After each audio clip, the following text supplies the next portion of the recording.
Starting our inaugural function in a few moments from now. Please make your way to the hall if you're joining the program.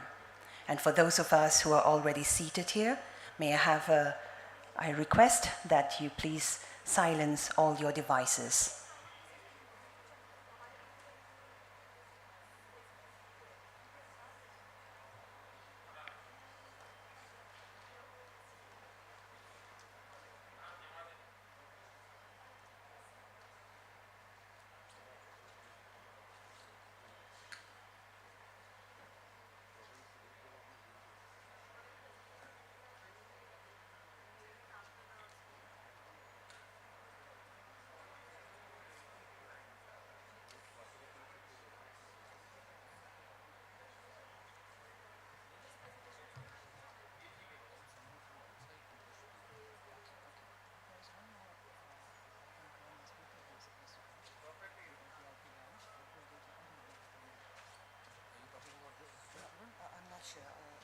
He's inside. No, all of them are there. He's only missing. He's on the way. 5 minutes. Alam. Chief Secretary is not inside. I think that's who we're waiting for. So Chief Secretary and Rajkumar and these two.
A request to all the volunteers who are stationed outside of the banquet hall to please guide our guests to the hall.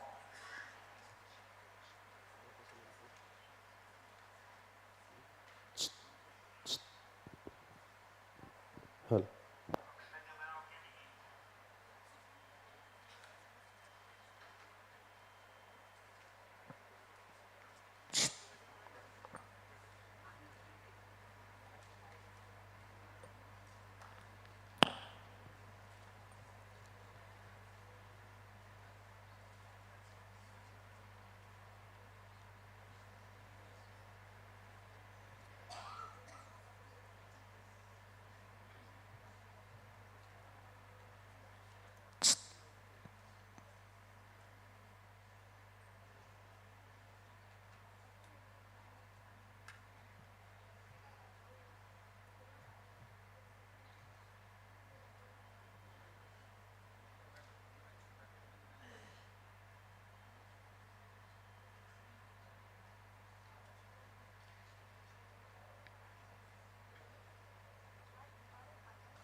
Ladies and gentlemen, please take your seats. We will be starting our program now.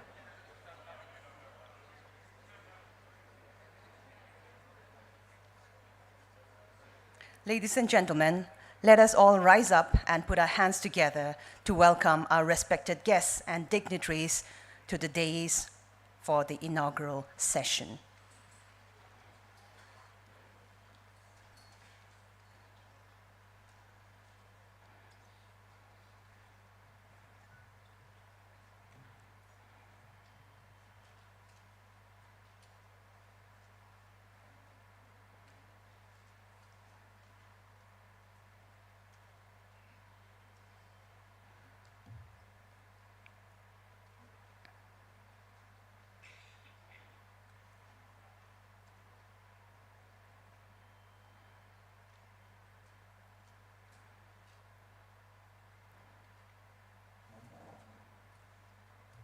Please put your hands together as we welcome our dignified guests.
Thank you. Please take your seats.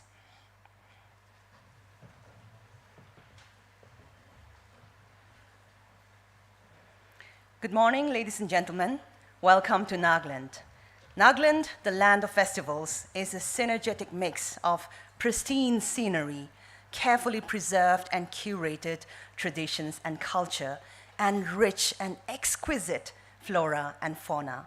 The plethora of natural resources and creatively talented human resources makes Nagaland truly a land of opportunities. Ladies and gentlemen, I am your MC, Susan Angami, and it is a great honor to stand before you on behalf of G20's B20 India Secretariat, Ministry of External Affairs, along with the government of Nagaland and the Confederation of Indian Industry.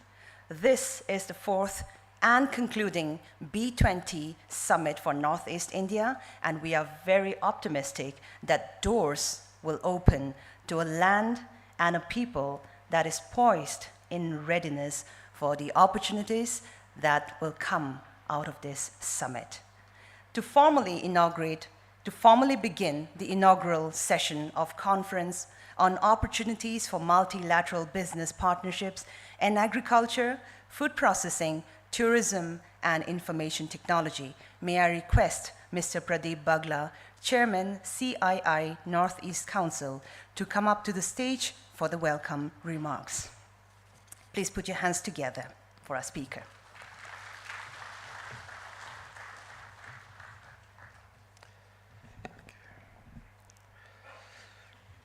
Shri Nephew Rio, Honorable Chief Minister, Government of Nagaland, Dr. Rajkumar Ranjan Singh, Honorable Minister of State for External Affairs, Government of India. Mr. J. Alam, Secretary, Chief Secretary, Government of Nagaland, Ms. Rupa Datta, Principal Advisor, DPIIT, Government of India, Shri Mathung Yanthan, Honorable Advisor of Agriculture, Government of Nagaland, Excellencies, Ambassadors, High Commissioners, Consul Generals, senior dignitaries from embassies, senior government officials, media and friends. Good morning. Today is a beautiful morning. Yesterday was a grand reception we saw with a depiction of the culture, rich culture, which the state has displayed. We are proud to and honored for the grand reception by the Chief Minister and his team. We are happy to welcome you to the fourth and the last B20 conference in Northeast, focusing on multilateral partnership in agriculture, food, processing, tourism, and information technology in Kohima here. We are enthused by the support we have been receiving from the state government of Nagaland to organize this B20 conference. We had very successful B20 conferences in Manipur, Mizoram, and Sikkim recently, wherein we have been able to create traction with international delegation, wherein the state government and the local entrepreneurs. Today in Kohima, we hope not only to carry the momentum forward, but also set new benchmarks. As you may be aware, the Group of 20, G20, is the premier forum for international economic cooperation. It plays an important role in shaping and strengthening global architecture and governance on all major international economic issues. India holds the presidency of the G20 from 1st December 2022 to 30th November 2023. The Business 20, that is B20, is a group that represents the private sector within the group of G20 forum. The B20 was established to provide a platform for the business community to engage with G20 and to offer recommendations and policies that can support global economic growth and development. Confederation of Indian Industry is designated by the Government of India as the Secretariat for B20 under its presidency of G20 Forum. With the support of the G20 Secretariat, Ministry of External Affairs, and the Government of Nagaland, CII is pleased to have this opportunity to bring together global leaders, ministers, senior or government officials from state and center, diplomats from G20 countries, and Indian missions, industry leaders from G20, guest countries and India, multilateral and bilateral organizations, amongst others representing 29 nations and India.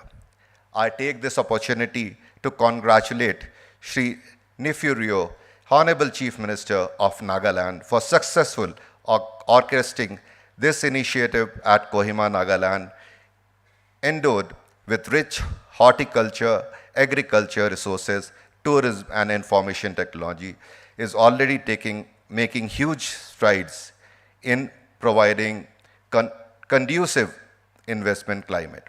Sir, we are aware of the state targeting 13,000 hectares to be brought under organic cultivation to convert the state from organic by default to organic by design for specific crops with high market value. We are aware of Naga chili, that is Bhuj Jolokia, and its uses. The global community can explore its potential. Nagaland is also a much sought after tourist destination led by Hornbill Festival, reflecting the rich ethnic tribal culture through its folk dances, music, handicraft and food. Hornbill is I think, international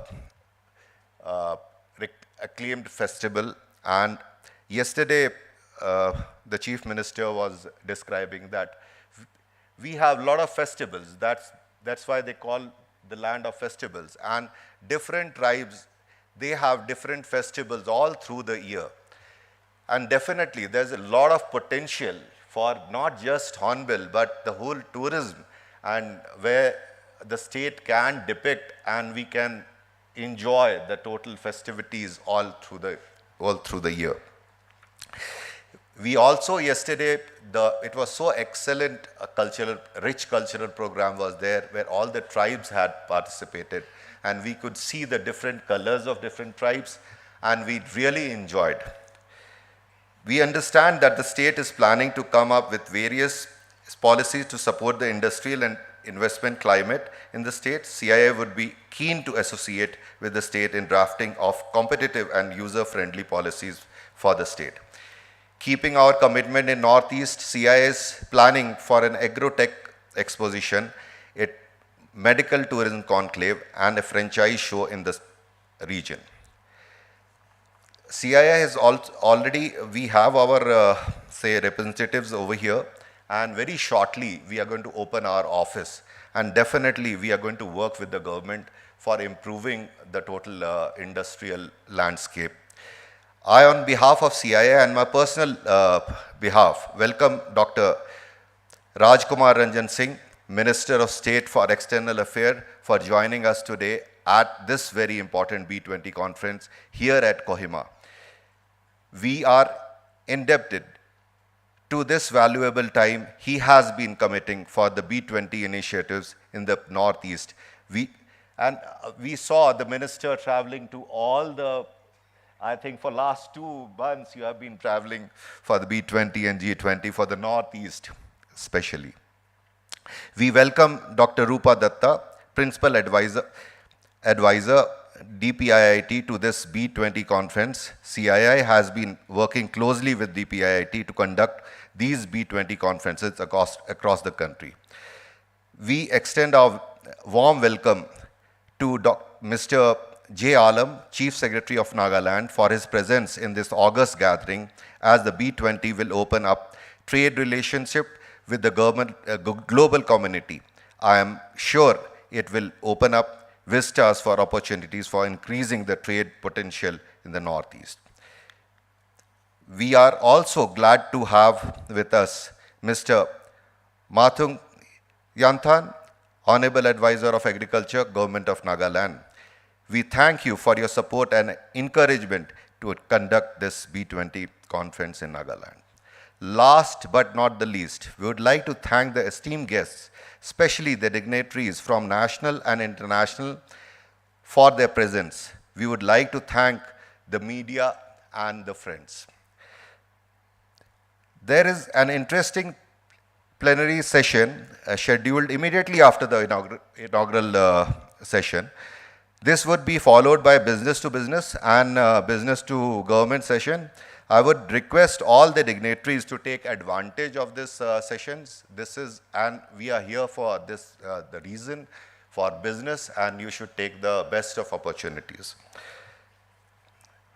I wish all of you a very fruitful day. Thank you.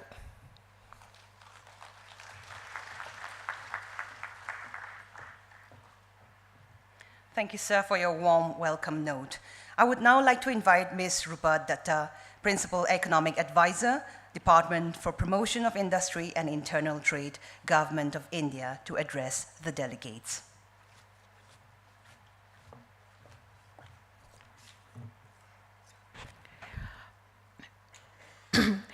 Honorable Chief Minister of Nagaland, Honorable MOS from MEA, Chief Secretary of Nagaland, and all other dignitaries from various G20 countries, and friends from media, and also representatives from Indian businessmen from all across the country. A very good morning. I would like to mention that it's a great pleasure and honor for me to be part of this initiative and be given this opportunity to address all of you. As it was mentioned in the beginning, that there have been 4 initiatives planned for the entire Northeast. But this is with DPIIT, CII, and the Ministry of External Affairs. So it has been there in Manipur, Mizoram, Sikkim, and now in Nagaland. I was lucky enough to be associated with at least 3 of these events. And in fact, a lot of faces have become familiar. We have been traveling to various parts of Northeast as part of this initiative. And the kind of energy and enthusiasm generated in terms of looking forward for mainstreaming of Northeast, looking forward for more investments in Northeast, promoting industries and skill development, agriculture, food processing, and so many other sectors is fascinating. I would now like to, I know there are a lot of speakers after me, so I'll not take a lot of time, but I'd like to give a bit of a brief for today's session on agriculture and food processing, and end with what we look at it from DPIIT for B20, which is our primary engagement group. In fact, in DPIIT, which looks at promotion of industry and internal trade, we have got 2 engagement groups. The oldest one, which is B20, Business 20, and the newest one, which is Startup 20, which is India's initiative for setting up engagement group this year. So I'll conclude with a little bit of what we are looking at from there, but let me give a brief perspective of today's topic. So we are looking, this is a conference on opportunities for multilateral business partnerships in agriculture and food processing. Nagaland, we know, has a rich cultural heritage, lush green forests, and a vibrant flora and fauna. So, and there are ample opportunities available for, given the kind of rich cultural heritage and the business opportunities for investment and promotion of employment and industry in this area. If we look at the agricultural sector, Nagaland has a predominantly agrarian economy with 70% of its population involved in agriculture. It's got a high rainfall, which allows for continuous blooming of flowers throughout the year, and has a significant potential for honey cultivation. Some of the other areas where farmers can diversify their incomes are silk farming, livestock, fishery, and dairy farming. So these are some of the potential areas where productivity, we feel. Of course, the state government would be able to give a better perspective on this, where we feel that a lot of investment and things can be taken, in fact, moving up the value chain, seeing how these products can be even marketed more internationally and get a better branding and marketing status. In fact, a GI initiative, which is also part of DPIIT, has given tags to 3 farm products: the Naga mirchi, the Naga tree tomato, and Naga sweet cucumber. Government is also taking various steps to promote organic farming in the state.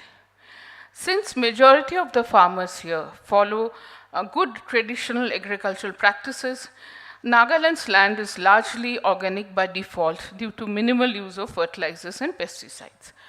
Along with GI, I would also like to mention that there is a key initiative of DPIIT, the ODOP, the One District One Product. 11 districts from Nagaland have been selected under ODOP. And this was a decision taken at the highest level that all gifts given to, in all the G20 events, to all the G20 delegates would be ODOP products. And we have worked in Government of India very hard on this, especially our ministry. And I think this has been a huge success, and these products have been generally liked by all the delegates and the guest countries. To further promote this sector, government has also launched on the issue of organic farming a mission organic value chain development for Northeast region, which aims at development of certified organic production in a value chain mode and support the development of entire value chain. This is, as I have mentioned, an area which can promote a lot of social entrepreneurship, agribusiness, and even startups. Today's conference also looks at food processing industry. Food processing industry is one of the largest in the world. And in India, sorry, is one of the largest in the world, and we are expecting its output to reach to 535 billion by 25-26. And with India's consumer spending expected to grow to 6 trillion by 2030, we are likely to see many more Tier 2 and Tier 3 cities mirroring the trend visible in metropolitan areas, which are consuming more processed food in the coming years. And this food processing, again, is an allied activity of agriculture, adds to employment, value generation, and helps the farmers move up the value chain. Besides, already referring to Nagaland's immense agro resources, I would also like to mention a few more initiatives being taken by not only our Department of Northeast, where a large number of projects have been sanctioned for Northeast, and the kind of others, because from Government of India, some other initiatives being adopted. There are, we have a large number of food processing units covered under the production-linked PLI scheme in northeastern areas, where about 1,500 food processing projects have been sanctioned. There is a lot of focus also on skill development, where again about 8,500 crores has been sanctioned. Nagaland has again another area which we feel has a critical importance is skill development. One of our B20 task forces also deals with the future of work, skilling, and mobility. All the northeastern states which we have visited has huge potentials in terms of high levels of literacy and a lot of skill development potentials. These are also areas where the startups can do very good work, and we can look at skilling, reskilling, and upskilling in today's world, especially in the post-COVID scenario, where jobs are being changed very fast. So skill development can play a key role, and with a very positive and a very progressive population available in Nagaland, this is an area which would also can take up a lot of training, a lot of investment, and potential, and a good future potential. But another area which I would like to mention is the digital transformation. In recent times, and especially in the after the second Sherpa meeting, our G20 Sherpa, Amitabh Kant sir, has been mentioning this issue on a lot of fronts. This is looking at access to digital public infrastructure. It's looking at some of our major initiatives like CoWIN and Aadhaar and UPI and so many other areas. But this also requires a lot of focused attention, and it also requires an issue of access and accessibility. Especially providing a digital infrastructure in slightly remote areas still remains a challenge. And in fact, when we were in Bali and other countries earlier, we saw that access and accessibility remains an issue even for the developed countries as well as developing countries. This requires a key, all sections of population, economically, socially weaker sections, besides the people in the metropolitan areas, need to be given access, because this is a huge tool for promoting literacy, for promoting business development, and again, mainstreaming of the populations. So I would now like to conclude, but before concluding, I'll again mention that this initiative of B20, which is part of DPIIT, where CII is our knowledge partner and our secretariat, and along with MEA, this whole initiative of taking steps in northeastern states, having huge conferences, and everywhere we have faced such thanks to all the state government officials, and thanks to Chief Minister Sir and his entire team, we have faced so much of such good hospitality, such good entertainment, and so much of positive vibes. Let us take it all forward in a positive and productive manner. Let us work towards catalyzing investment, promoting industries, besides other areas, promoting startups, and see how, as part of G20, all the G20 countries, with obviously special focus in India, which is the chair for this year, how we move ahead in the value chain, and how we recover more. Indonesia's tag was recover faster, recover stronger tagline. Ours is Vasudhaiva Kutumbakam, one world, one family, one future. So in the post-COVID scenario, we all have to work together in sync with each other, promoting each other's interests and moving ahead in life. Thank you.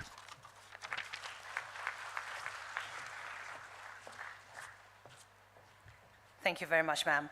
I take this opportunity to invite Sri J. Alam, Chief Secretary to the Government of Nagaland, for a special address.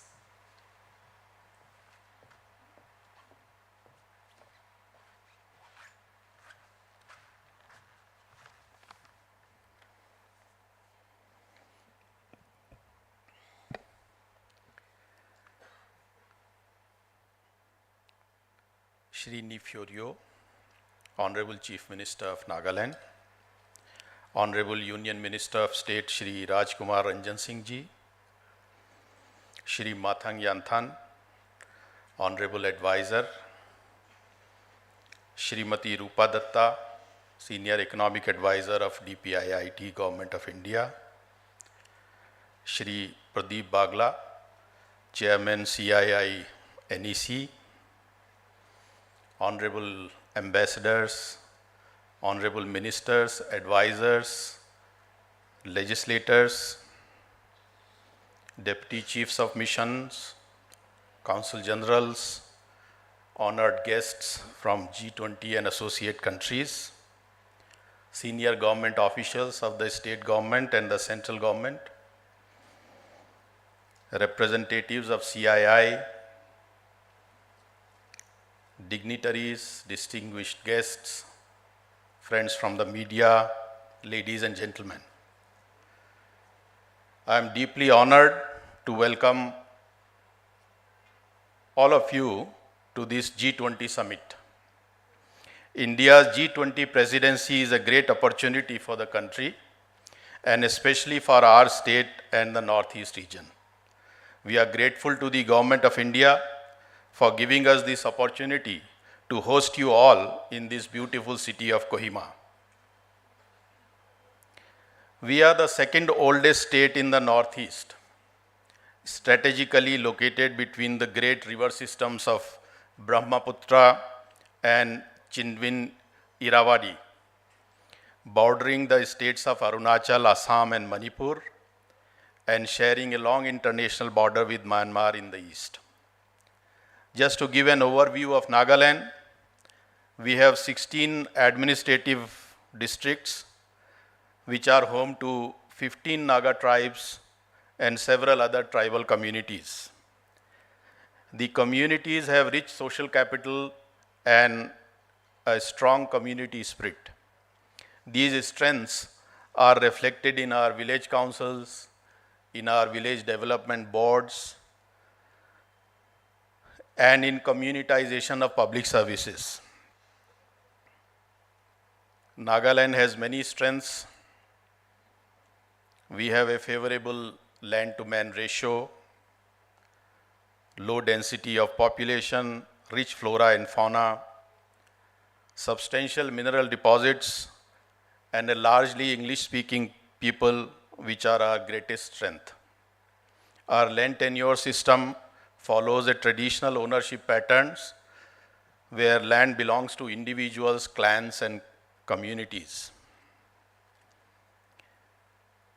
We are predominantly an agrarian state, with 2/3 of our population being dependent on agri-related activities.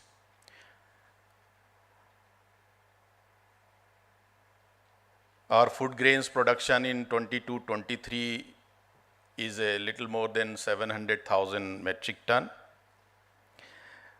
Nagaland is home to hundreds of varieties of rice and other millets and cereals. We are focusing on leveraging our agricultural crops into opportunities for food processing sector. The cereals, fruits and vegetables and other cash crops like tea, coffee have a distinct taste and flavor due to natural farming practices. Ladies and gentlemen, The young population of Nagaland is well educated and skilled. Our education system provides good scope for people to have soft skills. In the age of Industry 4.0, our endeavor is to provide the necessary opportunities for our young people to flourish to their full potential. In a small way, several startups are taking advantage of the new opportunities thrown up by the digital economy and are moving ahead.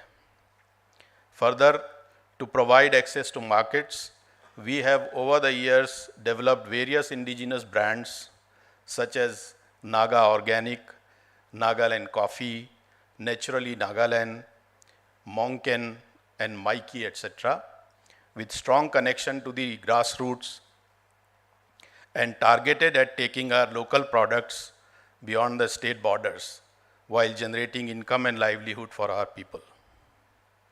Nagaland is also richly endowed with mineral resources with hydrocarbons, coal and limestone, and various other mineral deposits. Most of these resources remain untapped due to insufficient investment in mining and related infrastructure. The physical infrastructure of Nagaland is getting rapidly upgraded. While we are building better roads to connect all parts of the state capital of Kohima is being connected with a new railway line, which will connect the state with the rest of the country. A new network of small airstrips and heliports is also being developed in various important towns. We have also invested in promoting tourism through our rich cultural diversity and tribal festivals and various other attractions. Nagaland, being a small state, has a very business-friendly government setup where investors have easy access to top echelons of the government and administration that helps in quick resolution of the issues that investors might face. No amount of ease of doing business can replace the comfort and reassurance that such easy access provides.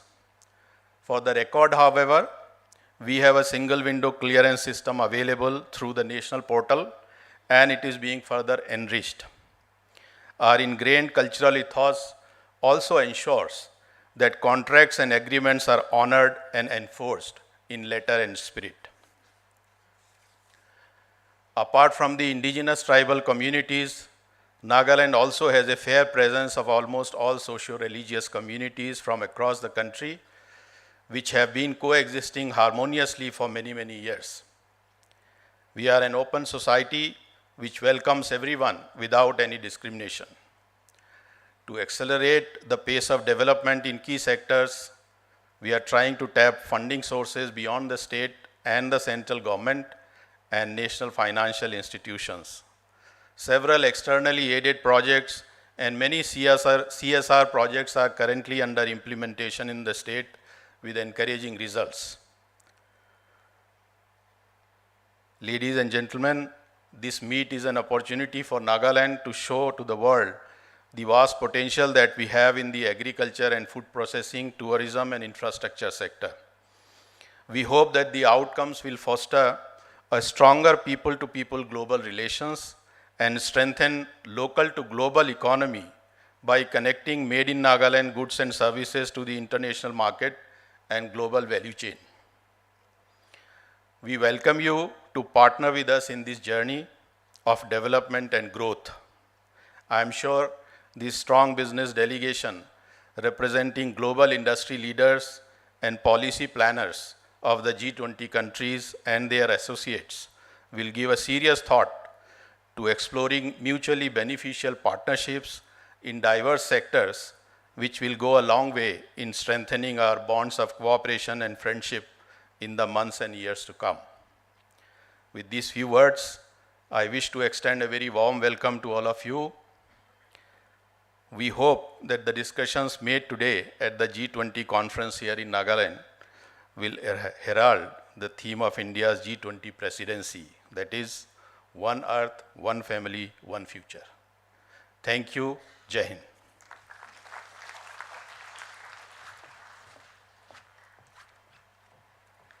Thank you, sir, for your perspective. For the first keynote address, I have the privilege to invite Dr. Rajkumar Ranjan Singh, Honorable Minister of State for External Affairs, Government of India.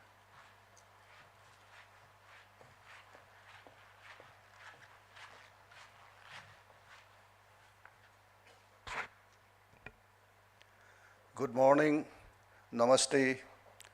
Honorable Chief Minister Shri Nephew Rioji, Shri J. Alam Chief Secretary Government of Nagaland, Srimati Rupa Dattaji, Principal Economic Advisor, DIPR, Shri Mathung Yathan, Advisor Agriculture Nagaland, Shri Pradeep Banglaji, CII Northeast Council, esteemed delegates. It is always a pleasure to be back in the land of festival. It is an honor to welcome you for this Business 20 initiative in Kohima today. I hope you will get a glimpse of Nagaland during your stay here. I am sure Kohima will be etched in your memory for a long time to come. Nagaland is uniquely beautiful. Naga hospitality is legendary. It is indeed opportune and well-timed that a B20 event is being organized in Kohima, one of the furthest points from India's center. Yet, Kohima and the northeast region of India is central to our connected with our immediate neighbors to our east, and be it ASEAN or South Asia. Friend, Honorable Prime Minister envisions that India's G20 presidency should be celebrated in every corner of the country. It was he who envisioned that India in all its glory should be showcased to the world. Hosting of this B20 event in Kohima today is an outcome of that vision. I thank CII and the G20 Secretariat in my ministry and the Nagaland state government for falsifying this vision. Friends, from the business community, presidency of G20 is a moment of pride for us. It is momentous. It is momentous as it gives us an opportunity to proactively contribute to shaping the agenda and the outcome. It is momentous as India's presidency comes at a crucial juncture in international relations as we emerge from the pandemic. Just to highlight one, this pandemic has forced us to relook at the existing global supply chain, work towards securing our supply chains from unforeseen shocks through diversification and resorting. So then we ask, is Northeast India well placed to leverage this opportunity? I strongly believe we are. My prime ministers believe we are. Else we should not be calling the Northeast to be the new engine of growth for India. Honorable Prime Ministers, unique initiatives like Prime Minister's Development Initiative for Northeast Regions, that is PM Divine, showcases the importance being attached to the development of the Northeast region by the government. These initiatives are over and above the fact that over the last 8 number of airports in the region has jumped from 9 to 16. Number of flights connecting the region have increased from about 900 before 2014 to around 1,900 today. Many northeastern states have come to Indian railway map. For the first time, efforts are being made to expand the waterways also. The length of highways in the region has increased by 50% since 2014. Northeast is India's gateway to Southeast Asia. We will have seamless land connectivity with the heart of ASEAN and beyond once the India-Myanmar trilateral highway, India-Myanmar-Thailand trilateral highways is complete. We are continuously working for seamless land and rail connectivity with Bangladesh. The Northeast today can be seen as the center of the potentially dynamic regions of the world, surrounded by the ASEAN, Bangladesh, Nepal, Bhutan, and of course, mainland India. Our friends from the business community should consider this factor while exploring opportunities in the Northeast regions. Friends, it is a well-known fact that our youths from the Northeast serve as the backbone in the initial heydays of business process, outscoring boom in India. Our youths today play a critical role in hospitality and caregiving sector across India. We have rich human resource base. They will grow your business for you in the Northeast and beyond. Friends from business community, Northeast is front and center to our political leadership today. Northeast offer immense and relatively unexplored market opportunity today. I am confident that this Business 20 event in Nagaland will give you an unique opportunity to know Northeast, examine opportunity in Northeast from close quarters. Use this platform to start a conversations, to be the first mover. 10 years down, I can assure you that you will not regret. So, friend, hosting of this B20 event in Nagaland is well-timed and opportune.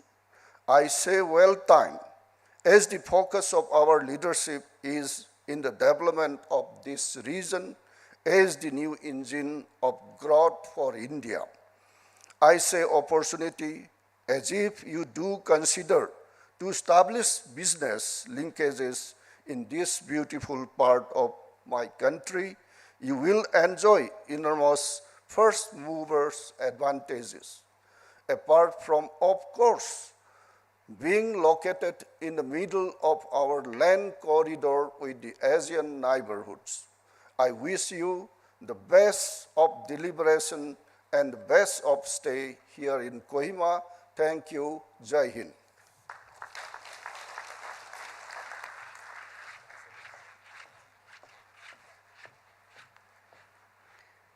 Thank you, sir. This is indeed well-timed, and as we all know, timing is everything. At this juncture, to share with us his keynote address, may I humbly request Sri Nipirio, Honorable Chief Minister of Nagaland, to kindly share his insights. Sir.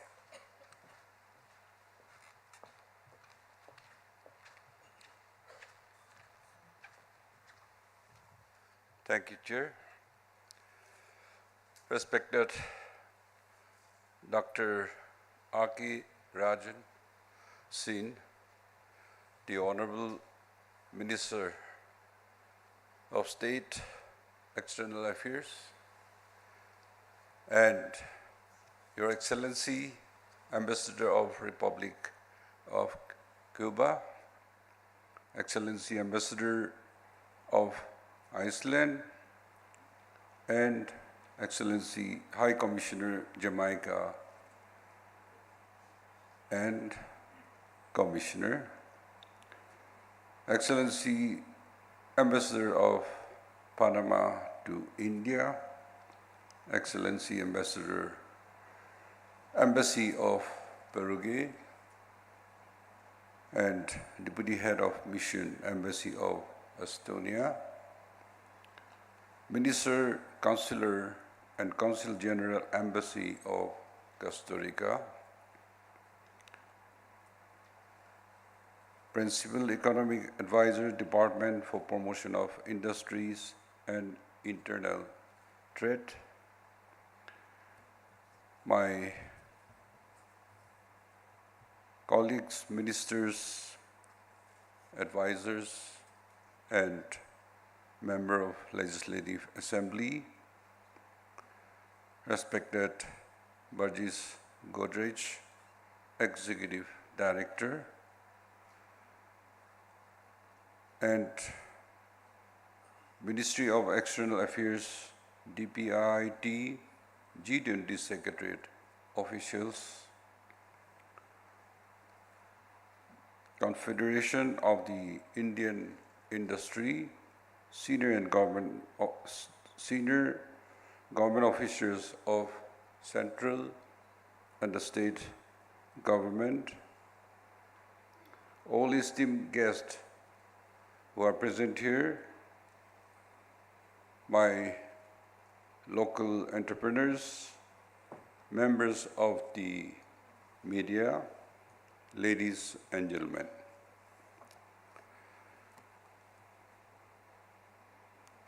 Well, last night was a stormy night, but the weather has cooled down and we had all assembled. And I'm delighted to stand before you this morning also. I take great pleasure in welcoming you again to the distinguished guest to this G20 Business Summit. As repeatedly mentioned,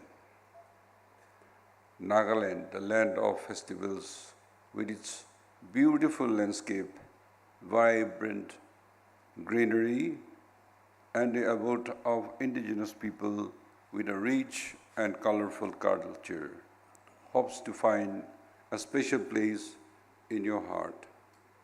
I welcome you on behalf of the people and convey my immense happiness on your coming here and giving us an opportunity to showcase few things that Nagaland has to offer. We come from different parts of the world,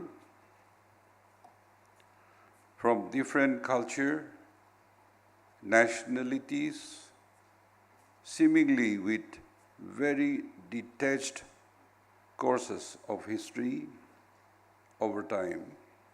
However, the destiny and the future of every nation, dear people on this earth, is interconnected and related. And the theme of India's G20 presidency, One Earth, One Family, One Future, brings to the forefront our shared oneness in every aspect.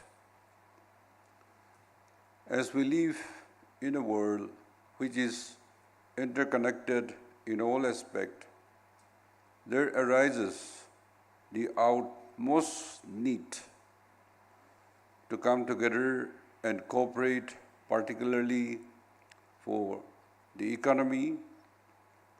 It is one of the most significant, determined, greatly shaping the lives and livelihood. The G20 Forum provides the perfect platform for international economic cooperations for the benefit of all of us. It gives us great pleasure to host this very significant G20 business meet for the benefit of the state and the entire Northeast and the country. The state economy is mainly centered, as you are aware and had also mentioned, around agriculture and allied activities, with about 70% of our populace being dependent on these sectors alone. In one important aspect, it is exceptionally different. The bulk of our agriculture products are organically produced. This has been possible as farmers utilize natural manure and traditional practices. And of course, the Himalayan regions' lands are extremely fertile, being a young soil. The state also has a much lower population density at 119 persons per square kilometer. The rest of the country is more, and we enjoy a very favorable land-man ratio. The tropical and subtropical climate in the region is suitable for the growth and cultivation of agriculture products. Some items including, as mentioned, king chili and the most renowned sweet cucumber and a unique tomato which is known as tree tomato. It is ready to eat raw when it is ripe, and it tastes sweet and it is very delicious. As you are aware, king chili, which is the world's hottest occurring pepper, and this has gone to the Guinness Book of Records. The tropical fruits and vegetables, especially pineapple, papaya, and passion fruits, which due to their striking taste, flavor, and quality. Besides that, the exotic fruits like kiwi, avocado, dragon fruits, and persimmons are growing in abundance and are being marketed with high demand. All these, which due to their striking taste and quality, and we have been able to garner good attention whenever they are being marketed and to make it available in the market. More modern crops like coffee and tea are also witnessing high quality harvest, and the people are taking keen interest in growing, and it has reached some market as far as South Africa and Europe. Naturally, Nagaland, a brand and marketing platform, has also been created for the various organically grown processed foods and other traditional items in the state. There exists great investment opportunity in the agriculture and allied sector of the state.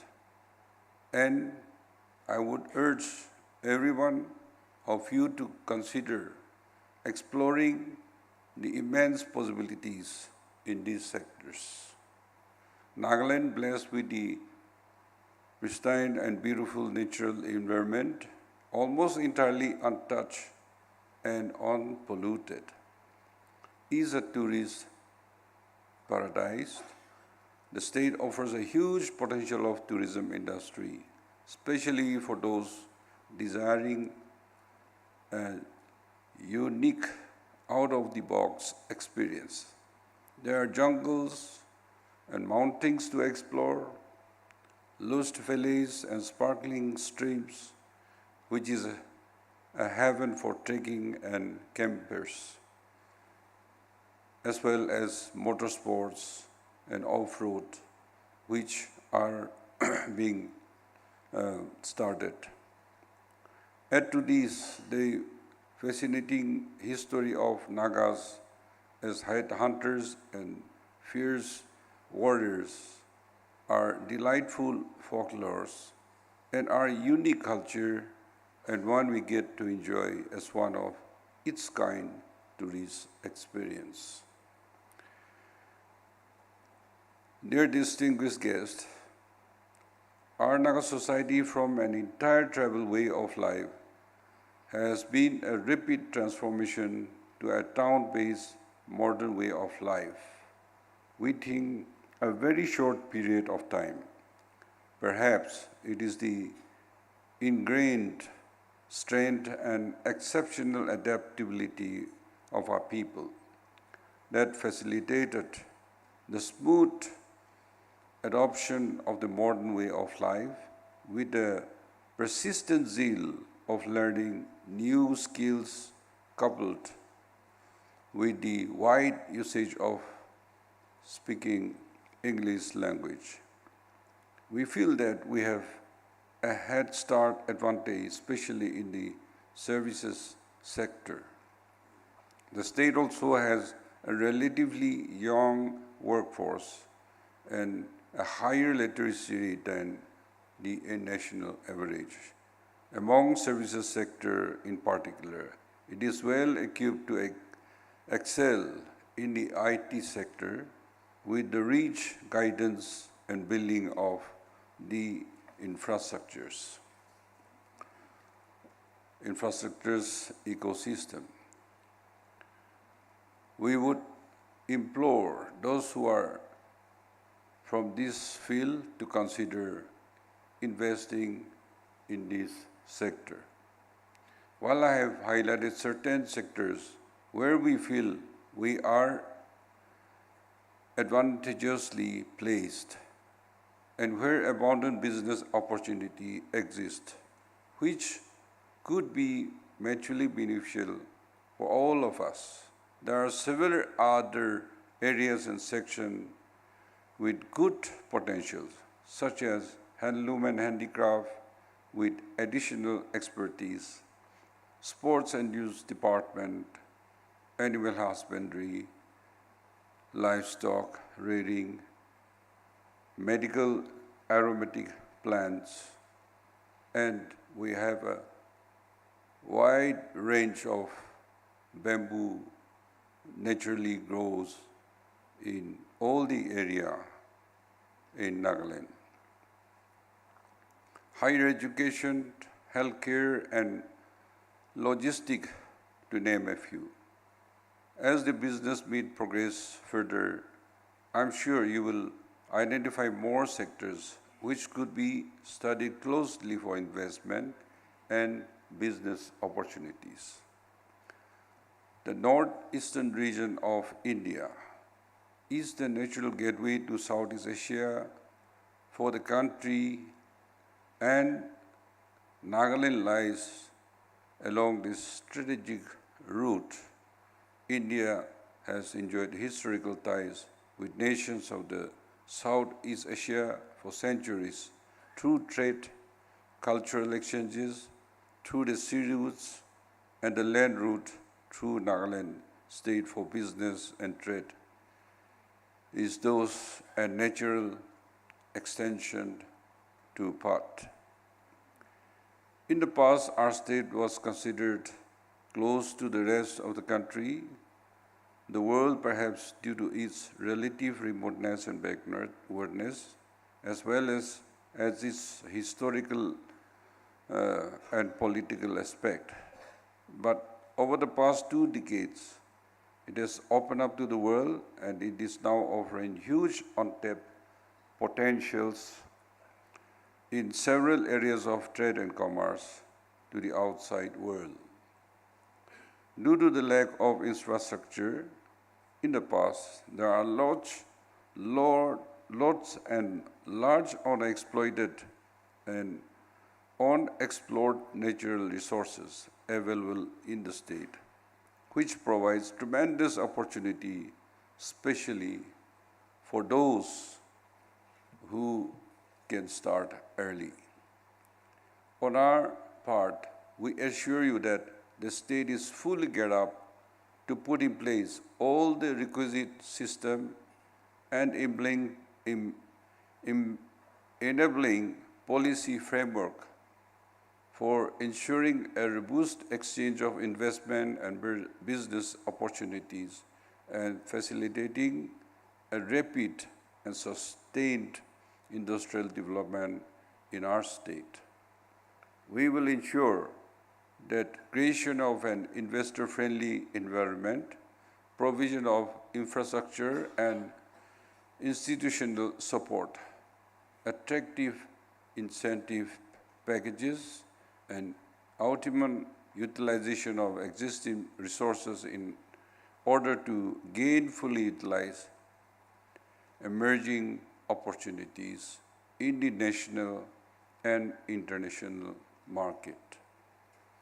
I once again welcome all of you and our distinguished guests, the overseas dignitaries, visitors and officials to Nagaland, and invite you to experience and savor our unique culture, custom, and tradition, while are exploring business opportunity for investment in our several promising sectors and industries. Through this meet, we hope to build strong business ties, and we hope you have a wonderful experience that Nagaland that is naturally Nagaland. I wish all of you a meaningful deliberation and a fruitful G20 Business Summit. Thank you and Jai Hind.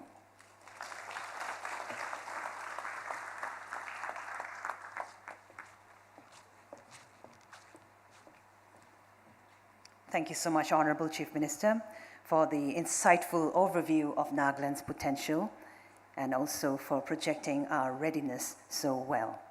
To mark the closing of the inaugural session of the Conference on Opportunities for Multilateral Business Partnerships in Agriculture, Food Processing, Tourism, and Information Technology, I would like to request Mr. Mhatang Yantan, the Honorable Advisor of Agriculture, Government of Nagaland, to deliver the vote of thanks.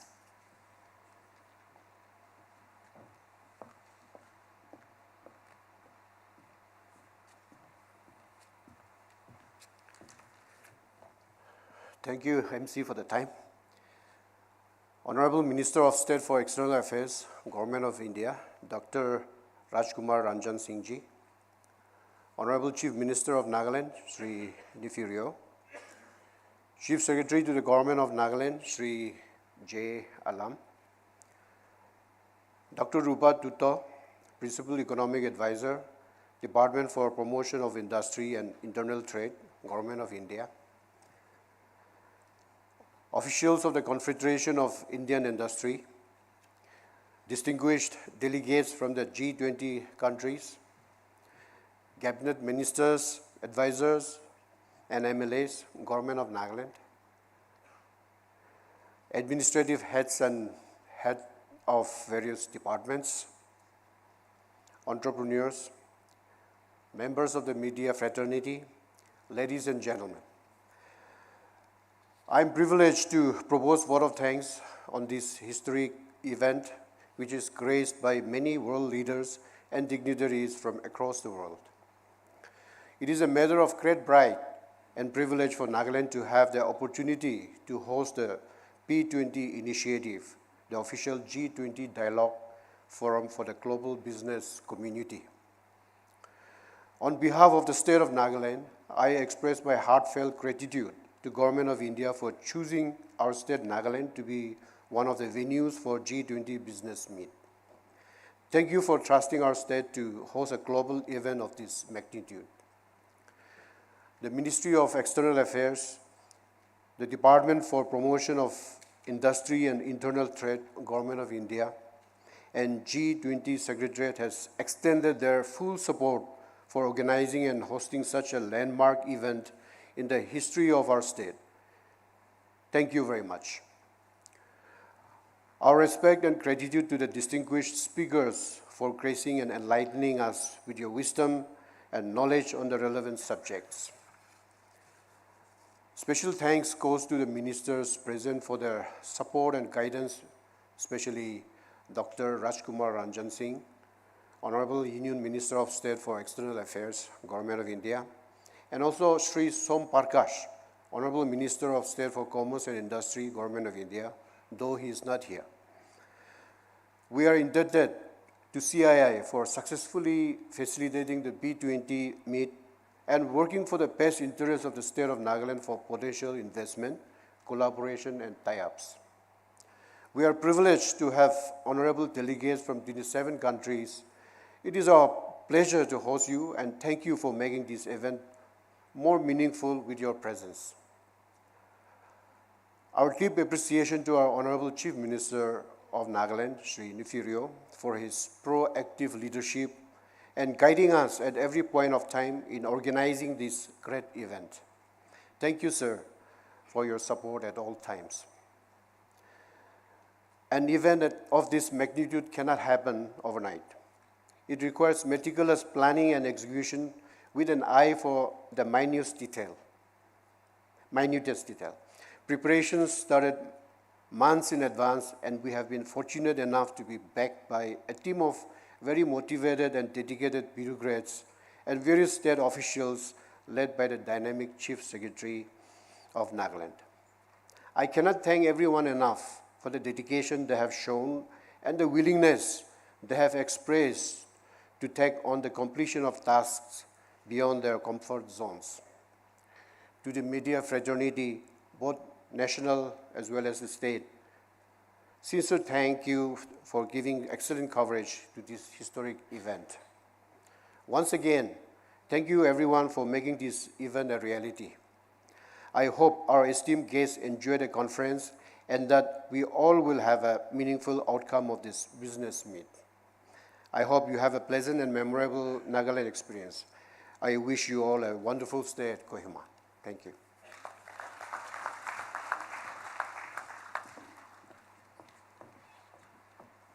Thank you, sir, for the vote of thanks. Ladies and gentlemen, can you please put your hands together to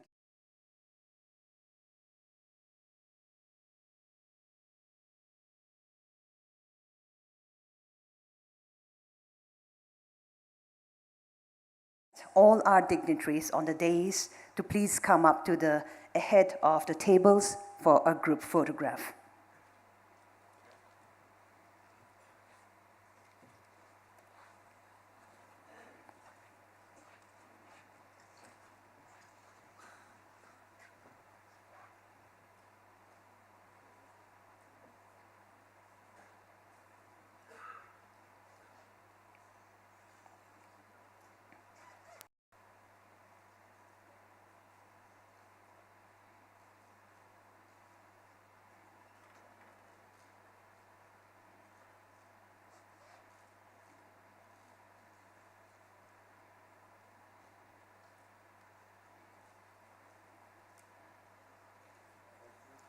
Thank you. We are taking a small break and we will reassemble in this hall at 10:45 a.m. sharp for the plenary session. Thank you, ladies and gentlemen. Enjoy your tea break.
To the plenary session of the Conference on Opportunities for Multilateral Business Partnerships in Agriculture, Food Processing, Tourism and Information Technology.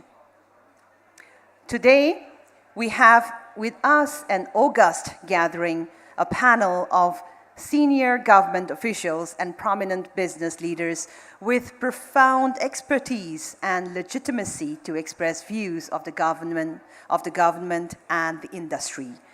As we start the session, I invite Mr. Vijay Rai, member, Confederation of Indian Industry, to the stage to deliver the opening remarks and set the context of this very important session. Ladies and gentlemen, please put your hands together for our speaker.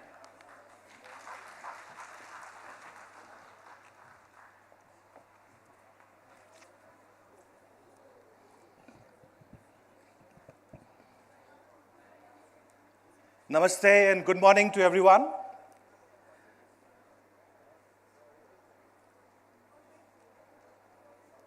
Ladies and gentlemen, distinguished guests, dignitaries, excellencies, and all present in this auditorium, a very warm good morning to everyone.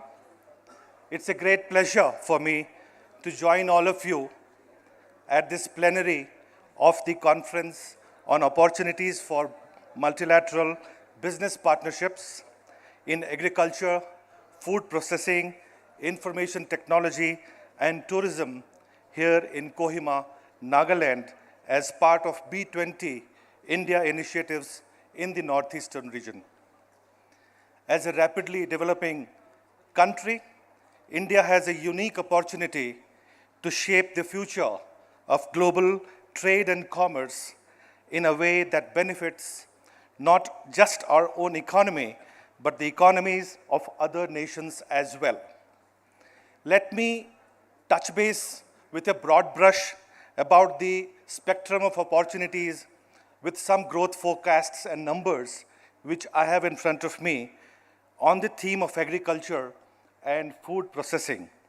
The global agriculture market has grown from $11,109.32 billion in 2021 to $12,152.6 billion in 2022, at a compounded annual growth rate of 9.4%.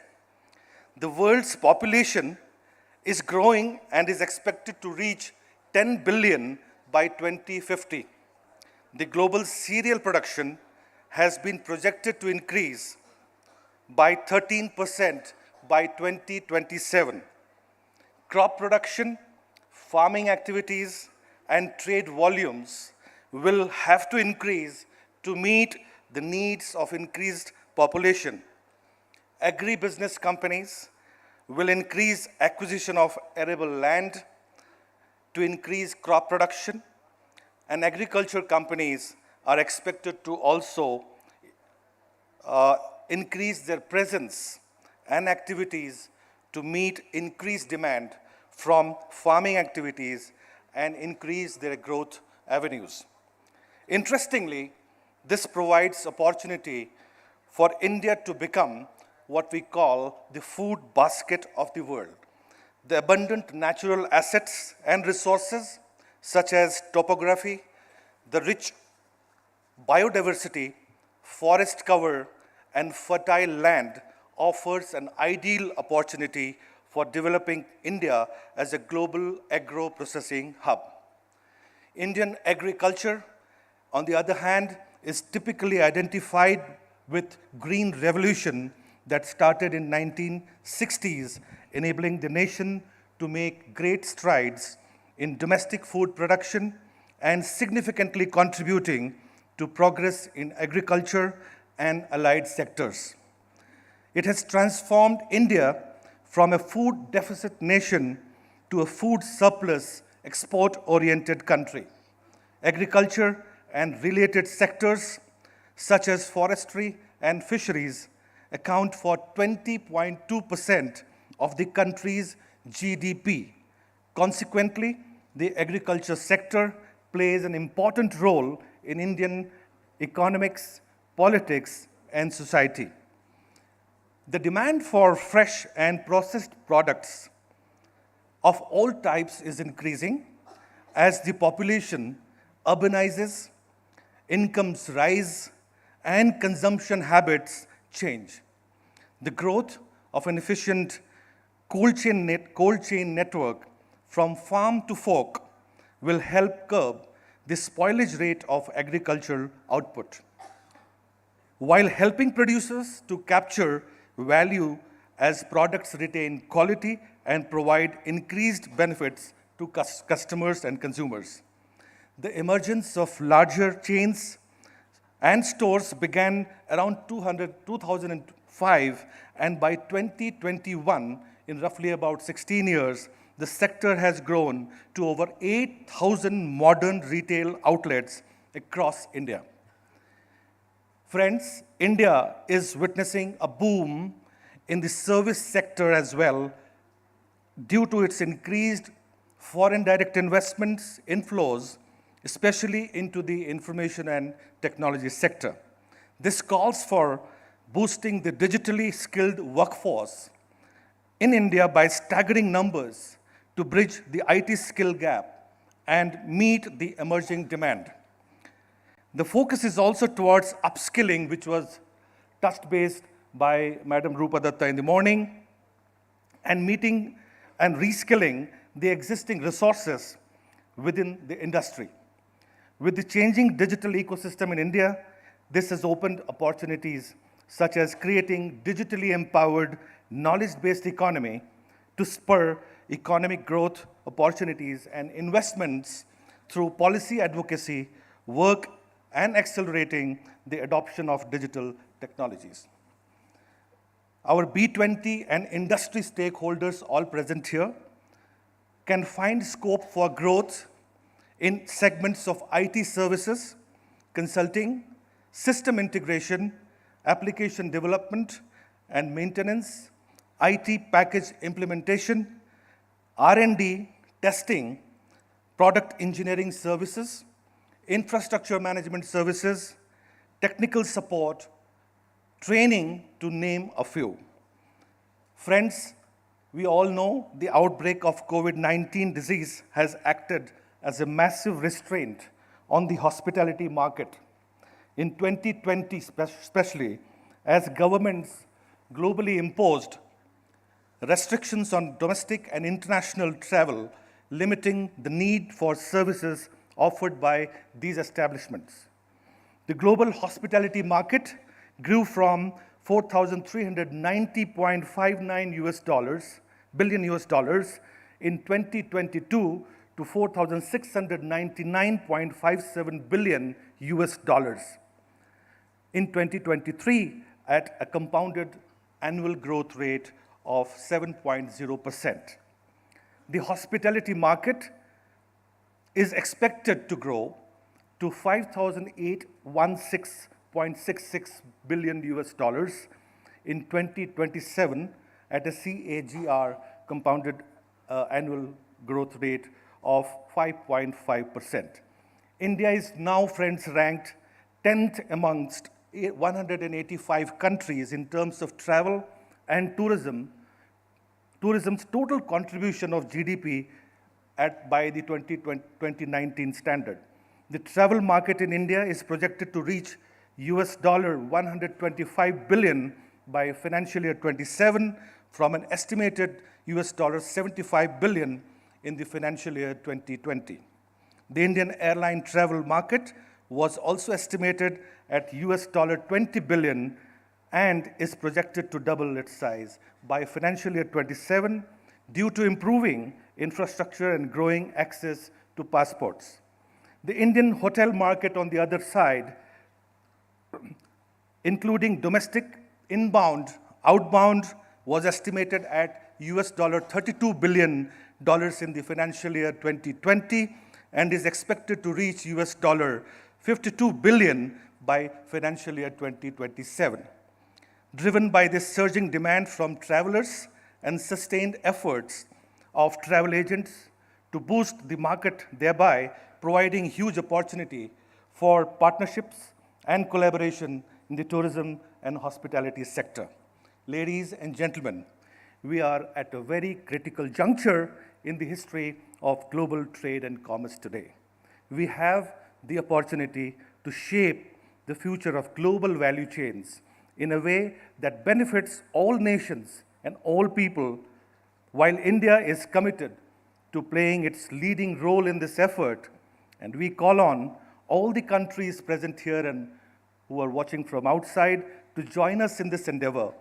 Together, we can build a more inclusive, fair, and sustainable global economy for all.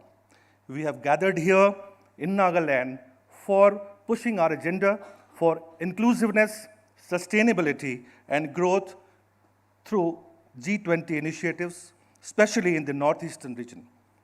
It also presents you glimpses of a rich culture, festivals, dance, and its special charm. I extend my warm personal welcome once again to all of you at this very important meeting. The B20 initiatives in the Northeast will help commence discussions on the identified priorities and will begin work towards formulating policy recommendations. I hope the recommendations from each conference, all the bilateral and trilateral engagements which we are going to have here throughout B20 will be compiled and submitted to benefit the G20 leaders ahead of the Leaders Summit later this year. Thank you, and Jai Hind. All the best.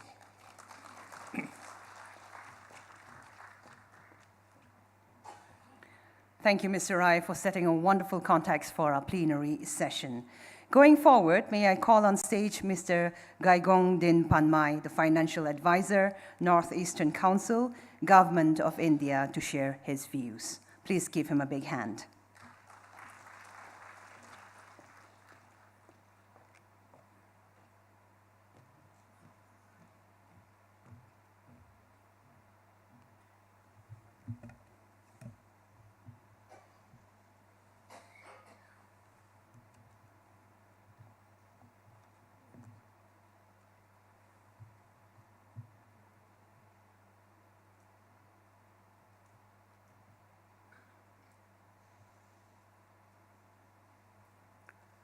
Good afternoon.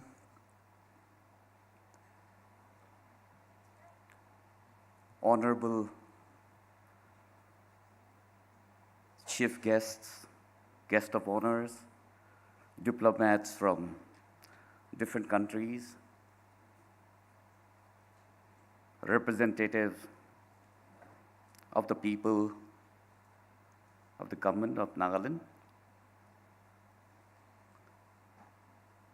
delegates and participants of today's summit.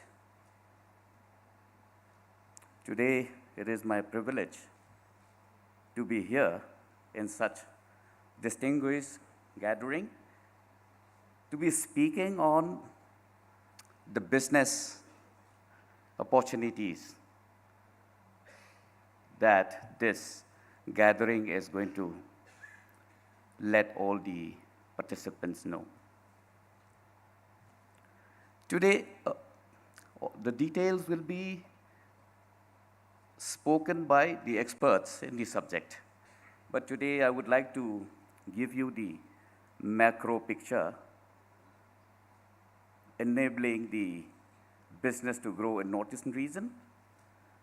And it is said that once you fix the macro issues, the details will fall in place.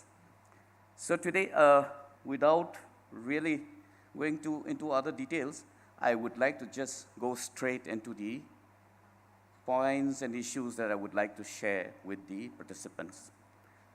Can we start? We all know, I assume, that what is meant by multilateral business, relation between different countries, is a little different from bilateral trade. So to start with, I would just like to tell you, about the situation in Northeast prior to independence. We can see that the region was among the 5 top revenue givers. This region actually saw one of the first railway lines in the country. The first tea garden was set up in almost 200 years ago. In fact, in just about 12 years, we'll be celebrating 200 years of tea manufacturing in the region. You can see the export first happened in 1828. Oil in the country was discovered first near Digboy. The first oil refinery in the country came up in this region. Now we have 4 oil refineries. In fact, the biggest number of oil refineries any state can have in the country. But after the partition, we had fallen into something called a territorial trap, because suddenly the trade links that we have with our neighboring countries have been cut off. Now, but the inevitable has happened. The region is actually changing from landlocked to land link or land bridge by way of economic integration with neighbors and ASEAN countries.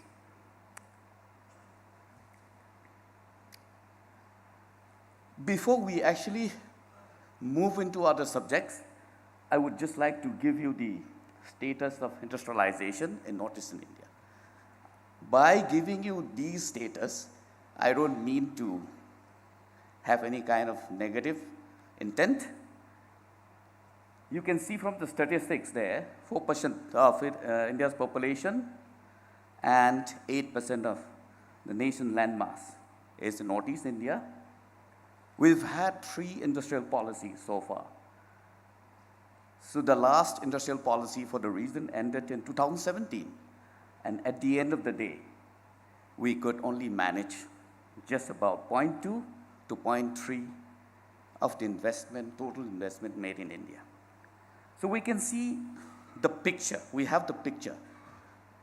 So the field is ripe for all the investors to actually move in. We've had GST and income tax reimbursement, capital investment incentive, central interest incentive, transport incentive, central comprehensive insurance incentive, and employment incentives. These were the incentives given in the last industrial policy for Northeast India. And after the 3 industrial policies were implemented, we can see the results. These results are not what I put up, but these results are taken from the trade and industry body of the region. By saying this, I want to remind you that things are going to change. This is not a picture anymore. We can say that not even a single unicorn as yet, not even one company listed in the stock market, no PLI in the units here. But we were happy to know from the principal economic advisor that many PLI productivity link units have been sanctioned under MSME ministry. So we can also see that not even one defense production unit and foreign direct investment in the region is less than 1% in the region. So we can see the opportunities here. And the cold chain, which we really, really need, is almost non-existent. And the containerized traffic is non-existent. But things have changed, and things are going to change.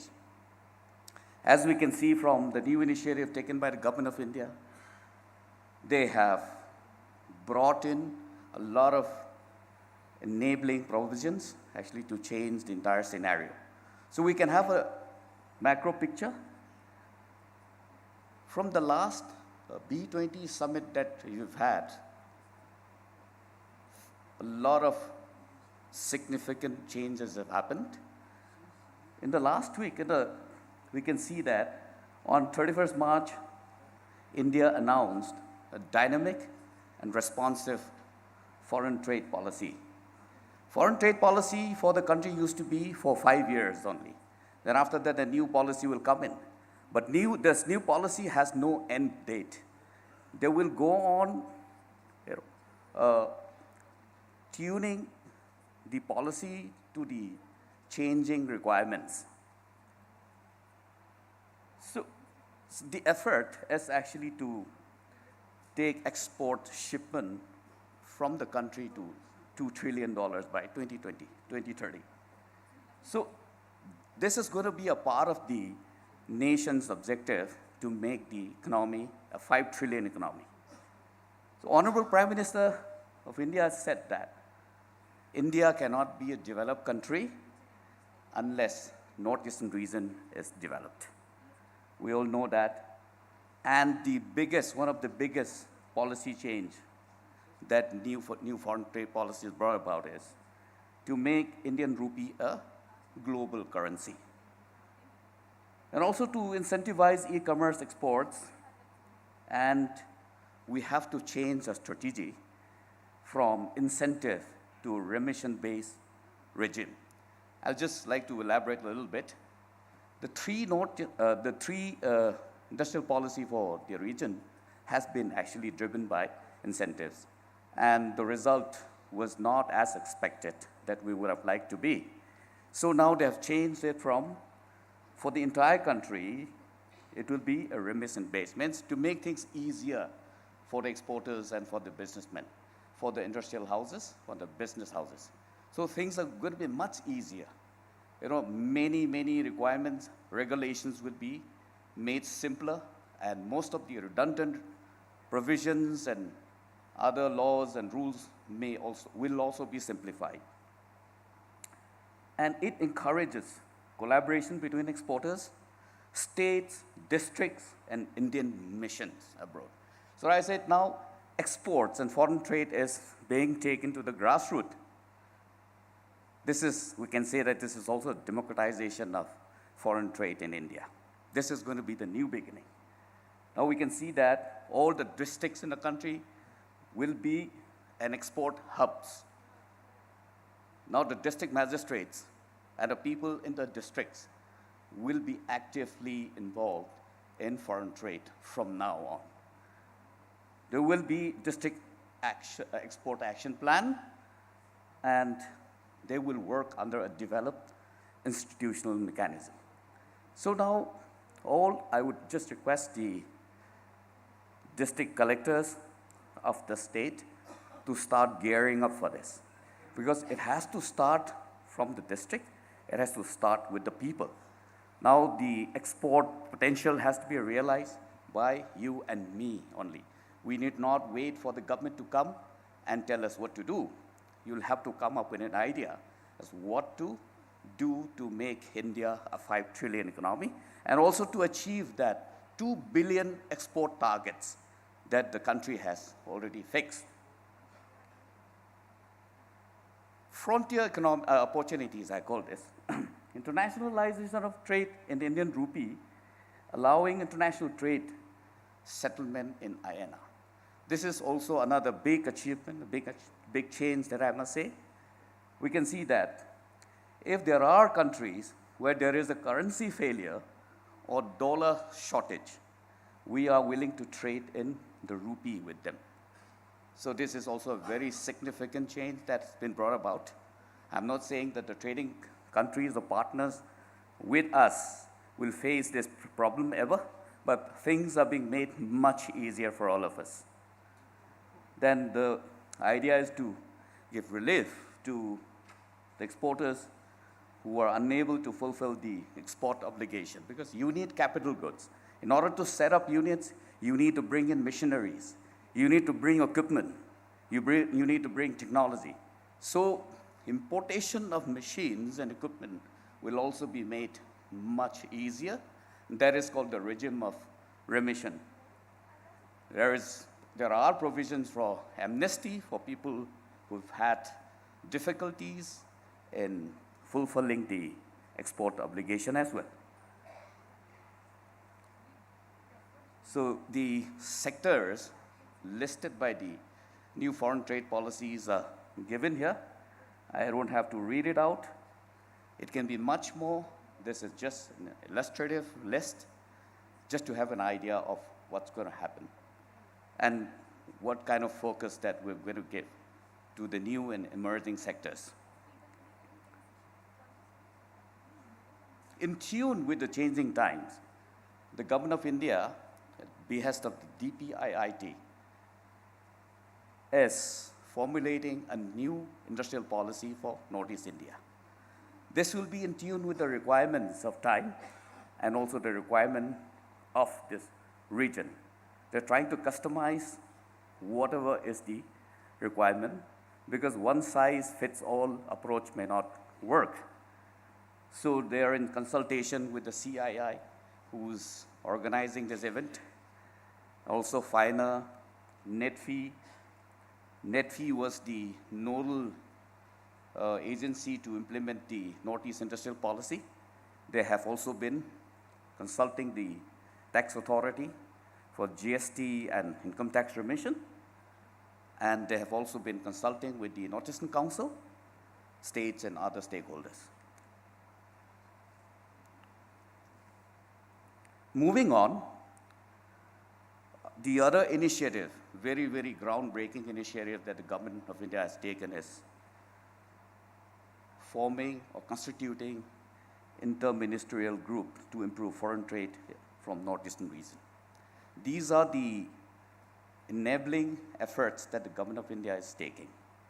We can see that under the chairmanship of Secretary NEC, this group has had 2 meetings. We have brought in all the stakeholders, Home Affairs, External Affairs, Ministry of Finance. You can see the number of departments who will be involved in promoting trade and industries and also export from the region. We have also special invitees from MSME, MORT, road transport and highways, DOT, telecommunications, defense, food processing units, railways, bankers, and other stakeholders. This is not just a meeting or a committee set up like any others. We've already fixed a KPI, Key Performance Index, so that this is evaluated from time to time. And then we also see the milestones achieved, so that the intent of the Government of India to bring this region up is realized in a given time frame. We also have some initiatives taken up by the Ministry of Development of Northeastern Region and Northeastern Council. We've set up Northeast Resource Center, headed by a CEO with 5 verticals. This will be a center of excellence in order to handhold the entrepreneurs, in order to handhold the business people who would be interested in doing export, doing business, and for all the investors, the potential investors who would like to come and work in Northeast also can get some handholding and guidance from this resource center. So this is also a big initiative. This particular initiative was taken up at the behest of our Honorable Prime Minister 5 years ago when he came to address the Northeast Plenary in Shillong. So this is being realized, and the Center of Excellence has already been set up. We've had the infrastructure ready already, and we'll be consulting the best in the world for a particular field or subject. We've also, in addition to that, we've also set up the Dr. APJ Kalam Center at IIM Shillong for policy research and analysis, particularly for the region, for the requirement and needs of the region. And recently, we have taken up big ticket collaboration for startup funding with IIM Kolkata, IIT Guwahati, IEE, IIHM, means Hotel Management Institute, And we are also taking up certain kind of initiative with the Institute of Fashion Technology that will address all the requirements of the region. And I need not really go into the details of the infrastructure funding, but this will be convert and will be fine-tuned with the requirement if funding is required for promotion of international trade and export. NEC will be ready to step in. We can dwell a little bit on the emerging sectors. We've spoken about the digital economy and all that. Now we're talking about, all of us are talking about 5G. Maybe we may not be really, deeply into the kind of technology this is going to offer. I'll just read out one statement which will actually give us a very clear perspective of what 5G technology is all about. India could be seeing the world's fastest pace of 5G rollouts. But we have some concerns because we do not have sufficient use cases. Because we need greater level of adoption and monetization, because big amount of dollars have been spent in 5G technology. What I'm saying is that this 5G technology will require deep partnerships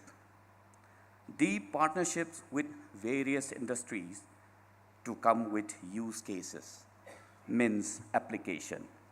We have already rolled out, but we do not have used application.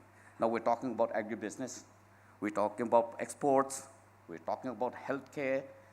I've seen the brochure given to us by the government of Nagaland about the vision that you have. In all those cases, 5G will be applicable.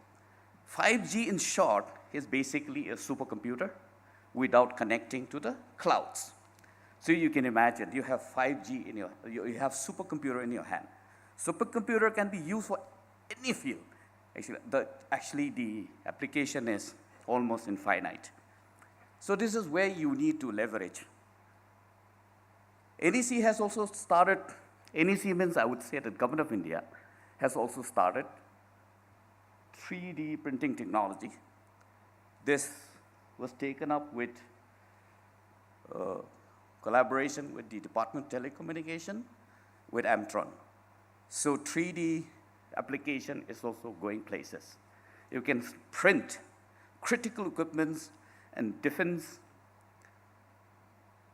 and from the body parts, from your bones to whatever is required. So 3D printing is here to stay. So I would request the young entrepreneurs to seriously think about 3D printing. And we have already taken up initiative, and advertisement will be issued so that all the interested entrepreneurs will apply for startups. Bamboo. The strength of Northeast is bamboo. We're born with bamboo and we are buried with bamboo. We all know that. We eat them. We built a house with bamboo. When talking about bamboo, handicraft, this and that. But let's move over that. Let's move over that. Ethanol production.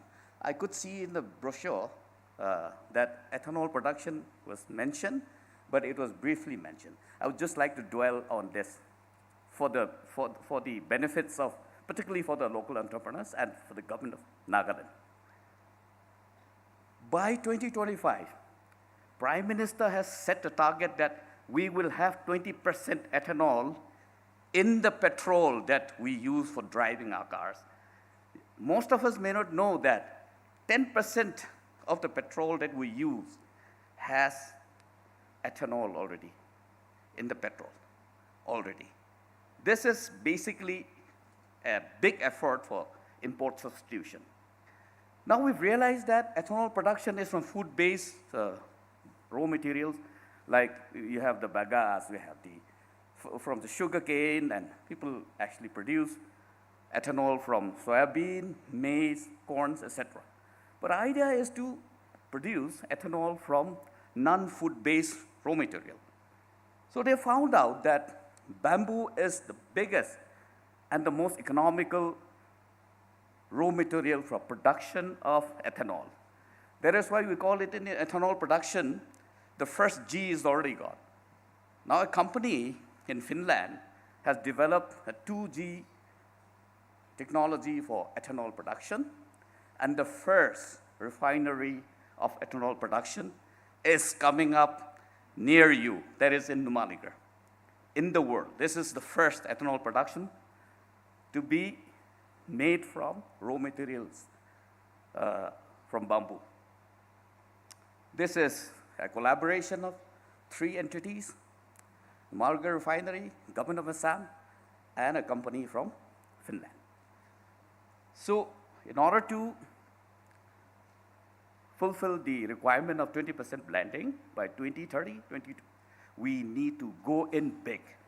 And informally, we learned that the Government of India, Ministry of Petroleum, has in fact decided to set up bamboo-based ethanol production units, that's the refinery, in each states of the northeastern region. So here is one opportunity for the investors to move in. I have known of one such initiative. I'll not name the state.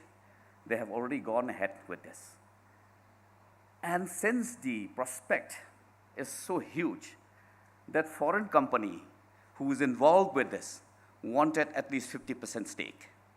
So I was asked to give a little comment on this. I said, no, it is a very good thing that FDI, a foreign company wanting to invest 50%, means there is something big here. Not only ethanol, there is one byproduct called furfural, which is a chemicals used for different applications in chemical industry. And I have not mentioned about the provisions that is given in the new foreign trade policy on chemicals. On chemicals also they have liberalized. They have simplified business in chemicals as well. So you can see the big opportunity for bamboo industry. And then tissue culture, we've also mentioned about it in the brochure, I've seen it. NEC was trying to promote exotic fruits. And we found out that one sapling costs about 1,800 rupees, which could have been produced for 200, 300 rupees.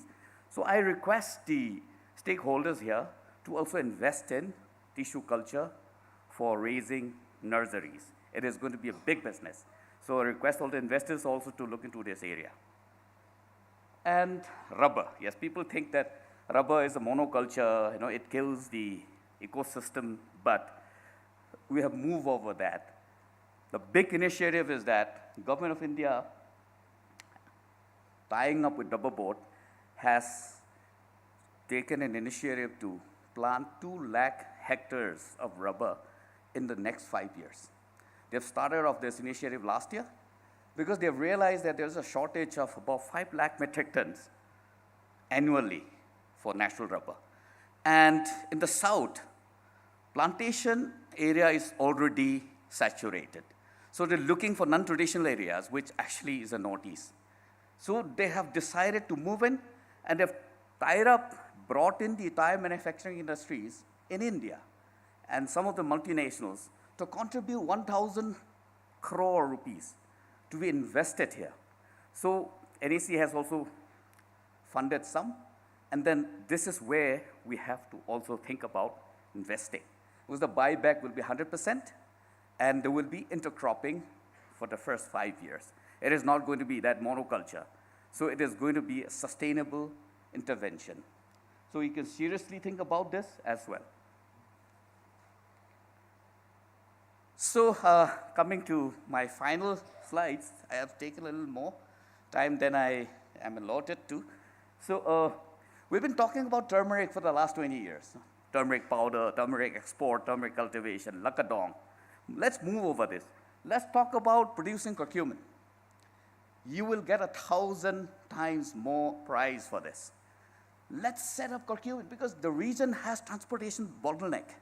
We need to focus on low volume, high value products. We need to bring in a technology. Let's focus on producing oleoresin. Let's try and produce curcumin. You go and Google the cost of curcumin tablets and capsules in the market. It's all over the world. Let's do it. Our Honorable CM has mentioned about papaya. We cannot eat papaya and survive. Let's try and produce papain. Papain will give you a huge, huge market resource. This is a food tenderizer. Every restaurant in the world uses papain because it is a meat tenderizer. It is a derivative from papaya. So we can think about it because we cannot market papaya. If you try and market 2 truckloads of papaya today, you will not have enough buyers, even in Dimapur or Kohima. We have also spoken about Naga king chili. Yes, I love the king chili. But how much can you eat? Now people are talking about micro-food. You want to actually have a bottle of micro-food, and you can actually feed 1,000 people. You know, you have to go into it. Sports medicine has a huge application and demand for capsaicin. So you can actually produce capsaicin from the king chili. We talk about fruits and vegetables. I was talking to one of the producers, farmers from Jaluke, about production of vegetables. You know, he brought in 2 truckloads of cabbage. He just couldn't sell it. So now, why not freeze dry them? You will reduce the quantity and the weight of that particular food product, vegetables and meat, to 1/4 of the size. Transportation costs will be hugely reduced, and you can preserve it. The latest technology that we've heard from and trying to tie up is from America. You can, in fact, preserve the food without changing the properties for about 10 years. You can supply this to our defense personnel working in snowbound areas. In fact, we can even target space travel because we are talking about micro-food now. Freeze-dry technology is available already. Then packaging material is a huge, huge issue in Northeast. I know that some of the industries have already taken up this initiative. CII, finer, they'll know, but we need more intervention in this area. We need more intervention. Please think about investing in packaging materials as well. Then planting materials. I was so happy to see the seed banks in the brochure again. This is what we need now. In order to be productive, in order to increase productivity, we need quality planting materials. We need quality seeds. Now, if you see the corporations who are dealing with seeds, there's a huge, huge, huge profit margin. We're buying seeds from whom? Why can't you not set up a seed bank here? It is a big business. The kind of seeds, say particularly corn, that's being used here will give you about 30 quintals per acre. But if you buy it from some of the companies, which I don't want to add, I'm told that since Godrej people are here, I heard there's some representative from, I was talking to one of the top guys, you will know him, he happens to be my friend. He is saying that the kind of seed that you're going to give will give you a yield of about 70, minimum of 70 quintals per acre. You need to think about it. You're talking about piggery, you need feeds. You're talking about poultry, you're buying feeds from Punjab, you're buying feeds from Delhi. Fishery, 60 to 80% of the input goes into feeds. Now, a kg of feed for poultry is costing 45 to 50 rupees. It's not sustainable.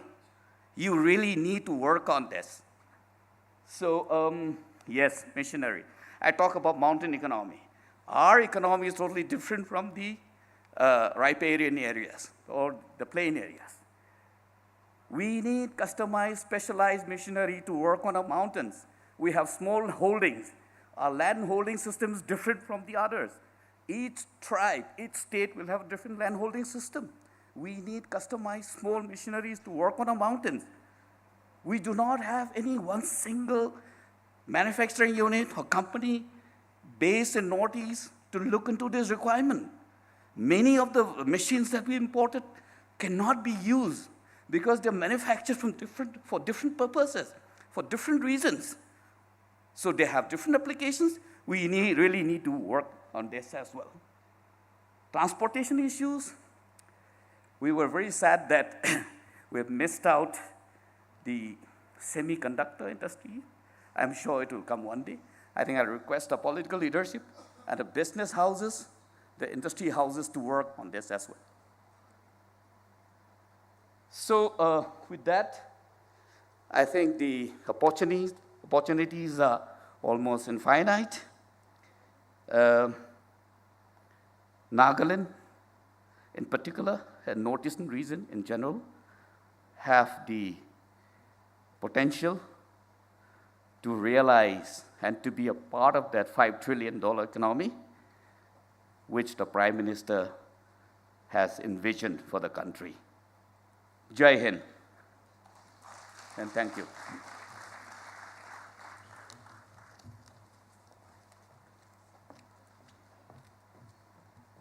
Thank you, sir, for your comprehensive presentation. A humble request. We are operating on a very tight schedule here, and time, as you understand, is a premium. So I humbly request all our esteemed speakers to please stick to your allotted time. I would now like to call upon Mr. R. Binchilo Tong, Agriculture Production Commissioner, Government of Nagaland, to share some more insights on the agricultural business potential in Nagaland for the next 10 minutes.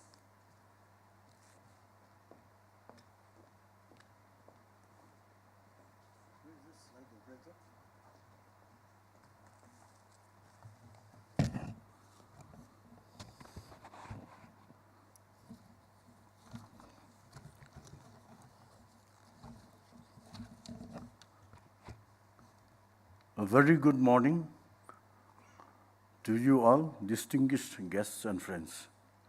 As has been said by many speakers, Nagaland is largely organic by default.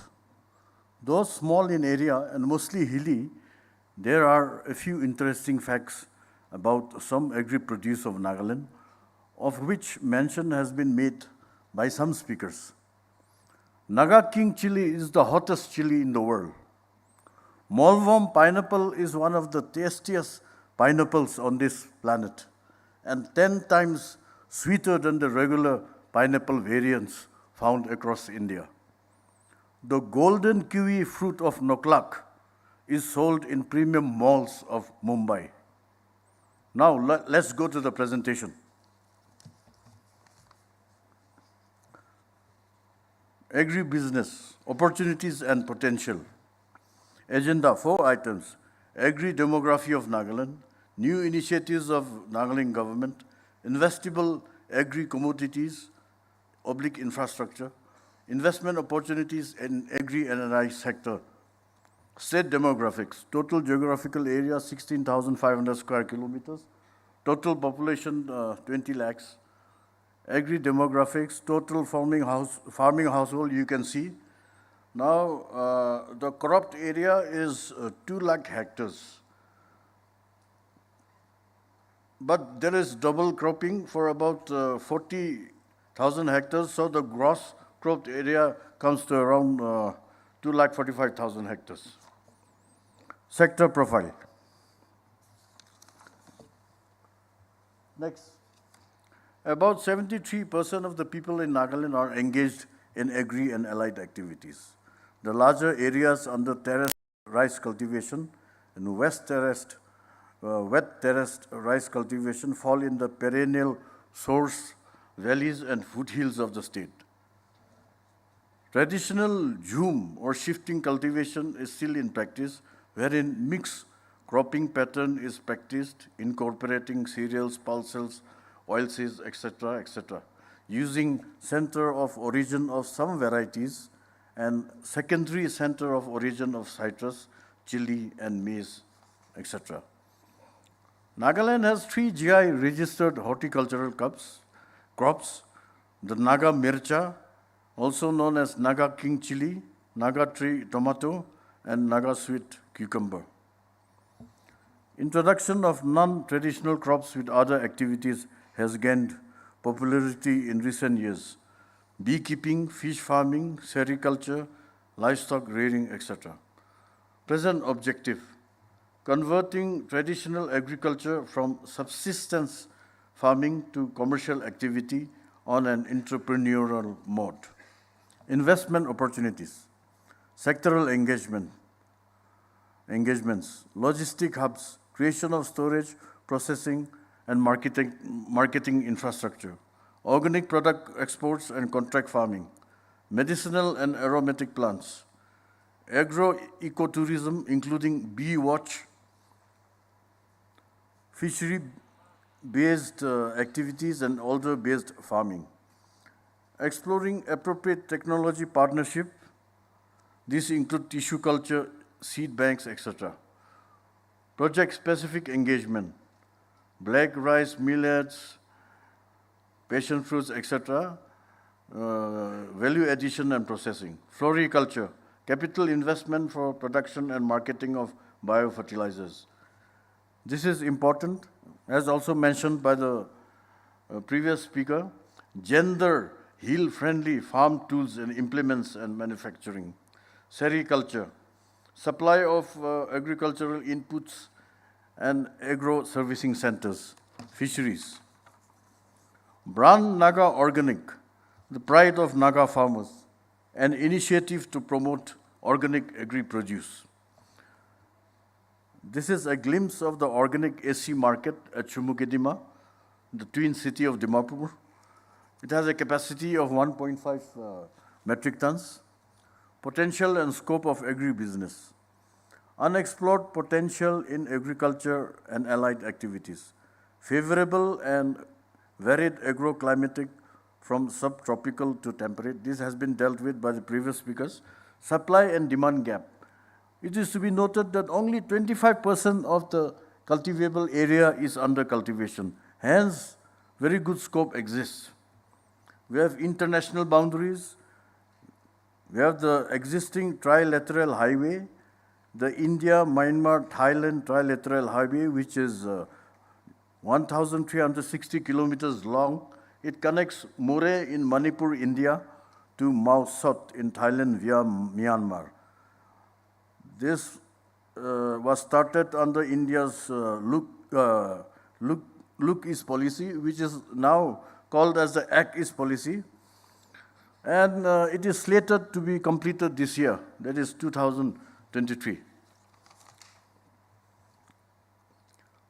Organic Nagaland.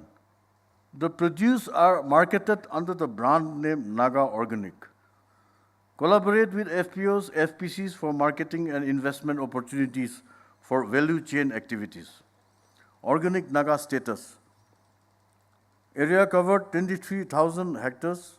Certified area, certified as organic, 13,000 hectares. Under certification process, 10,000 hectares. FPOs registered 38. Crops under certification, you can see on the screen, a whole lot of cereals, pulses, fruits, etc.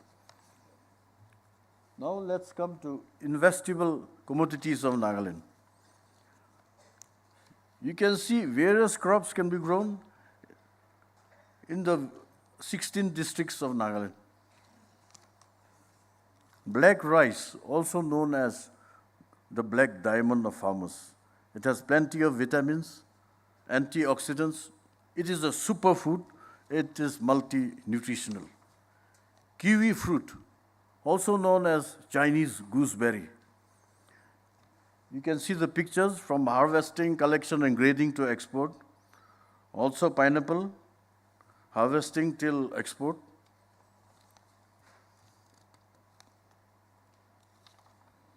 Ginger, same thing, harvesting till ready for market. Total area around 5,000 hectares, production is around 36,000 metric tons. Passion fruit area in production, you can see for yourself, large cardamom. Same with Naga Mircha, area in production, turmeric, various value-added products for horticulture produce. Here you can see turmeric powder. Next, on the top, Naga spice. At the bottom, Naga king chili. And on the right side, banana chips. Next, fruit canning factory at Longnak in Mokokchung district. Right side, passion fruit juice concentrate production and processing unit at New Wokha village. Next, beekeeping. Potential to keep about 22 lakh bee colonies. Capacity to produce about 10,000 metric tons of honey and 10 metric tons of wax annually. Present status, 440 metric tons. So the scope is enormous. Current consumption level is only 92 grams per capita per annum. The uniqueness of Naga honey. Common bee honey is multiflora honey from Apis cerana bee species. Stingless bee honey. It is sour, which has medicinal value. Rock bee honey. This is sweet, bitter honey of Himalayan bees, Apis laboracea. Coffee, the target under Vision 230 is 50,000 hectares. Present area under coffee plantation is 10,000.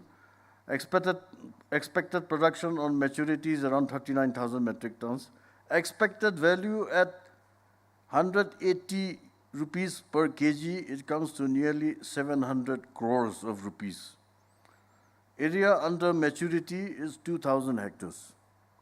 The USP of Naga coffee is that it has unique aroma and taste, and it is grown in virgin organic forests. It is exported to South Africa.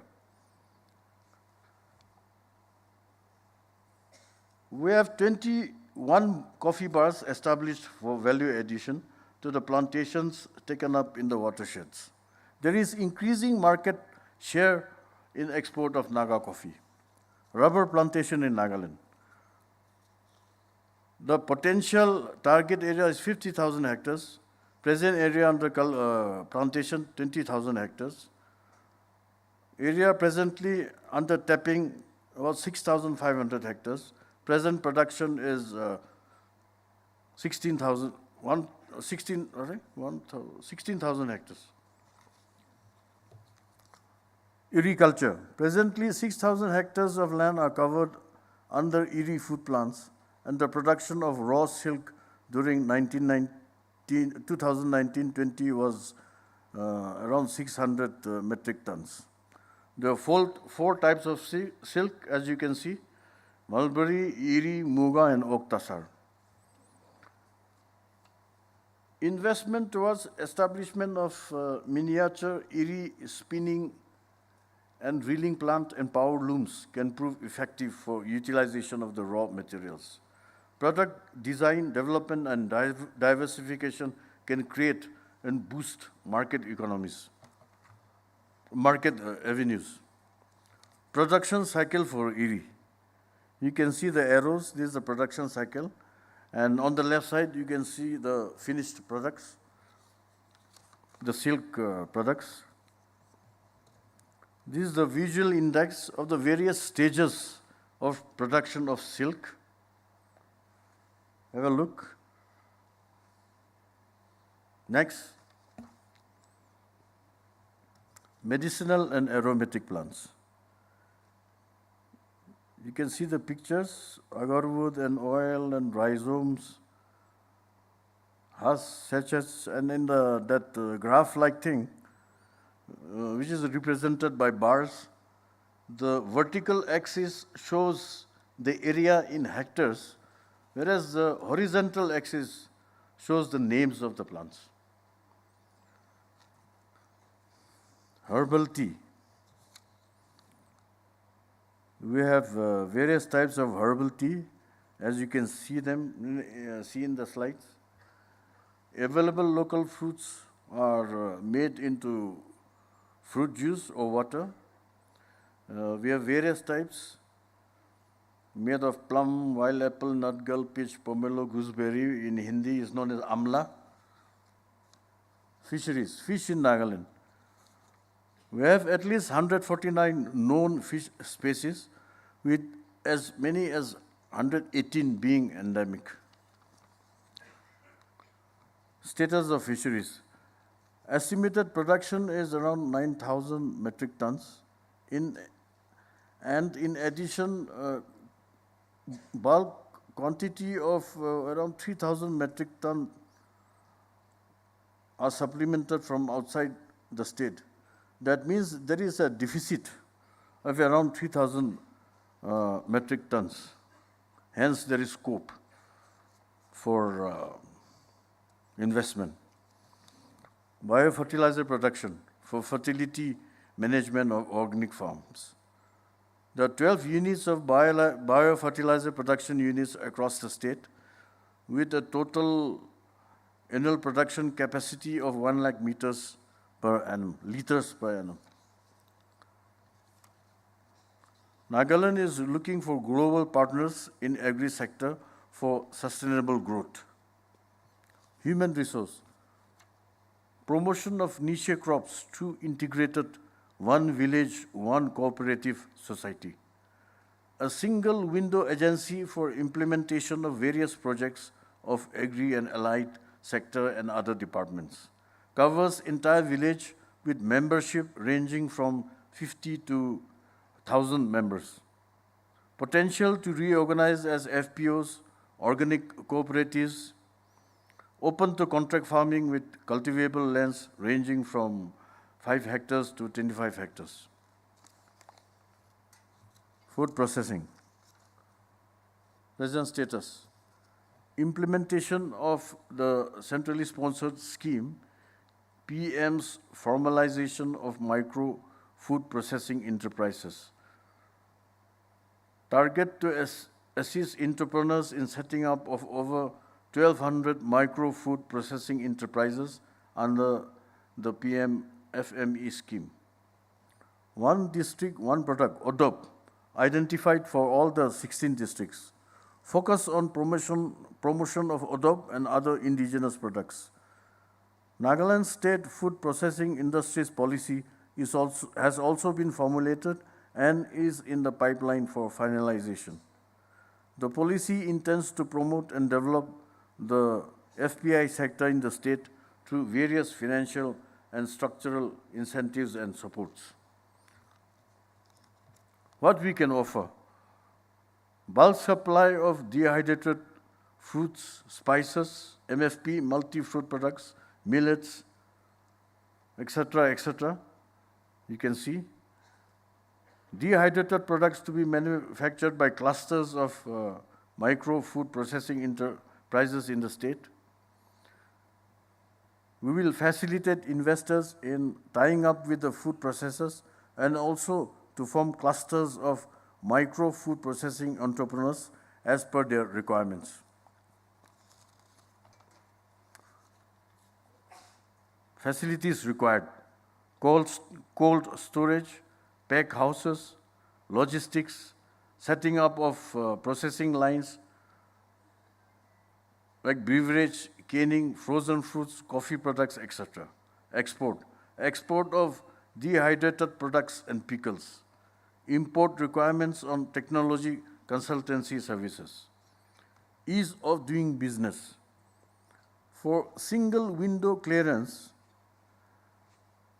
Investment Promotion Agency is Investment and Development Authority of Nagaland, known by the acronym IDAN, IDAN. This has been set up for end-to-end investor to relevant government department engagement. Brochures of IDAN would be distributed here also and at Kisama, Naga Heritage Village. Please catch hold of one. The phone numbers and email address of IDAN would be available there. land banks, industrial parks to be set up, state government pursuing with Northeast Industrial Development Scheme needs any ideas for various incentives. For details of all what I have presented, you can interact with the Agri-Allied Department officers and entrepreneurs at the various stalls at Kisama Naga Heritage Village, where all of us are going, starting from 4 p.m. today. Thank you and Jai Hind.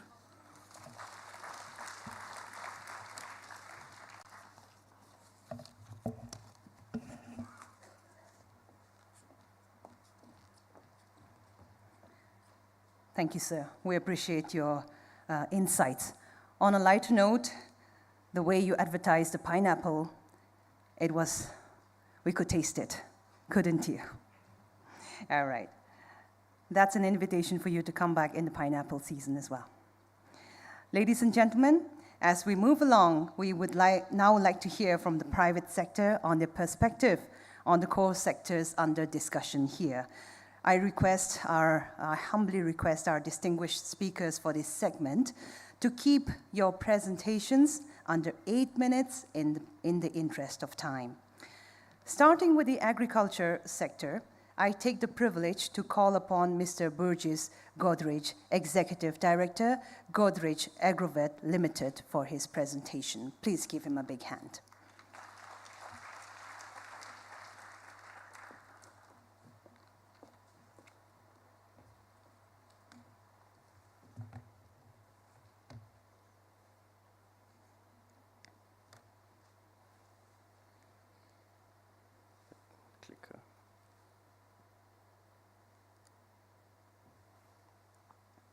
A very good morning to all of you. I'm here to talk about multilateral business partnerships that will improve productivity in both agriculture and animal husbandry in the Northeast.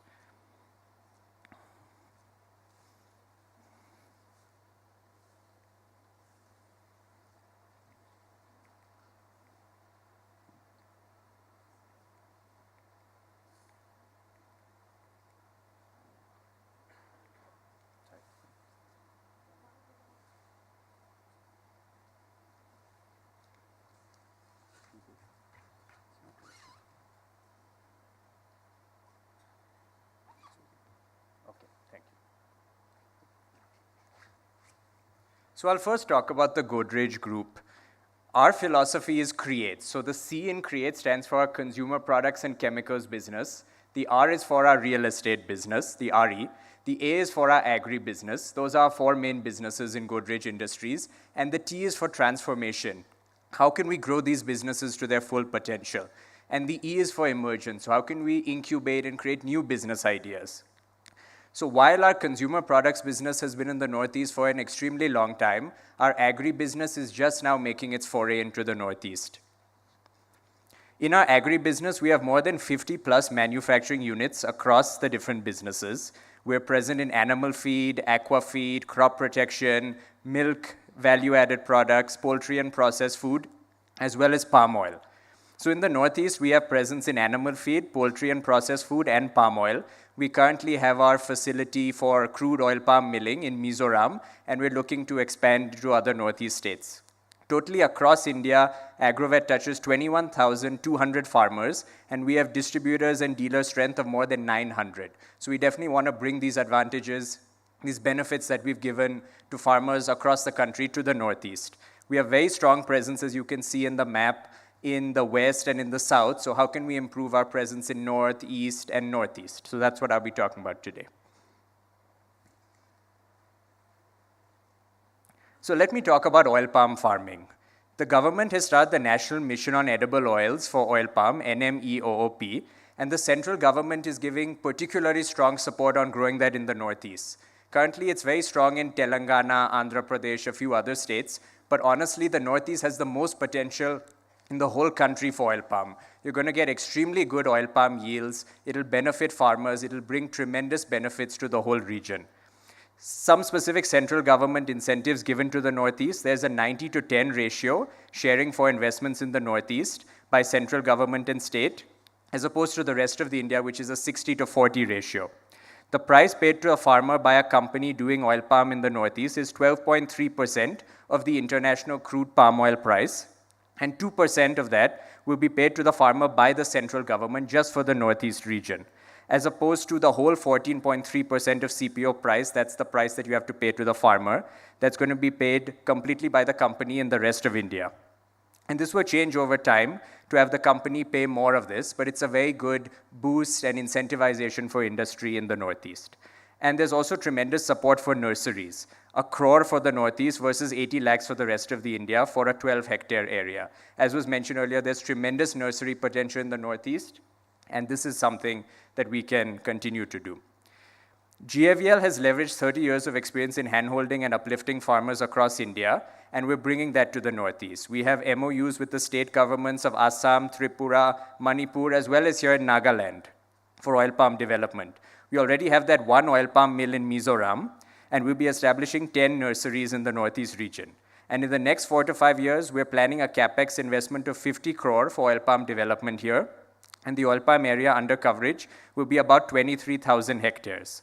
And we're motivating farmers by creating an agri-army. Farmers will improve their income, and we'll motivate them by showing them how sustainable oil palm can be done, how oil palm production by farmers in the Northeast can save on forex, can help India become more Atmanirbhar, more self-reliant in oil palm, and less dependent on imports from other countries.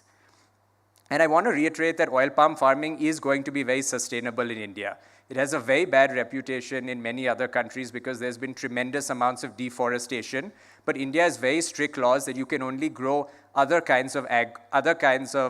you can only use other agri-land for oil palm. You cannot do deforestation. So how can you convert rice to oil palm, rubber to oil palm? Those are going to be priorities for the area. And we have an extremely strong environmental track record, and we will continue to preserve the forests and see what other land can be grown for oil palm. Smallholder farmers can also benefit from growing oil palm. You don't need to invest and buy more land. You can grow oil palm on your existing land area, and you can double your income. It's not something that requires much more investment. Intercropping can aid farmers because there's a very long gestation period for oil palm. In the first 4 to 5 years, it's not going to yield anything. So how can you do intercropping? There's potential for doing it with pineapple, coffee, rubber, cocoa, many other crops, tea as well. So let's see how we can do that intercropping as well. And let's see how we can also combine livestock with oil palm in this fallow gestation period.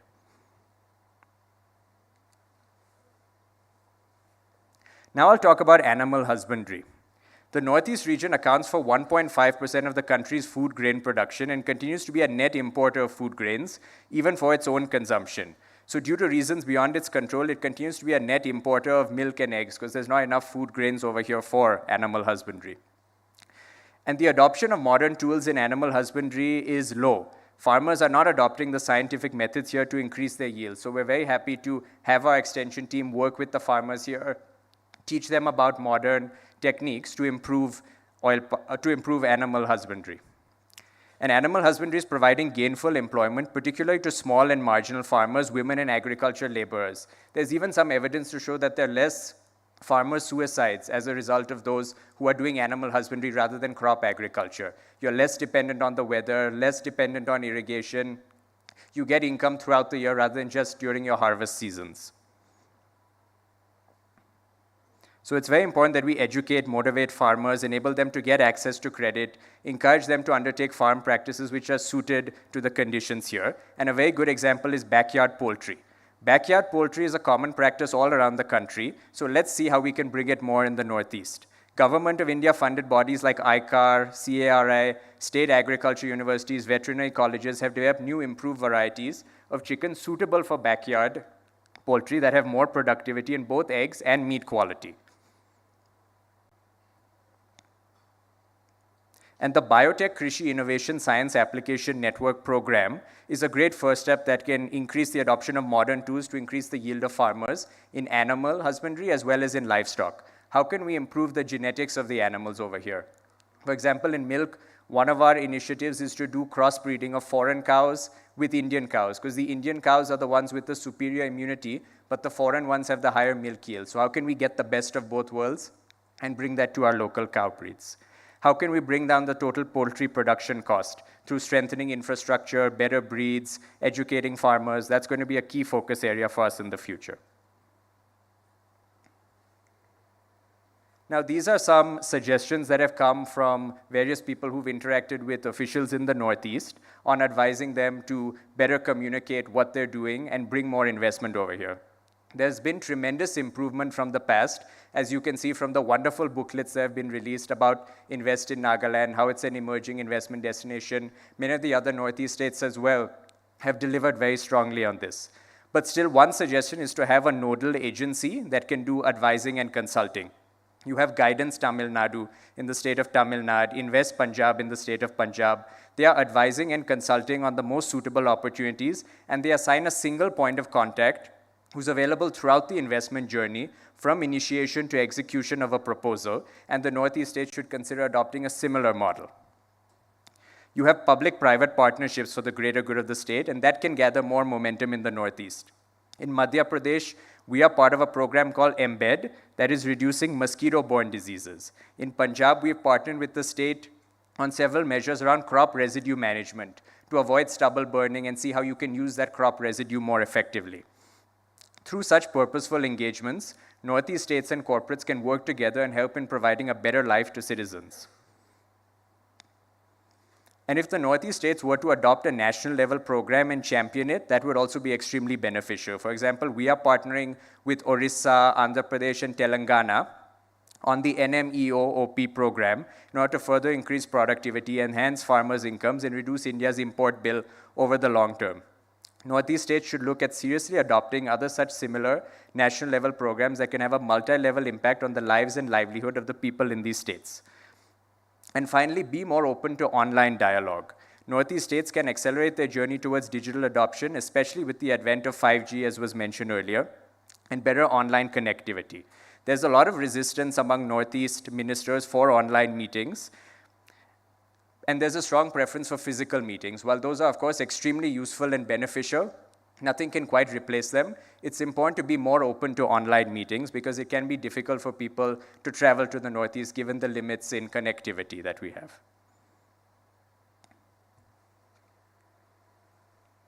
I'll just talk a little bit about our CSR initiatives before I end. So at Godrej, our sustainability vision focuses on building an equitable and greener world for over 20 million people. Having trained more than 1,400 people and set up 2 waste management plants in Assam, we'll continue to invest in skill building, youth empowerment, different environmental initiatives, and community development of the region. And just to give an example, our upskilling programs have enabled women in Assam to raise their incomes by 50%. So we look forward to replicating that in the other states of the Northeast. So thank you very much for your time, and I'd like to acknowledge our 2 team members here, Raju and Dr. Ramesh, for all their help in building up the oil palm business in the Northeast. Could you please stand up? Thank you so much for everything you've done, and we look forward to partnering with more partners in the Northeast on bringing these initiatives to implementation and fruition. Thank you so much.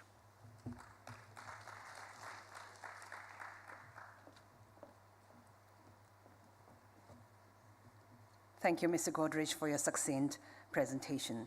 Staying with the same sector, may I invite Dr. Autushi, Chairman Echahaba Tea Growers Cooperative Society Limited, to share his thoughts. Please give him a hand.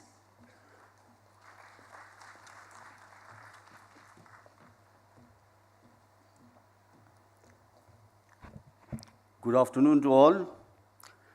8 minutes to present an industry perspective concerning the entire state, and being the single person, I think it's a torture.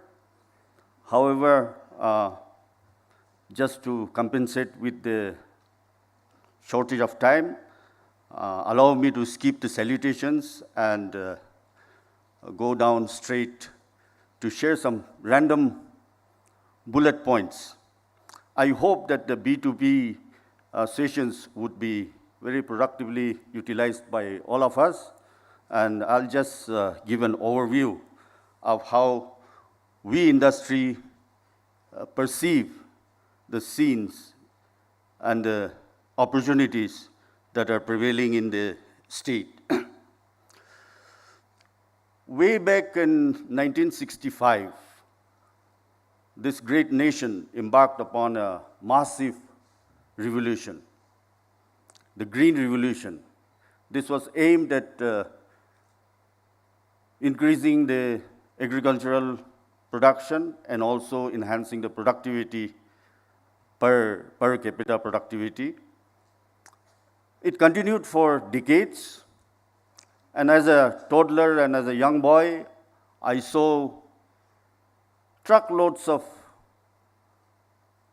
fertilizers, chemicals, pesticides being transported to the remotest of villages and being stored in the agricultural godowns. They were all wasted because nobody used them. This was not because we wanted to preserve our land, but this simply because we were ignorant about how to use it. We were laggards. We didn't want to adopt new technologies, and we were not willing to take risks.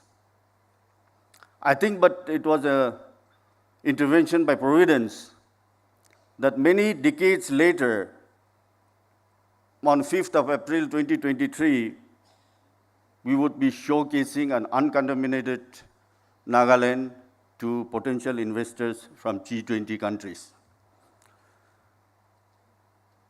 When people say organic by default and organic, I sometimes feel abused and being made inferior, because what we have here is natural cultivation. I think these are notches ahead of organic cultivation. The rural settings are very unique, and in the past 1 day or so, and in the coming one day again, you will be witnessing a lot of rural livelihoods and livings, and you will see a number of Zoom fields. The lives in the rural areas even today revolves around the Zoom field, the romance, the folklore, the dance, the festivals, everything, even the gossips revolves around Zoom. And therefore, as our APC has explained, Zoom was a repository of food for a single village, and all food needs were provided for from this Zoom field, and this was subsistence economy. With the basket of demand increasing, there is a need for disposable income and also to commercialize things. We Nagas are humble people. We are, if I may say, having a complex of inferiority. We don't even feel confident about what we have. Had we been boastful of what we have, Nagaland would be issuing organic certification to the entire planet today, because much before people tried to document and streamline the organic cultivation processes, centuries ahead, our ancestors had adopted very unique systems of cultivation. And later on, unknown by both the parties, the World Bank, the FAO, and UNDP have come up with nomenclatures and semantics like contour bunding, organic cultivation, and all that.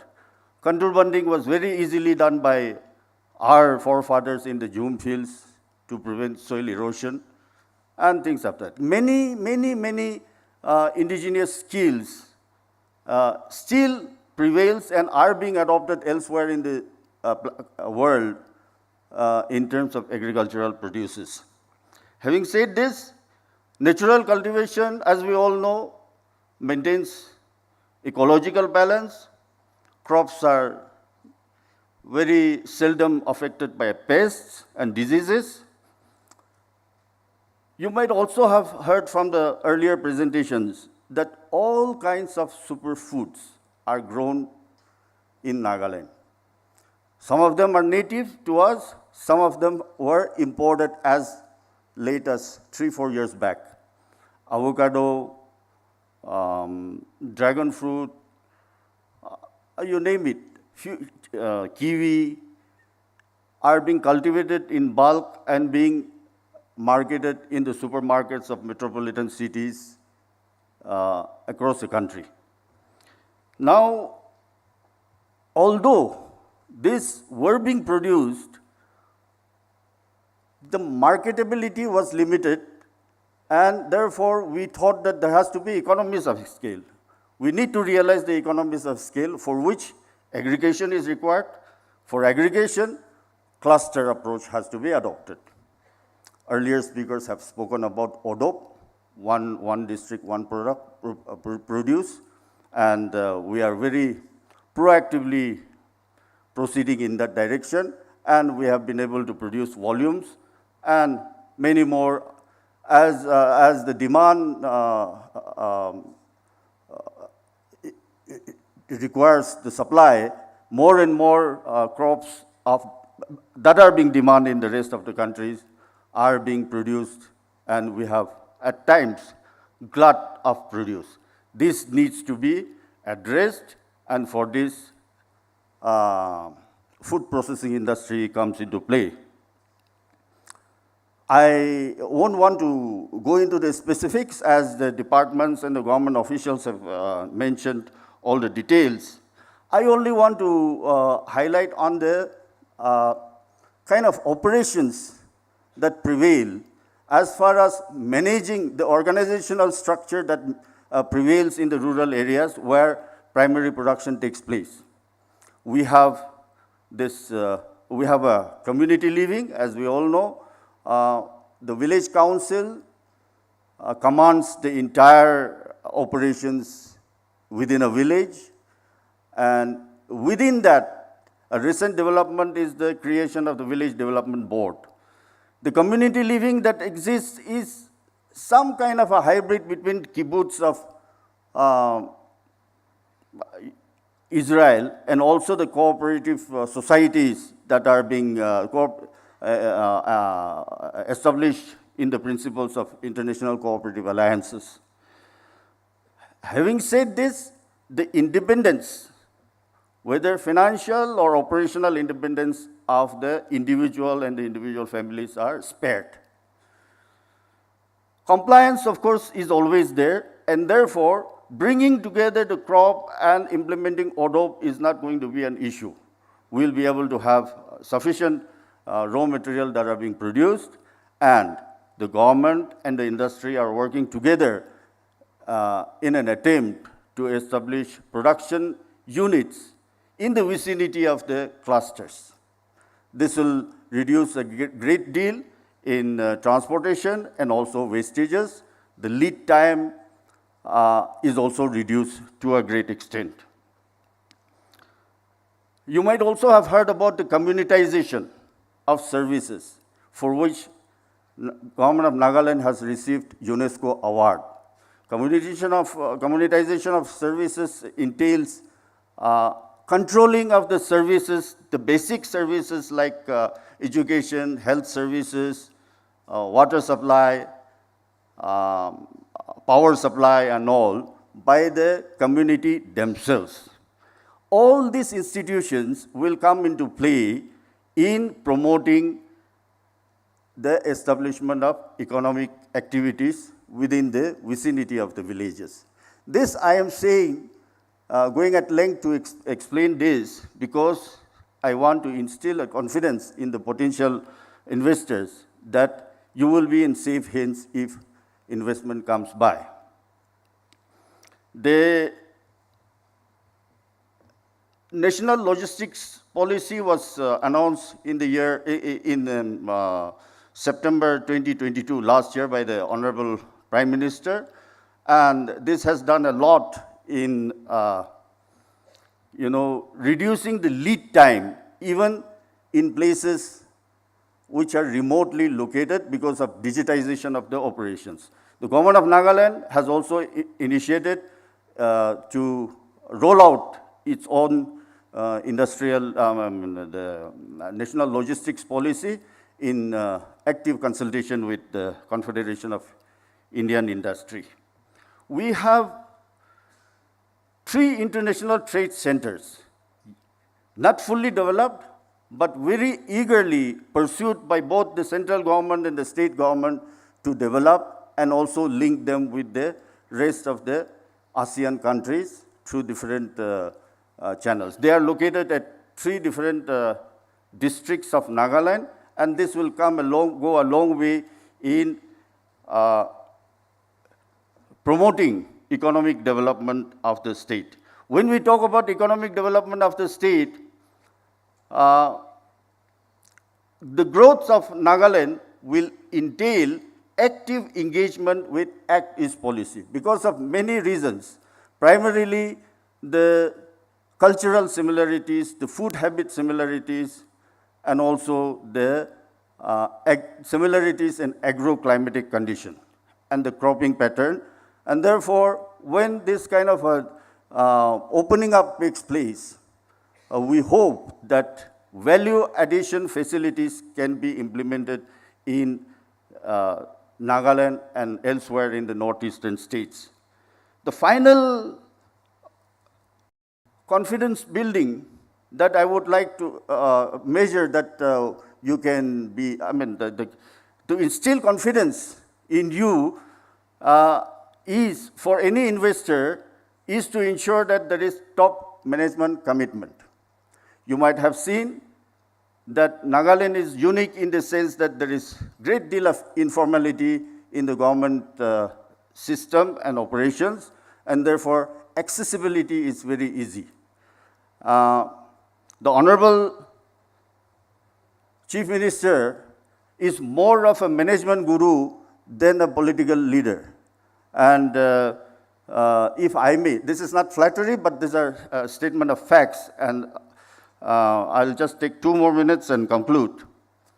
In the year 2003, when he was the Chief Minister, Agri Expo, Northeast Agri Expo was conceptualized. It was a grand success.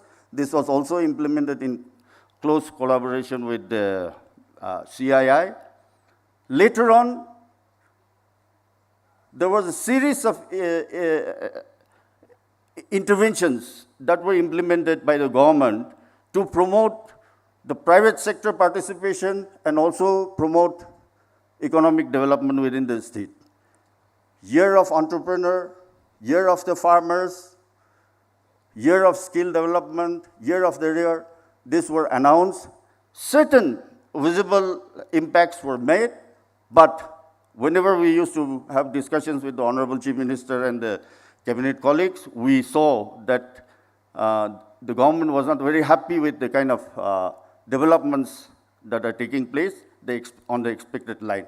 And therefore, what we should be confident about today is the dovetailing of the intentions between the central government and the state government in ensuring, in an attempt to see, in its desire to see that private participation increases in order to promote economic development in the state. So Atmanirbhar Bharat, Startup India are a few things that have come in. The ease of doing business is one thing that has been helping the implementation of startups within the state in a big way. Government of Nagaland will be very, in a few days' time, we will be seeing the rolling out of the state logistic policies. We were assured by the department of that, and also the ease of doing business. And we are confident about it because of the entry of a new advisor to the Chief Minister on Industry in the person of Hekani Chakhalo, who is herself a promoter of entrepreneurship, and she has been the founder of Young Indians, the younger sister of CII, and we are hopeful that the team and also the IDEN, which Honorable APC was speaking about, is being headed by a young, dynamic chairperson, and we hope that this team, and in consonance with the government of India policies, would go a long way in promoting entrepreneurship and also in assuring that the potential investors that you are in safe hands, and we are sure that even though on a case-to-case basis, government would be willing to make amendments to the policies which we have seen in the past happening, and we hope that this will be pursued more aggressively. With this, just because there is shortage of time, I would like to thank everybody. Thank you very much.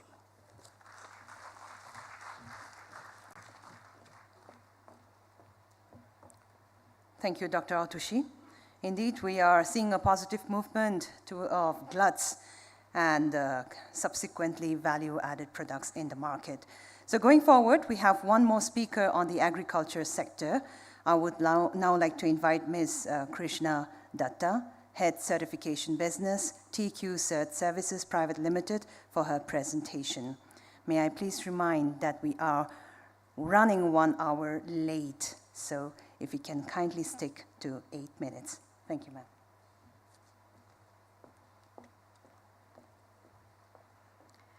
Good afternoon, respected dignitaries, and thank you for this opportunity. So, to begin with, I represent the Tata Group, and what brings me here is our commitment to sustainability and working together with the communities and other stakeholders. So we go ahead with the thought, embracing the planet, embracing the future.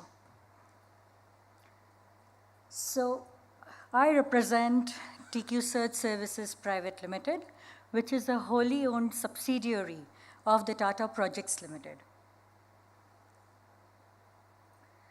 So the Tata Projects Limited, as we all know, is involved in various businesses, especially in developing the infrastructure in the country, inspecting and offering the advisory services for the development. As far as our TQ Cert services and TQS services are concerned, in this we are offering the certification services especially to impart confidence and trust in the products as well as the services offered by various companies. We are accredited by the National Accreditation Board for certification bodies, and in that we offer certifications especially in the area of quality management system and the food safety management system. In addition to that, we do a lot of work around product certifications. So our latest certifications that we have had now is for the drones, that is the unmanned aerospace services. This is our pan-India presence. So we are present in almost every state in the country. And of course, we are also doing a lot of work in the Northeast. Just around a week ago, we completed about 100 hygiene rating audits and certification of 2 Eat Right campuses in Arunachal Pradesh. These are some of our clients who have been associated with us for the last 8 years. We have been doing various certifications for them. We are offering a lot of services, especially in development of their own processes and systems. So as far as organic certification is concerned, we have been hearing about organic certification for some time, and it's really heartening to know that, in Nagaland, the produce is organic, but of course there is no certification given to it. So if I have to really say, organic certification currently is being led by APIDA, that is the Agro-Processed Export Division Authority. So in fact, APIDA would be really happy to have a lot of organic certification done in Nagaland, because there will be a lot of trust and confidence here. If I have to talk about organic certification, what the Northeastern region enjoys is the lack of other manufacturing industries which actually impart a lot of emissions and toxins to the agri-produce. So here, at least, since you're free of these kind of effluents and emissions and toxins that could come in from the various manufacturing industries, definitely the produce that we have here will be organic in nature. So as far as organic certification is concerned, the world believes in it. We may say that our produce is organic, but we need a conformance to it. We need somebody to say that yes, this is organic, and as a result of which, when we go for the certification, the entire system is traced back, and nearly 3 to 4 years data is actually looked into, subsequent to which the organic certification is actually imparted. Not only this, once you're certified, you also feature on the website. So the people across the globe, corporates across the globe can actually trace you, and they can come to you for any kind of product that they would need in their country. Now in this, in India, we also have something called as INDGAP. This is essentially for the global gap that you may have heard about, that is the good agricultural practices. So here we talk about the Indian good agricultural practices. We all know that India, the agricultural practices in India is far better than the rest of the world, because we have been an agricultural country for a long time. And as our dignitaries from Nagaland have been maintaining, that traditionally our produce has always been organic, because we have always adopted this traditional agricultural practices. So the INDGAP certification especially talks a lot about what traditional practices have been adopted, and those practices actually have gone ahead and led to these agricultural produces, which can be termed as something that is produced out of a good agricultural practice, need not be organic. It is still okay. Maybe there is some kind of traces of some pesticide residue or some drugs, but still they tend to be produced out of the good agricultural practices that are adopted in India. Then we have the Global Gap certification, which is the Global Good Agricultural Practice. Of course, this is more recognized across the globe because it follows a lot of concerns which are highlighted in the Global Gap documentation. So the benefits again is that you are approachable and you will be linked to the rest of the world. So here you have two options as well. You can have individual farmers going in for a global gap, and also you can have the producer groups, that is the group of farmers. So if you have a village cooperative, then the entire village cooperative can go for a global gap certification. This is one of the product certifications that we have been recently doing, and this was developed by us along with the Quality Council of India. This is the voluntary certification scheme for the medicinal plants. So here we ensure that there is a safety that is followed right from harvesting the medicinal plant to creating the product. So the entire chain is actually traced back, and it is a certification of the product itself. We are also a recognized body by the Food Safety and Standards Authority of India, and here we are doing a lot of work with the regulator. The regulator has entrusted us with doing the hygiene rating audits, the third-party high-risk manufacturing audits, and audits as per the Eat Right India initiative. So when we talk about the high-risk manufacturing, so in the food processing, we have always seen that technology has shown up. Lot of ingredients have come in. So there is always a possibility that in our pursuit to make a better food, there could be actually additions of various ingredients. So when we talk about food safety, it essentially is about saying that though we have added the ingredients, all these ingredients are safe for human consumption. This essentially brings us to a point wherein it talks about start with a safe product such that you have an end product which is safe for the consumer. So here we are looking at actually certifying the entire value chain as well. This is what I've been talking about, the Eat Right initiative, where we are saying eat healthy, eat safe, and eat sustainable. So this morning we just had a wonderful session with all our millet foods. So millet is one of the products that India is now promoting. This is the millet year for us. So, and it was really heartening to see that so many beautiful dishes made out of millet were served to us. So millet is also one of the very rigid crops, and also it has a lot of value as far as the human body is concerned.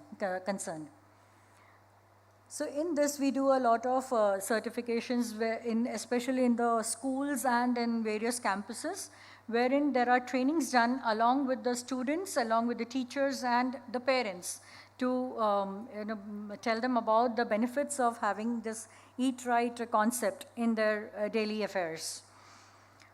As far as our certification process is concerned, we all may know that the certification process actually involves having auditors and inspectors coming in, inspecting the systems, and then giving a certificate.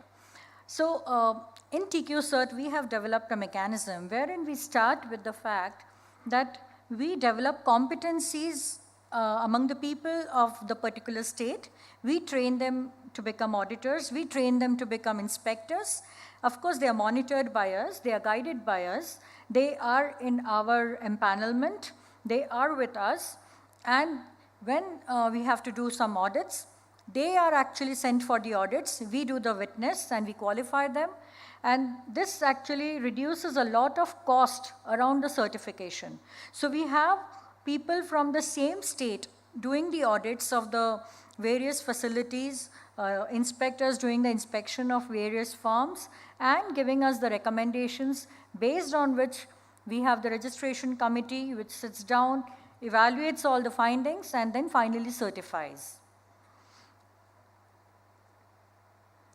So the various certifications under the Eat Right initiative that we are currently doing is the Eat Right School, the cluster certification, which has various certificates like the Clean Street Food Hub, the Clean and Fresh Vegetable and Fish Markets, the Bhog, which is the blissful hygienic offering to God. This is for various temples and churches where they have got huge functions. And then we have the Eat Right station. So in India, you may have really heard that Jalandhar was one of the stations which was recently certified as an Eat Right station.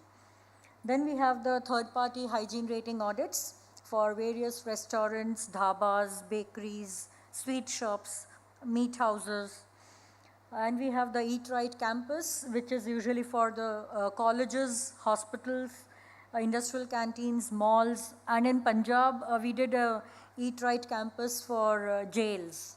So the government is actually interested in having this Eat Right mission to reach out to everybody. So even the jail inmates were actually given some training on Eat Right, and then they were certified. So these are the various certificates, and of course, now again, when we talk about these certificates, we only give our findings. So this is all happening online, this is on a portal. So we upload all the findings, and these certificates come from the Food Safety and Standards Authority of India to the institute. Next, we come to this HACCP and the FSMS related certifications. So HACCP is essentially associated with foods wherein we try to identify and analyze the hazards and identify the critical control points such that once we mitigate them, the food is rendered safe for consumption. So basically, now we have gone a step forward, and going beyond FSMS, we have moved to FSSC 22000 and BRC related standards, which are the benchmark standards by the Global Food Safety Initiative. So once these organizations or the food processing units are certified to these benchmark standards, their name features on the GFSI website, and the various retail chains can actually get in touch with them directly for having their products on their shelf. Now, as far as these GFSI benchmark standards are also concerned, again, the competency development around it is very, very critical. So here we talk about every stakeholder involved in the process. So here it starts by saying that when we have a food processing unit, when we are building one, let us adopt food safety at that step itself. So it's a food safety by design.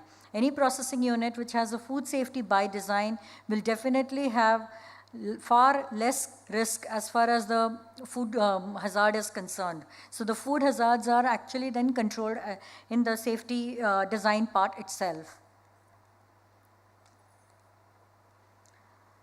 In this, basically, we are talking a lot about the risks that could come into the food from various steps. Especially, it could come from the raw material ingredients, it can come from the people working, it can come from the machinery, it can come from the environment, and it could also come from the technology that we adopt. So, when we start adopting the food safety by design concept, we are essentially saying that we will ensure competencies of each one of them and then finally put out a product which is safe for human consumption and can be certified as food safe. Besides this, we are also into Ayush certification. So Ayush is about this Ayurvedic products, and especially from the herbs and the medicinal plants. So here we do the Ayush standard mark and the Ayush premium. So of course the Northeast region actually is a very good area for having Ayush products because we can really have premium products here.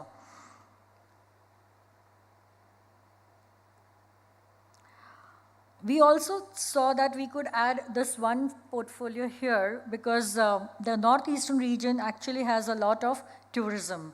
And tourism now is also associated with wellness. So yoga happens to be one of the very important health-related activity which has been promoted in a big way.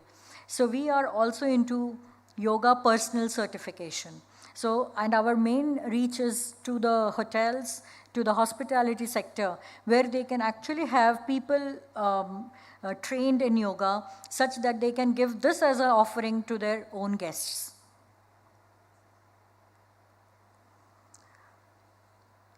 As I said in the beginning, that what we try and do is we qualify people from the particular state or the region, and then we get the work done by them, and we keep monitoring the whole process.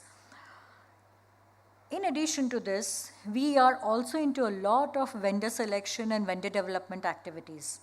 So here we support various industries in this partner onboarding process, wherein we carry out all the audits, all the inspections, all the due diligence activities, and then finally render the vendor to be capable of supporting the principal in giving the service or giving the product. So this is also one of the portfolios that our department handles under TQ Cert.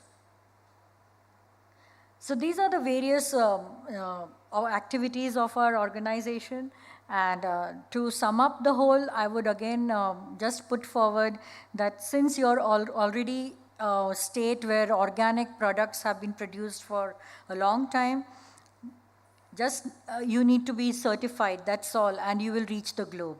So we are there with you. We will really participate with every stakeholder in whatever way you want us to, and provide the certification services in the state as well. Also, I was hearing a lot of palm oil being produced and plantations being produced. So of course, we all must have heard that there is a huge demand for the sustainable palm oil. So we could actually work together for the sustainable palm oil certification as well. That's again a very, very big certification, and it actually drives towards the sustainability. So we will be one step towards our effort at, having a better globe. Thank you so much.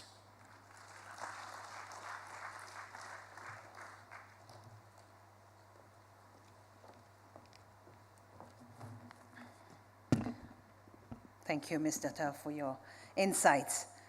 We are yet to hear from the IT, the textile, and the tourism sectors. So without further ado, I move into the next sector, that's information technology.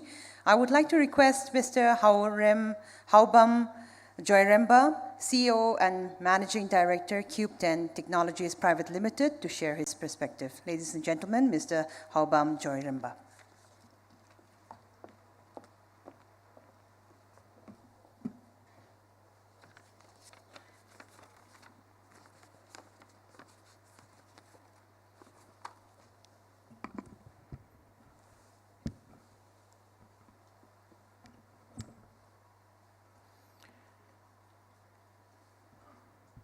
Good afternoon, ladies, gentlemen, and non-binary members. I've got two challenges here.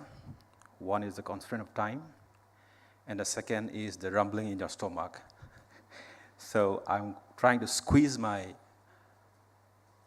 presentation. I'll not be going slides by slides, but I'll go through some random points. And my area is going to be perfectly, or rather completely different from all the presentations that you heard. But I can tell you that IT is something like a potato. It can be put in any curries. It can be everywhere, whether it be your agriculture, whether it be your finance, whether it be education, whether it be tourism, IT is going to be pervasive everywhere. So it gives me immense pleasure to be here and talking to you for this G20 Business Summit here in this beautiful, the place of festivals, Nagaland, Kohima. And I belong to a state, Manipur, which is a neighbor of Nagaland. As you just look around, you will see wires and cameras and podiums and screens where these are all electronics and these are all driven through IT. If you see a camera over there, you see wirelessly streaming that particular feed into that particular counter, and that is being fed to the YouTube directly now. What I'm a little disheartened at this point of time was that I was just trying to see the speed at which we are getting mobile internet in this room, but the speed of internet here in this room was around 3 Mbps, which was a little shocking to me. Because at this point of time, we are talking about 5G, and in 5G, you should be having around 300 Mbps in your mobile phone.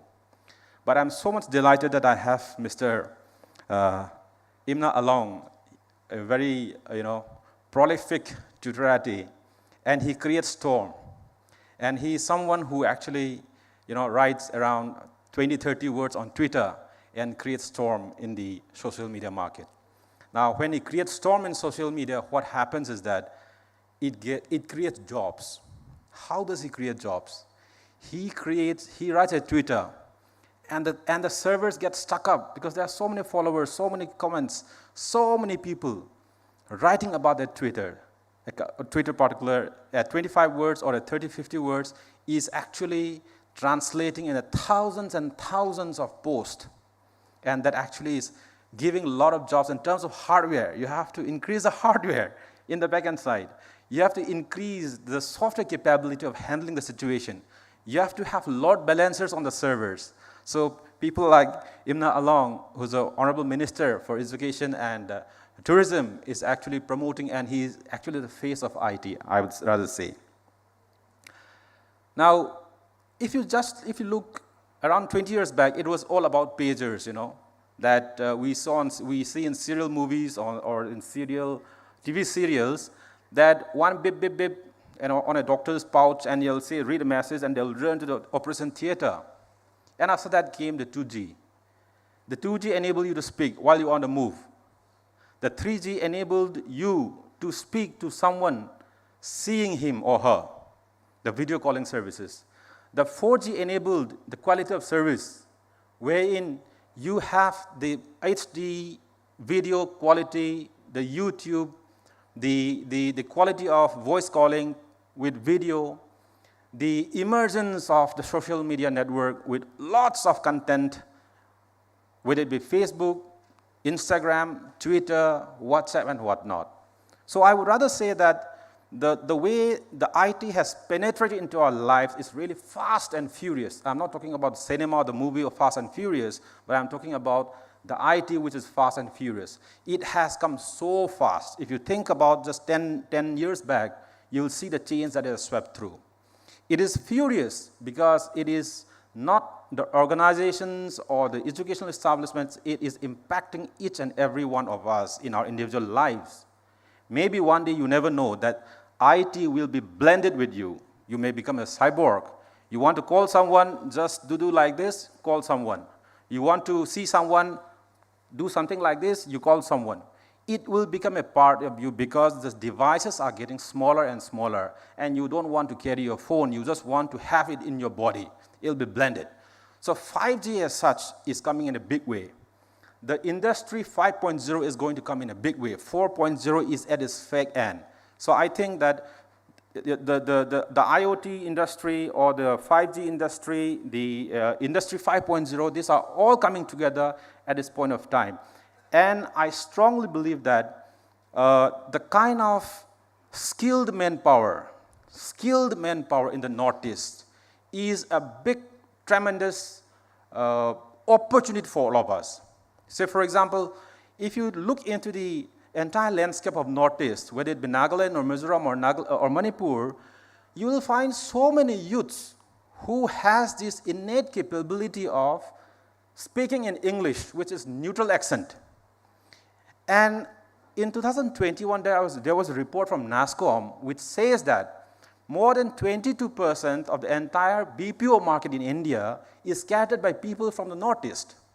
Now, why are we not having the BPO industry in this Northeast itself, where our own people can come down and stay here, eat the good organic food that people are talking about, breathe the fresh air and not the air, polluted air in Delhi? Why don't we establish a BPO center here? It's doable. But why is it not happening? Maybe 5 years before, it was not possible because internet was a big challenge. We hardly get around 10 Mbps or 15 Mbps is something which we feel it's very great, but that cannot drive the BPO industry. But now you have a very good internet service. But again, there's one challenge. The kind of internet that we get in the Northeast, especially in Mizoram, Nagaland, and Manipur, the kind of latency, we call it the latency. This is measured in terms of milliseconds. This is like you send a signal to US and it has to come back in some few milliseconds. The latency is quite long.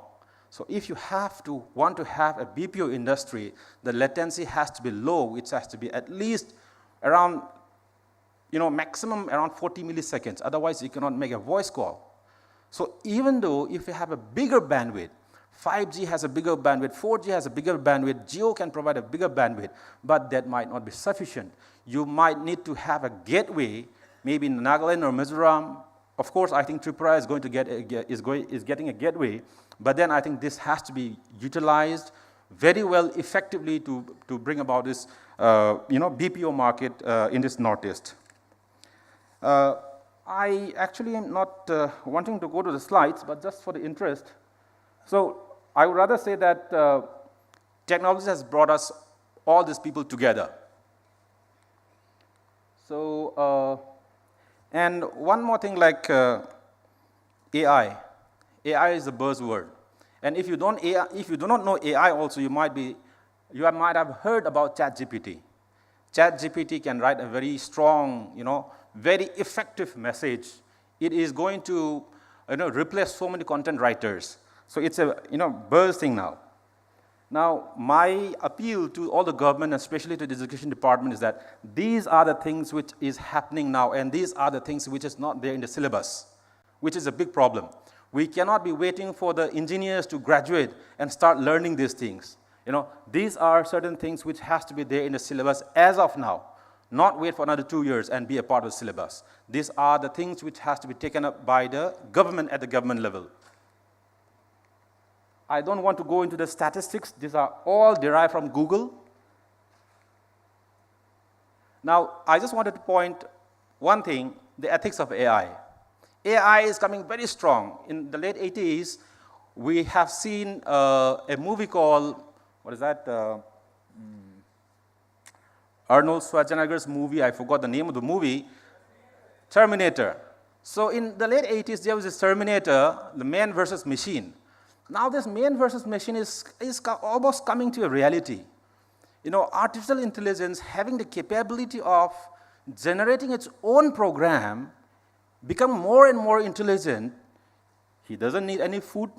He doesn't need any sleep. He doesn't need, he is not tired of doing same things repeatedly. And therefore, the kind of intelligence that it can gather is limitless. So the man versus machine is coming to the picture, and therefore what happens? The UNESCO adopted in 2021 in November the ethics of AI. To what limit we can use AI. So it is signed by 193 countries. I think way back in 1990s, I think there was an instance of cloning. A ship called Dolly was cloned. And there were certain regulations that, oh my God, how can if humans are cloned, what happened? You know, something similar to that. If AI is becoming much stronger, what will happen? So the UNESCO is coming into the picture and saying that there has to be a rule and a guidelines, and it is signed by all the 193 countries. AI is pervading the daily lives of billions of people. It personalizes our news feeds. It informs the decision of the governments, companies, doctors, judges, and many more. The judges, they might be very neutral, but they are watching the news. They are watching the news feeds. It may get impacted.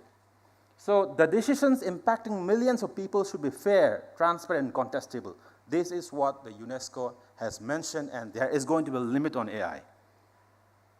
A lot is spoken about India. I don't want to go into these details. These are all figures, facts. But I would like to say something about Northeast.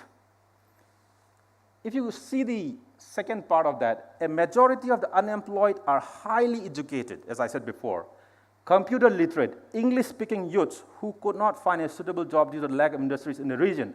A large chunk of the youths are now working in the ITS BPO sector across the country. The fact that the northeastern states have a legacy of missionary schools where good English is taught is coming in handy for industry and offers a huge potential.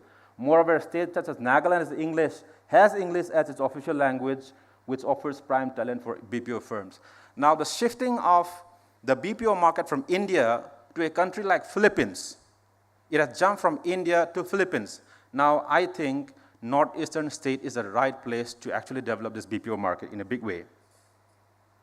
Nagaland, the land of festivals, we have been seeing from yesterday. We need to have a lot of collaborations. In Nagaland, a lot of things can be collaborated. And I heard someone talking about the IoT. IoT can come in a big way in terms of agriculture. And there are much opportunities in the BPO.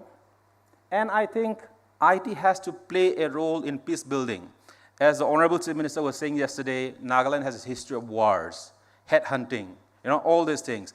You also had this Second World War. Manipur and Nagaland witnessed the Second World War firsthand. And the British Army Museum has declared the Battle of Imphal and Nagaland as the fiercest battle of the Second World War. Can you imagine that? So many battles were fought in the Second World War, but the Battle of Imphal and Kohima has been declared by the British Army as the fiercest battle of the Second World War. And I think Manipur and Nagaland should play a role in spreading out peace. Thank you so much for giving me the opportunity, and hope we'll catch up later in the session. I have a 23 years experience working in the IT sector in the Northeast. So if I can do anything, thank you so much. Thank you.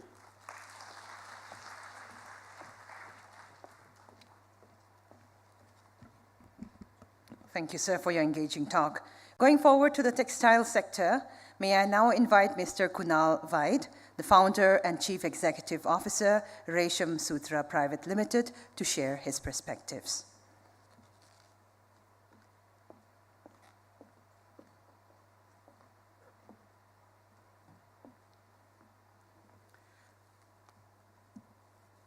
Good afternoon, everybody. I'm the co-founder and CEO of Resham Sutra. We are a company that's working on improving lives and livelihoods of rural textile producers across the country.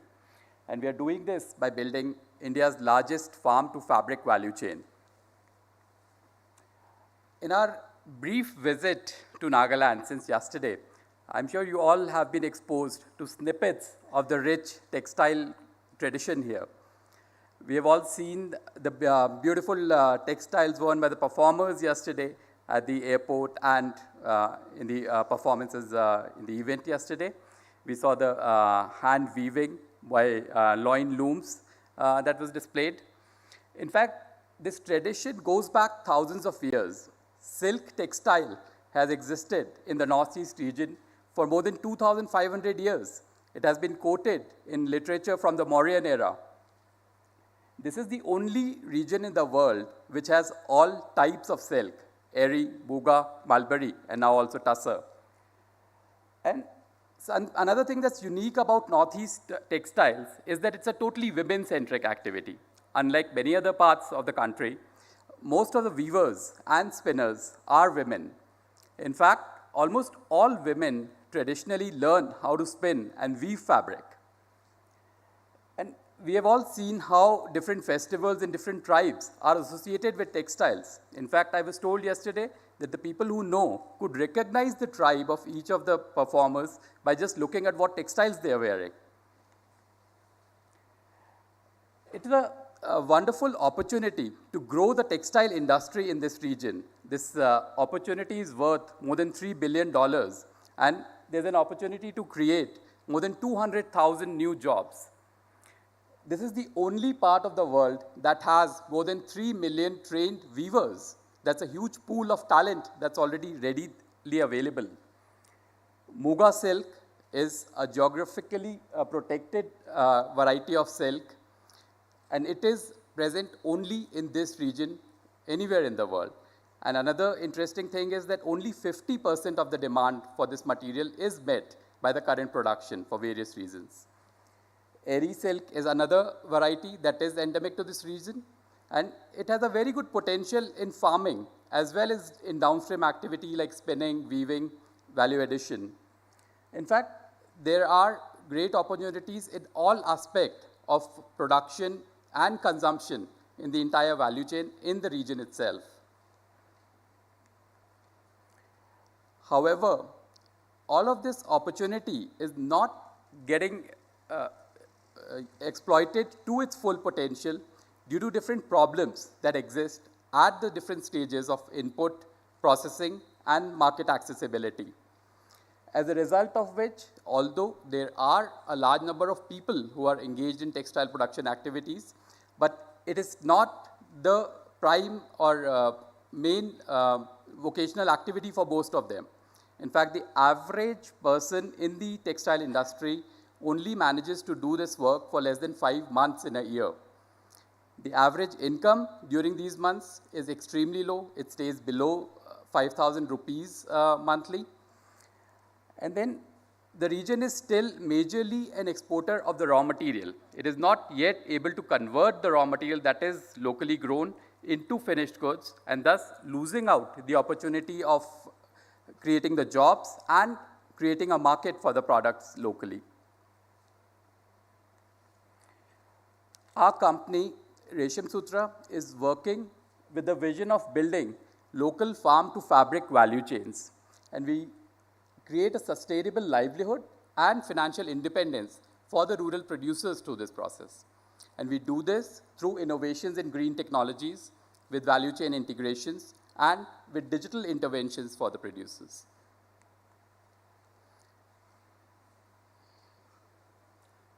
So our model centers around setting up of a rural experience center, which is like a hub that offers awareness, training, and skill development activities for the rural producers. We then facilitate the rural producers to set up small production centers within the villages.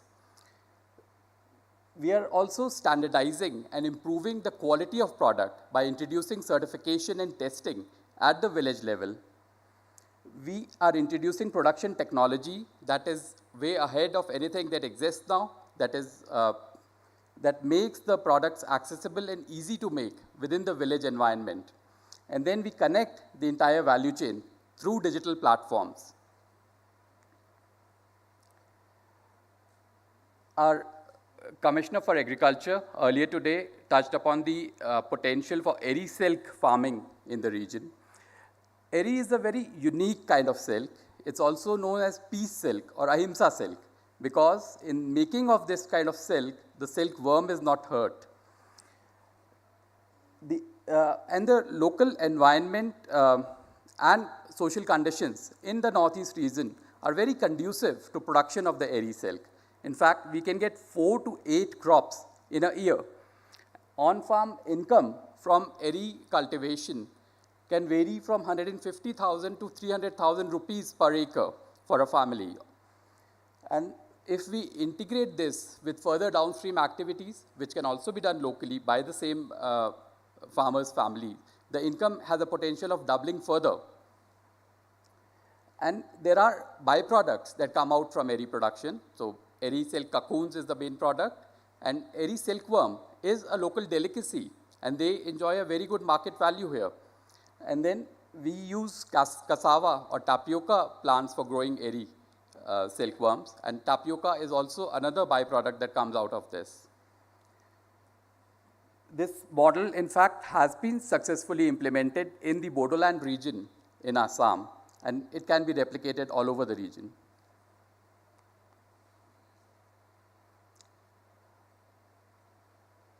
The pictures are not showing for some reason. So we have innovated a series of machines, 12 different machines for the entire textile value chain, from making yarn, making fabric, and doing value addition on the material.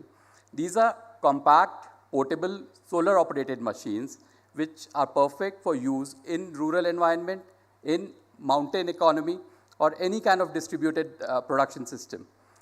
These machines are up to 400% more productive than anything that has existed. They are up to 90% more energy efficient, so they can be easily run on solar power. And we have installed more than 20,000 of these equipment across the country.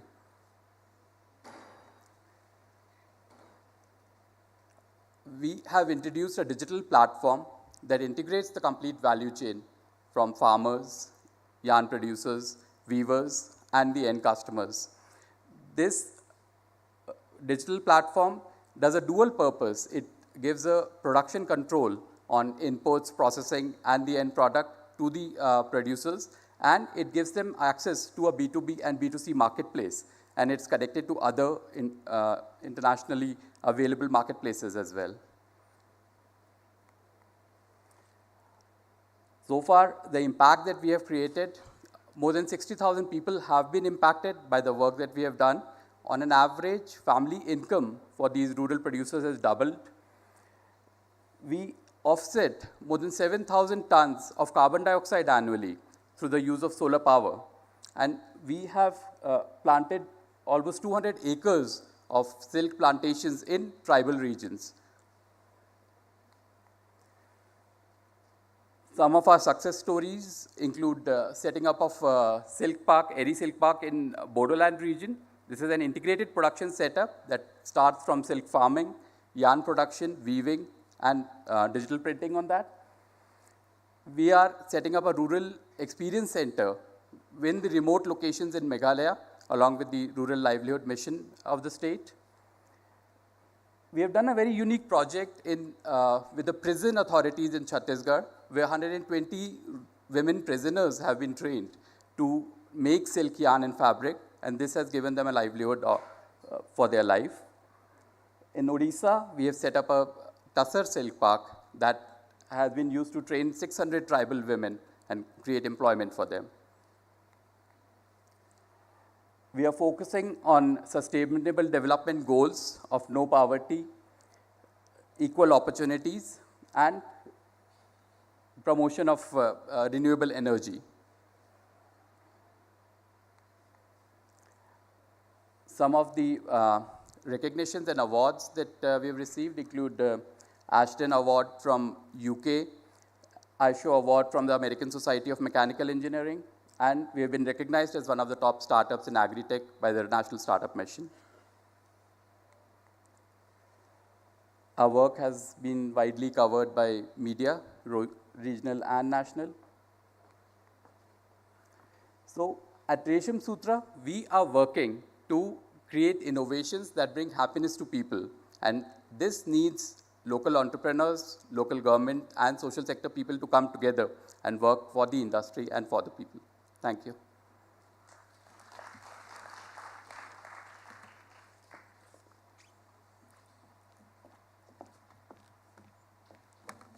Thank you, Mr. Vaid.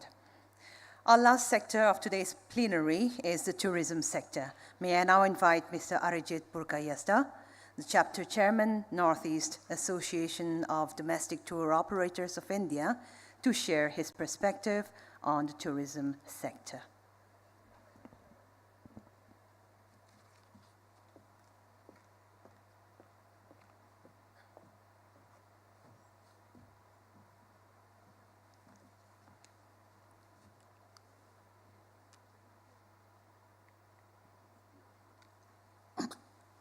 Good afternoon. The tourism and hospitality sector is a vital part of the global economy, contributing substantially to job and creations in economic growth. In recent years, there has been a tremendous increase in joint ventures partnership in the tourism sector. The examples of multilateral business partnership in tourism and hospitality. Successful multilateral business partnership in the tourism and hospitality sector is the Global Sustainable Tourism Council, that is GSTC. The GSTC is a non-profit organization that works to promote sustainable tourism practice around the world. Stakeholders, including government, tour operators, NGOs, gather to create and execute sustainable tourism policies and regulations. There are lots of challenges out there. The multiple challenges we have in the hospital sector can be beneficial. There are also a number of challenges that must be overcome. The greatest challenge is to locate collaborators that have similar goals and benefits. And the challenge is that managing the complexity of this partnership with the multiple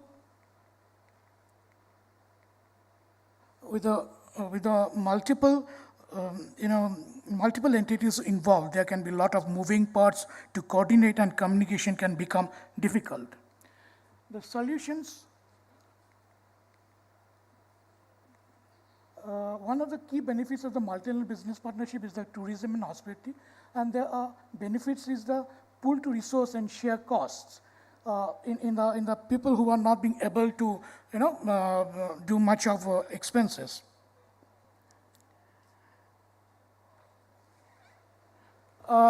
In agri-tourism, is the best is that the green banks who are helping for the agri-tourism.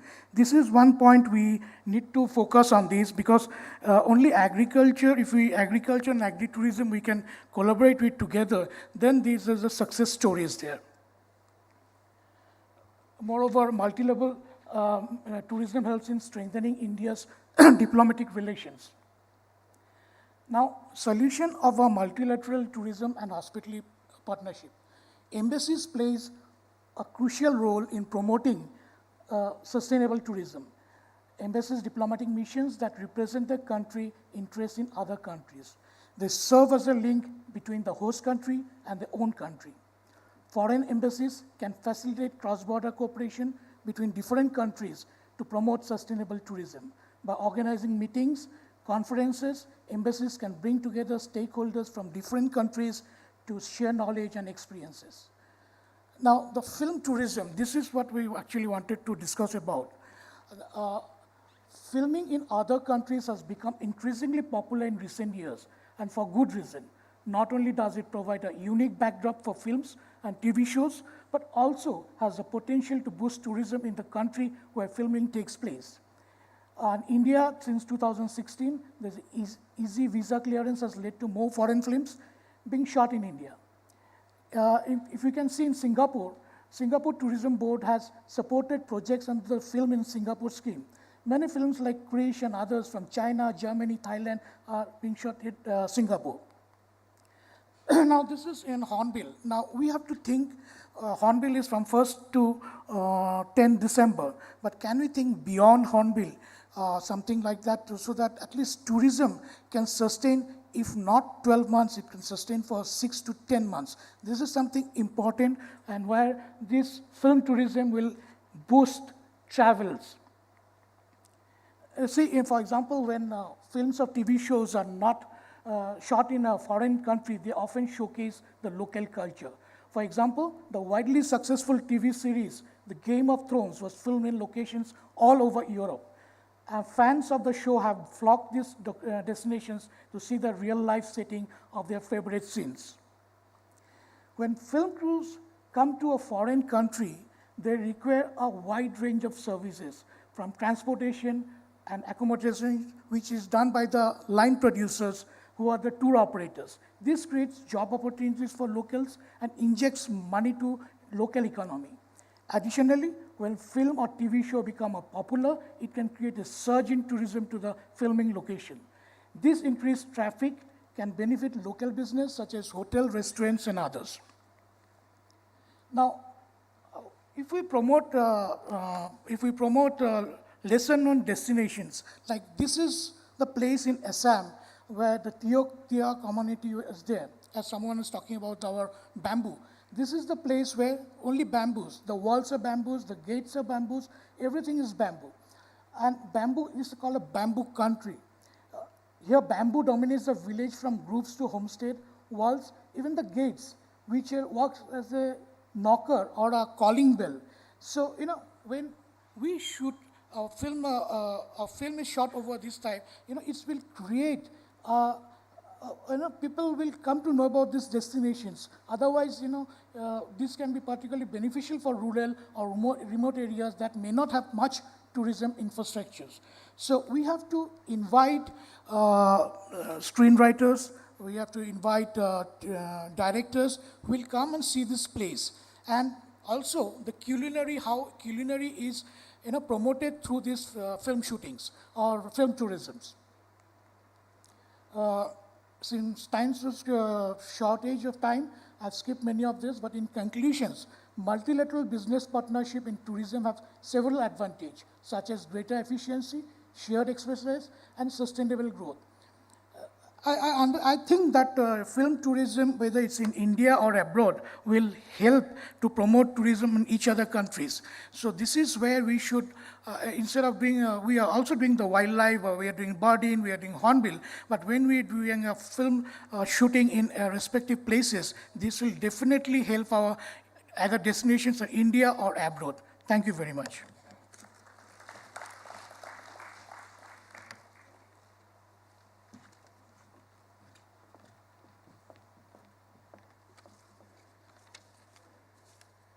Thank you, Mr. Burkayasta, for that wonderful presentation. I would now like to request Mr. Gekrevor, Commissioner and Secretary, Industries and Commerce, Government of Nagaland, to speak on investment opportunities and support ecosystem for doing business in Nagaland. Please welcome Mr. Gevichasa.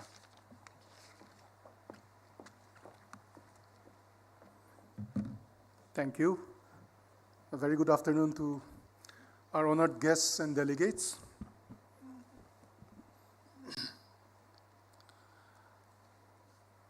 I know it's almost lunchtime, and CIA has been very generous in giving me 20 minutes. I believe that's the longest they have given anyone, but I promise I won't take the whole time. Let's try to make it as short as possible. I'm having a bit of a problem with my throat, so I hope I can get through the presentation.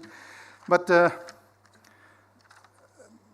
before we go for the investment opportunities, which I believe have also been slipped and presented, given to all the delegates here, I would like to do a bit of context setting and also talk about the support ecosystem that the state has set up and is setting up eventually.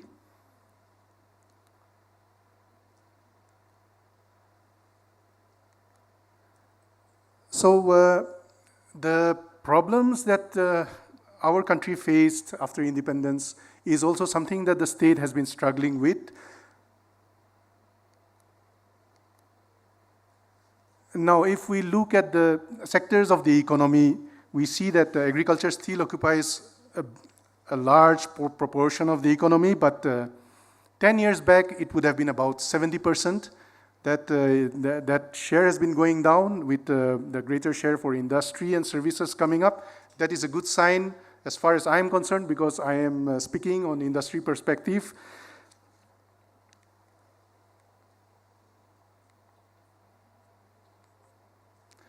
Now, the roadmap that we have as a department and as representing the government that we have set up for the state is that we want to develop our districts in the state as production centers. And the production centers will consist of clusters and economic zones. These clusters and economic zones will cater to manufacturing industries, food processing, handloom, and handicraft sectors of the economy. We hope to achieve this through state intervention, private investment, and through promotion of entrepreneurs. These will create we also hope to create an enabling ecosystem through our policies. we are to increase access to credit and also improve private investments. We hope to tie up all these value chain and production centers through logistics hubs and aggregation centers. So that is the roadmap for industry in the short and medium term. I am only talking about the small interventions and the small investments that are needed here, because I'll be talking about the bigger investments in the coming slides. Now, these are some of the policies that are underpinning our ecosystem. We have the Nagaland Startup Policy, which talks about facilitating a growth and establishment of 500 startups within the next 5 years. These startups also, we have a focus on women entrepreneurship, and we are giving benefits to women entrepreneurs through the startup policy. The tourism policy talks about preserving traditional handicrafts, folk arts, and culture of the state. As you will come to know, our culture and our traditions are very precious to us. We have 17 tribes in the state, and each tribe is unique in its traditions and its culture, represented through its dresses and customs. Now, the bamboo policy talks about promoting ecological security and economic development. I know that bamboo is very dear to anybody who wants to talk about development, industrial development in the state, and our financial advisor from NEC has also spoken about ethanol being a byproduct of bamboo production.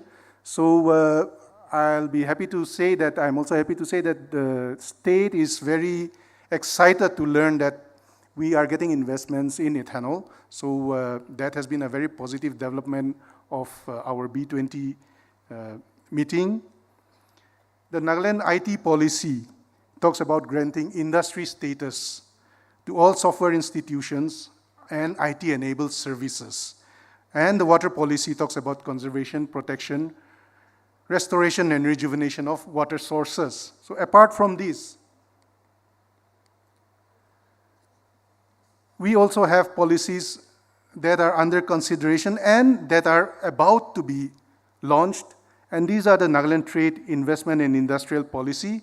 The old one lapsed a few years back, and the new one is yet to see the light, but it will be launched in the coming few months. The Nagaland State Logistics Policy has also been drafted, and it is in the final stages of acceptance. The Nagaland State Land Bank Guidelines and the Nagaland Land Lease Guidelines are very important for us and also for potential investors, because when you talk about land in Nagaland, the land holding system here the land belongs to the individual, it belongs to the community or clan, and it belongs to the village.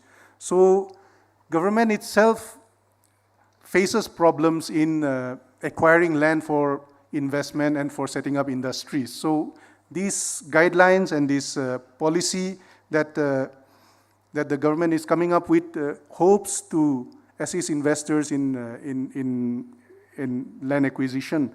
The policy brief on Nagaland women entrepreneurship and the Nagaland State Food Processing Industries policy are also at the final stages, and the Nagaland Public Service Delivery Guarantee Act is something that we feel will be a game changer with government departments, because government normally tends to have a very bureaucratic and heavy-handed approach to everything, and we hope to sensitize bureaucrats to public delivery. Now, talking about the sectoral investments, something's wrong with the, yeah, okay. So these are the sectors that I have been presented with, but I'll be going through only some of them. So,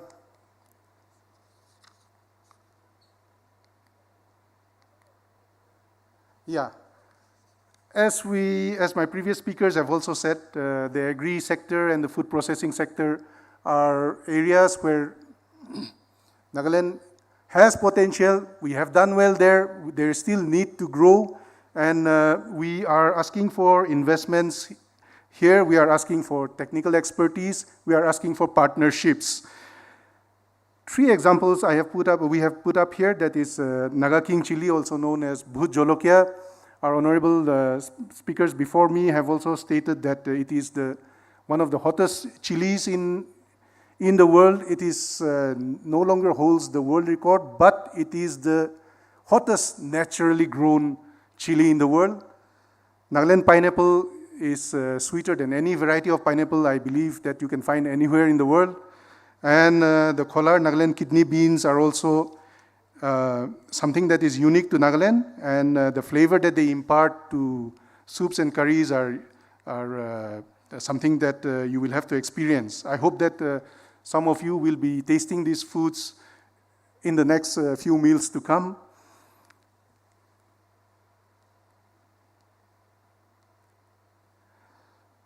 Floriculture is something that every Naga household practices, but as an industry, it is still nascent.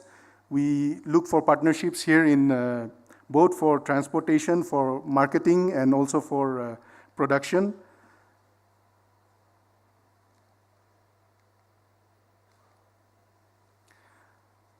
Nagaland is a biodiversity hotspot, and as such, medicinal and aromatic plants found here are unique in a lot of ways, and we would like to exploit and we would like to develop these industries related to medicinal and aromatic plants.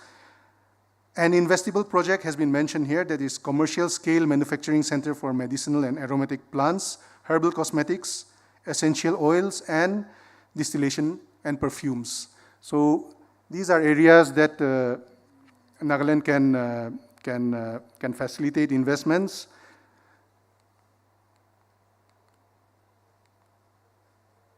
Sericulture production. Sericulture has already been spoken about by the speaker before me. Let me just reiterate that government has identified area development as a trust area and set aside certain amount of land, 11,462 acres of land for agriculture.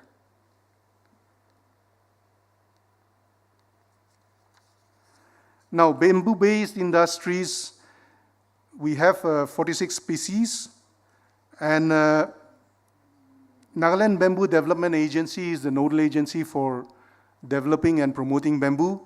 Apart from that, like I mentioned earlier, ethanol is something that we feel has potential, and we have found a partnership that we are very excited about. And we welcome investments here, not just for ethanol, but also for bamboo as a handicraft also.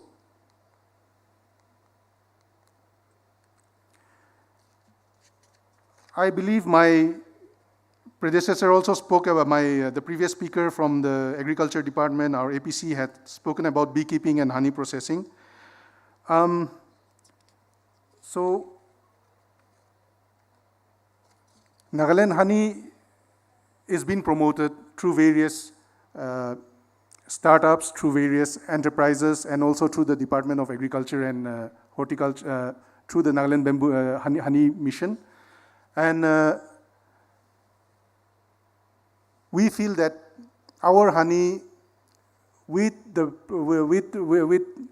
organic produce being, with our flowers and our plants being organic, our honey is also organic. So that is a point that we want to leverage on, and that's something that we promote as organic honey.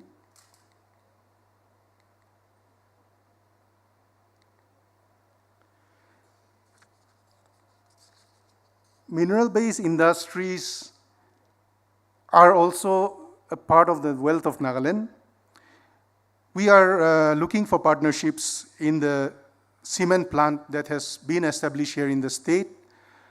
The state has a capacity of 150 tons per day. We have been having some problems in running it, so expertise and private investment to take over production and marketing is also been sought for. I believe there have been some tentative inquiries. We hope for the best, but nevertheless, the reserves of mineral wealth that is displayed here is also something that should be of interest to potential investors.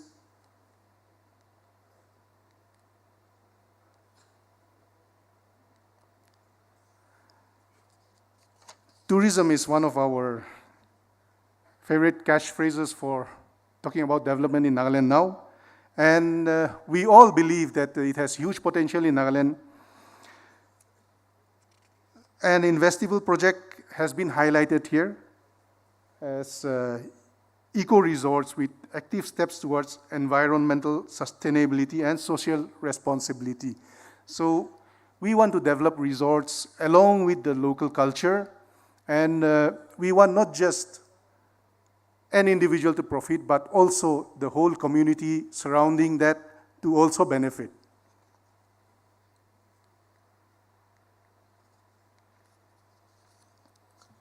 Like I said earlier, the handloom and handicraft of Nagaland is distinct from district to district, from tribe to tribe.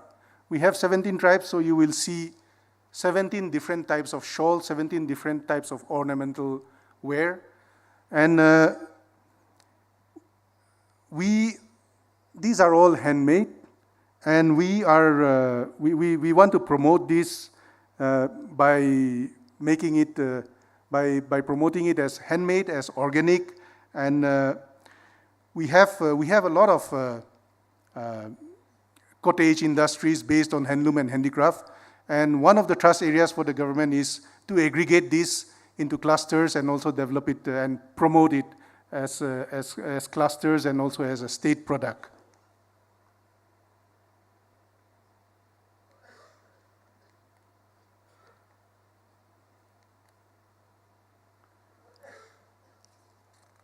Power generation is something that Nagaland is still struggling with, I believe, and it is something that has immense potential if you talk about the natural topography and of the state. We have some power projects in the pipeline, and the transmission systems are also being overhauled. So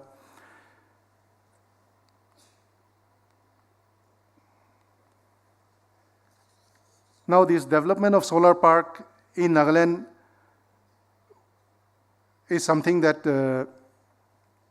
the department, my department, has also been trying to develop solar parks, and the new and renewable energy mission, the department is also trying to develop solar parks. We have had inquiries, we have had tie-ups, we have had MOUs, and in the next 2 or 3 years, I believe that there is huge upside for solar power production in Nagaland. We have had, even during this conclave also, we have had positive response from investors, and I hope that something will be announced very soon.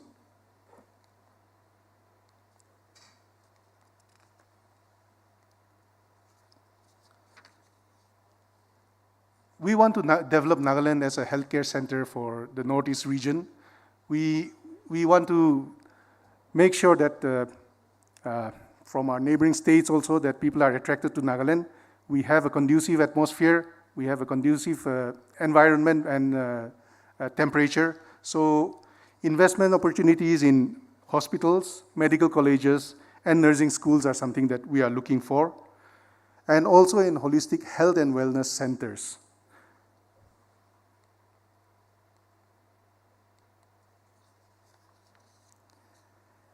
Education and IT is something that speakers before me have already spoken to. Nagaland has a literacy rate of almost 80%, and all of it, I believe, is English speaking. That is an inherent advantage that we have, and we have a lot of IT savvy and IT skilled youth that are presently working all over the country, and that is something that can be leveraged and developed into industries here in Nagaland. The IT policy is also drafted to tap into this potential.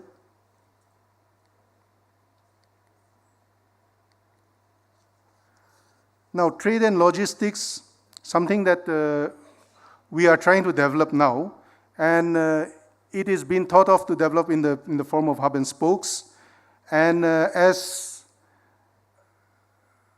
we also want to tie this up with our production centers in the form of aggregation centers and logistics hubs, we are also coming up with a proposal for a multimodal logistics hubs that will consist of roadways, railways, and an airfield for cargo.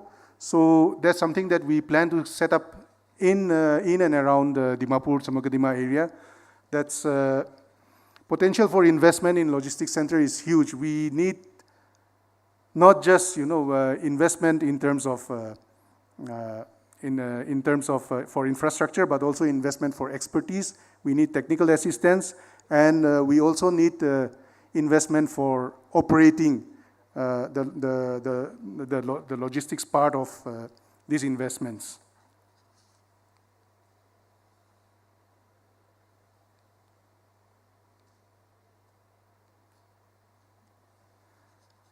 Nagas are sports crazy. They are also music crazy. So you will forgive me if I say that we have huge potential in both.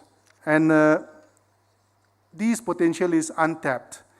We welcome investments in small and large investment to cater to our entrepreneurs also, and also to cater to the requirements of the state in pursuing its goals.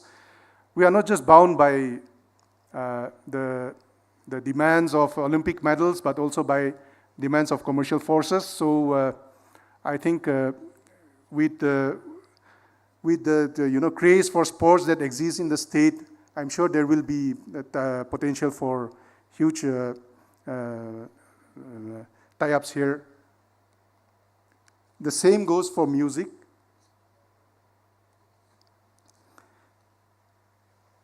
Music in Nagaland has been declared as an industry, and the Task Force for Music and Arts is the nodal agency for music in Nagaland. They have been taking care of all the cultural shows that have been shown yesterday in the cultural hall, and today in Kisama also they will be taking care of the cultural show and the music presentations. So that is something that you can experience firsthand, and we would like to showcase music as a potential destination for investment. Please enjoy the shows that happen here in Nagaland and take back positive memories with you about our music and our culture.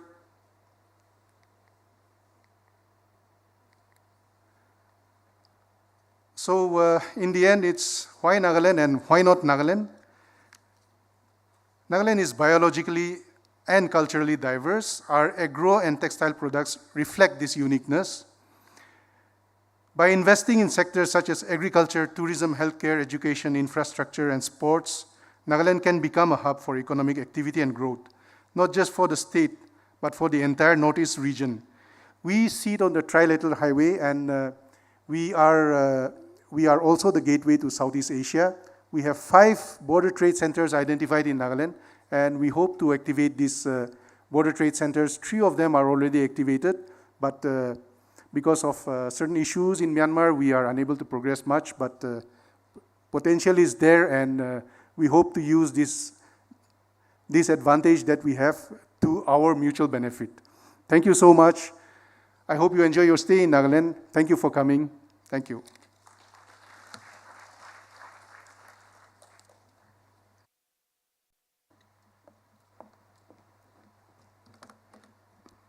Thank you, Mr. Kivishasa, for the detailed presentation. Ladies and gentlemen, that concludes the segment for the presentations from the different sectors. We'll now move on to hearing from the representatives from the G20 countries as they share their views with us for an engaging 5 minutes each. May I invite to the podium Excellency Mr. Alejandro Simancas Maran, Ambassador of Cuba, up on the stage. Please give him a big hand, shall we?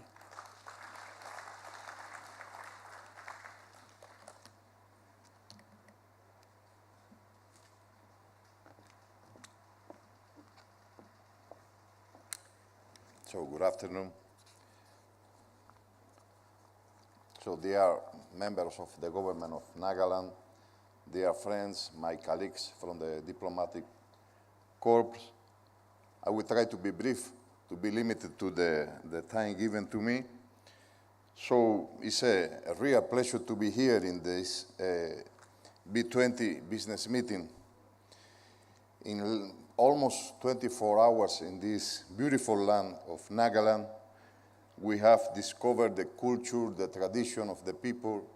We have learned about the work that the government is doing, and we have been witnesses of the beauty of this landscape. For us, it's a real learning. And I deeply appreciate this opportunity, as well as I deeply appreciate all the hospitality given to us by the government, the people of Nagaland, and particularly by the Chief Minister. This cultural diversity and the vitality of Nagaland reaffirm for me the concept we have in Cuba that homeland is humanity, which we can say in India like Busaideva Kutumbakan. Cuba is a Latin American country, is the largest island in the Caribbean, very far from here, more than 15,000 kilometers, but this has never been an impediment for Cuba and India to be very close, to develop a long-standing relationship based on the feeling of friendship, the cooperation, dialogue, and also the admiration. We have a very important, a very intensive, high-level exchange of visit. We have a very important political dialogue, and a very important, of course, cooperation in the field of in the multilateral and international arena. Very briefly, I would like to refer to some sectors in our economic relations. We consider India a strategic partner for Cuba in our plan to change the energy matrix. We are developing 4 big economic projects in the field of renewable energy, in the field of wind energy, solar energy, and biomass energy. Also, I would like to mention the biopharmaceutical industry, which is perhaps the most dynamic sector during the last 25 years in our economic relationship. Cuba, as well as India, has a very important biopharmaceutical and biotechnological industry. Just for example, I would like to mention that the only one Latin American COVID vaccine is Cuban, which has been very effectively applied, not only in Cuba, but also in many countries, and not only in Latin America, but also in Asia, and even in Europe and Africa. The another sector, of course, for us, fundamental in our cooperation is the Ayurveda.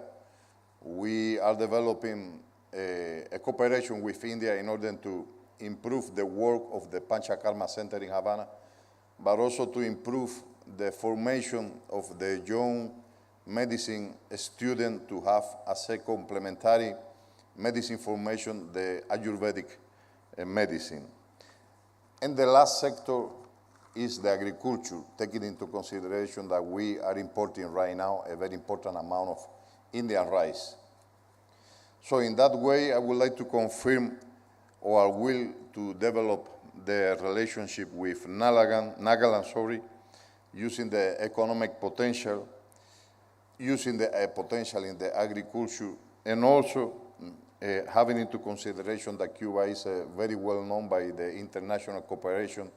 We would like to offer all our capacity of cooperation in the field of medicine, education, and sports in the same way we are exploring different opportunities with some other Indian states. I would like to point out that Cuba is chairing this year the G77 group, and we are, to which India is also a member, and we are developing different cooperation international projects, always, but particularly this year, has the symbolic meaning, having into consideration the chairing of Cuba of G77 and the chairing of India of G20.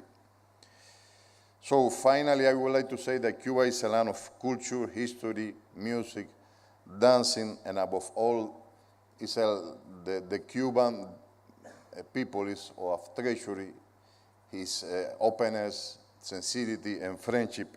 And Cuba is also a land of beautiful landscapes, the most beautiful, whitest, sandy beaches that reflects a unique blue sky. And I would like to show very briefly a 2-minute video of Cuba through which I would like you to be embraced by the sun and the warmth of Cuba. So, please.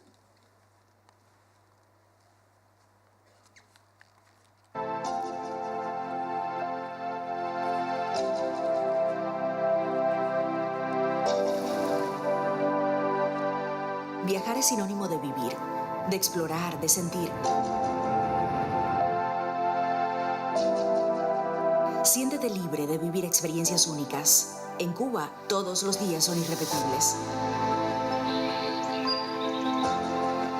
Un país familiar, lleno de alegrías para todos. Un lugar mágico.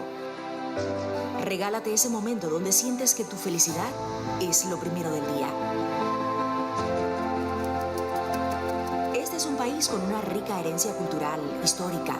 En sus calles se respiran vivencias, historias viejas y nuevas.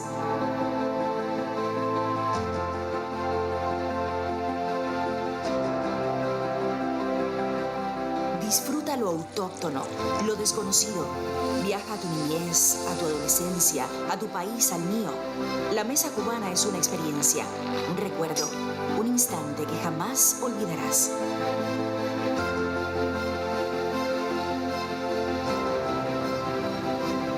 Paraíso tropical, lleno de vida, donde siempre hay un espacio para relajar, disfrutar del silencio, del tiempo en familia, de un momento contigo mismo.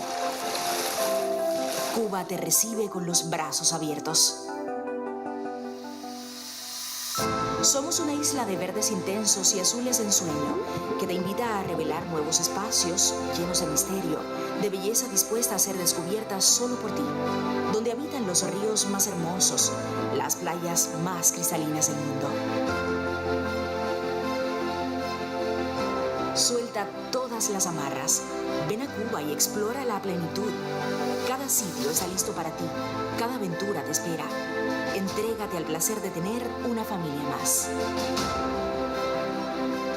La adrenalina también tiene espacio. La diversión está garantizada y pensada para toda la familia, para compartir momentos que solo puedes vivir en Cuba. Cuba te espera. Vive su ritmo, su gente, su alegría. Respira el bienestar y la seguridad en cada rincón de la isla.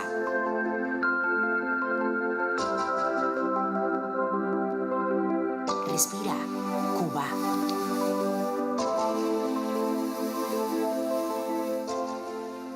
So you can take this video as a letter of invitation to Cuba. And once again, my gratitude to the government and people of Nagaland. Thank you very much.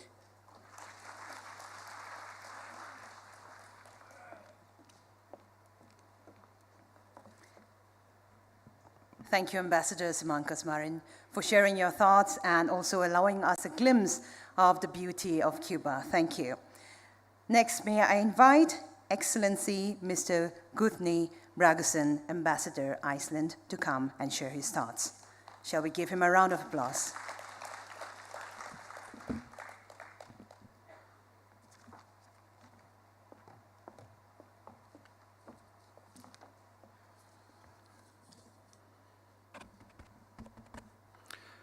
Excellencies, ladies and gentlemen, I'd like to thank the government of Nagaland for the invitation to visit this beautiful state, and the B20 and the CII for the initiative and the organization of the whole trip, and for attending the conference here in Kohima.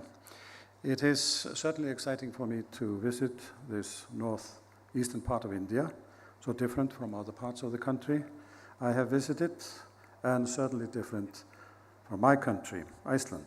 My country is surrounded by the ocean with a beautiful but harsh nature, which can be brutal sometimes. But Nagaland is as we know, all beauty and everything grows here. In spite of the huge difference in size and population, Iceland and India, and Iceland and Nagaland have many things in common. As one of our poets put it, the heartbeat of the people is the same all over the world. And this applies to all of us. I like to highlight a few matters that we have in common. And firstly, the global cooperation on sustainability and creating a sustainable future for all according to the Sustainable Development Goals. We have directed our efforts to protect the natural resources of the ocean, the fish stocks, and promote the utilization of renewable energy, sustainable energy, especially geothermal energy, which is also in abundance in India, especially here in the northern part of the country. We welcome the emphasis of the Indian and the Nagaland governments on sustainability that aims to promote green energy and the better quality of life for future generations. Secondly, I would like to mention tourism.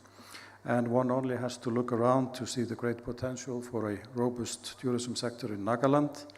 And it is a wonderful tourist destination, and especially for the concerned and nature-loving visitor who is respectful of the culture and the nature of the country he or she is visiting. Thirdly, I would like to highlight innovation, which lies at the heart of the policies of our government, but clearly also at the policies of the Indian government and the Nagaland government. We would like to explore opportunities that lie in the health sector, software development, green technology, the creative sector, cultural tourism, of course, and specialized products and nature products. Both our countries are innovative countries, despite the difference in size, with a strong technical infrastructure, education system, research and development institutions, and also a great support for gender equality. But first and foremost, we have people with good and new ideas. Thank you.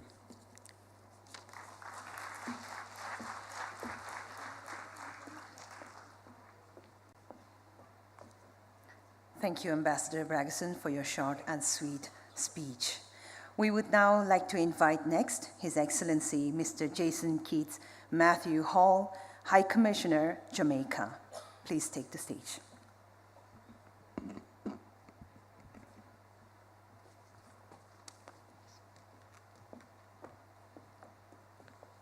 Good afternoon. I think one thing you'll hear today is that you're going to find the most best of best beach in Cuba, best destination in Panama. I think everybody is contesting with bests. So I'm going to add to that list of bests because Jamaica, where I hail from, is a land of superlatives, known in the world for our legacy of excellence in sport as well as music.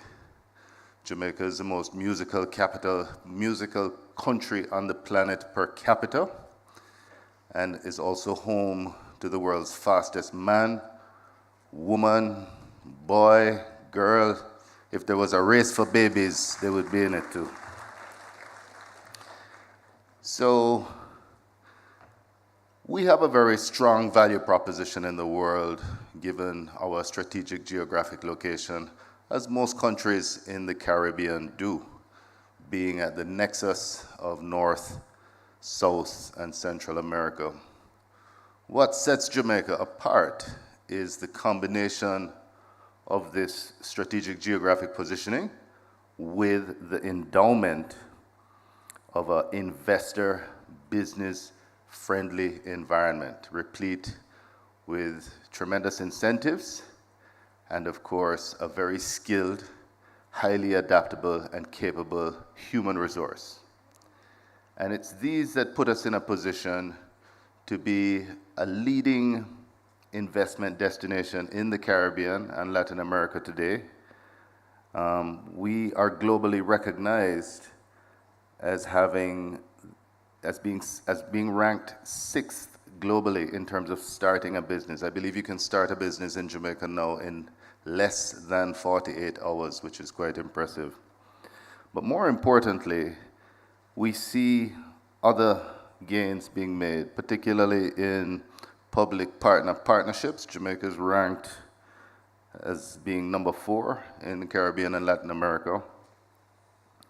And of course, a very interesting little known fact is the prowess of the Jamaican Stock Exchange, which was actually rated by Bloomberg as the #1 stock exchange in the world in 2015 and 2018, boasting a stock rally of 246%. I think number 2 was Vietnam at 76%. So this is testament to the type of environment that we're in, the type of business acumen that we possess, and where we're headed as a people. So in terms of the key strategic sectors for investment, we are focused in agribusiness, energy, creative industries, infrastructure, logistics, manufacturing, outsourcing, which of course BPO, and we're the leading BPO destination in the Caribbean, and tourism, which is where we see such great commonalities with Nagaland. We have so much in common in that regard. But I will say that I have to contest that claim about the world's hottest pepper. I think we're going to have a Pepper Olympics, and we're going to invite your pepper to come, because I do believe that that title is not held here. But like here, we have tremendous agricultural produce. There's something Darwinian when you put products on an island and they're left to grow and develop on their own. When you go to Jamaica, everything tastes different. And of course, we have some of the world's finest coffee, and I see through the corner of my eye my colleague from Panama, with whom I have a regular debate about who has the best coffee. I'm going to leave it to you to decide. You'll have to taste it. But here in Nagaland, you actually have tremendous potential with your coffee. So this brings me to talk about some of the areas of collaboration and cooperation that we could explore between Jamaica and Nagaland. Of course, Jamaica and India have a long-standing relationship spanning over 60 years of uninterrupted diplomatic relations. And interestingly, the Indian High Commissioner to Jamaica is from Nagaland. So of all the people here, all of my colleagues, I think we're the closest to Nagaland because we have that connection. So the areas of collaboration and cooperation that I would identify center primarily on tourism. Jamaica, as a mature tourism destination, has a tremendous amount of experience in promotion, in travel trade engagement, in branding development and placement. And so these are areas that we feel that we could lend some assistance to Nagaland in crafting a value proposition to diverse your tourism mix and to better engage the travel world. There are also areas of economic impact assessment. I hear a lot of talk about festivals. It's always good to apply an economic model to gauge the social and economic impact of an event.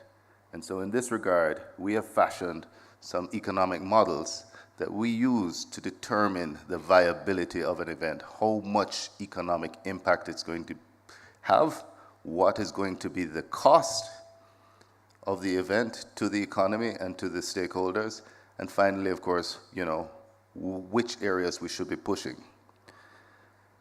There's also the matter of resilience, and this is an area where India is particularly strong, so much so that it is leading the globe on that front. And in Jamaica, we have fashioned a Center for Tourism Resilience. And this is an area, tourism is one of the fastest growing industries in the world, but it's also the most vulnerable. And this, you'll find, is something that we all need to work together to build resilience against potential shocks that we face. There are also areas of sport tourism and diversified. Nagaland, I find to be particularly amenable to staging high-intensity sporting events, things like Ironman races, mega events that bring people from all over the world and give you the type of exposure that you need to grow as a tourism destination. And this is something we have a lot of experience in. I, in fact, have the honor of having written Jamaica's sport tourism policy. So this is something we're very strong in. Thank you. There's also the matter of tourism linkages. Tourism in general is a very diverse industry with multiple stakeholders, but there are often leakages of your revenue. And so it is how you develop and create the linkage opportunities. So tourism directly links with agriculture because the agricultural outputs are used in the tourism industry. So what we have done is we fashioned a way to enhance those linkage mechanisms so as to reduce the amount of leakage of tourism revenue. I mentioned your potential in coffee, and agriculture is an area where we certainly could collaborate, especially in terms of establishing a global coffee brand. We feel that you have a strong product, you have the environment for it, but what are you doing to place that product on the global stage? How are you going about marketing that? How are you going about that presentation? That's an area where we could collaborate very closely. And of course, you have the matter of nutraceuticals, functional foods, and agricultural produce. When you have an environment like this, you often tend to find that you have foods of high nutritional value, and these can be cultivated in a manner and promoted so that the world knows about the nutritional value of your produce. Another area of collaboration would be sports development. Currently, right now, we have a young lady from India who is training to be a sprinter. Her name evades me, but I guarantee you that you're gonna know about her at the next Olympics. Interestingly, Jamaica has won over a third of the total medals to be won in the Olympics. The only other country to have won more than us is the USA, and they outnumber us by a factor of 100. One of the reasons for this, our success, apart from our attitude and the way we train and our outlook to life, is our topography, and you have that topography here. So all these children I see walking to school in the mornings, climbing these hills, they are creating the necessary building blocks to become the future world champions. And so we offer that service to get you faster, to get you up on the medal podium. There's also education and academic exchange, and these are areas which I feel are always valuable, and certainly one thing COVID has done for us is enabled us.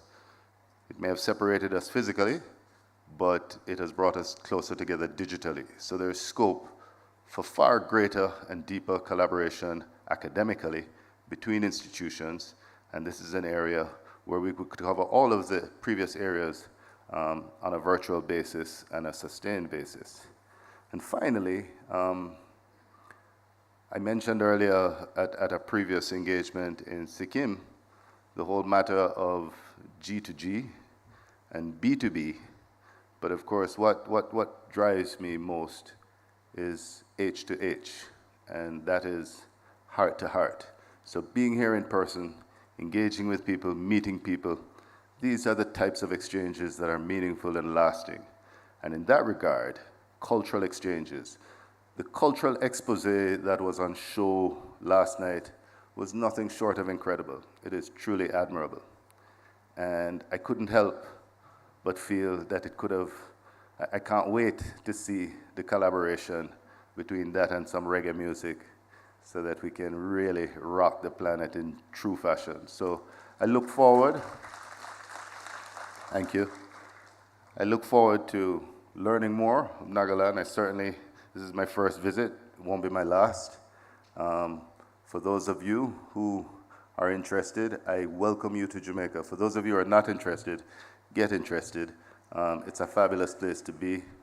And most importantly, there's no visa requirement for holders of Indian passports. So please, come to Jamaica. Jai Hind, Jaya Jamaica. Respect.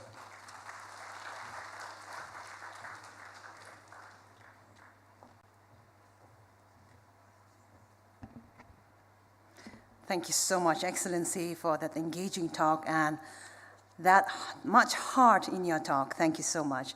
The comparison for the bell peppers is very interesting. It paints quite a picture. We wonder if we will come there with our peppers or you will come back with yours. All right. May I now invite to the podium Excellency Mrs. Jaciel Burijio, the Ambassador and Consul General Panama, for her speech. Please give her a big hand.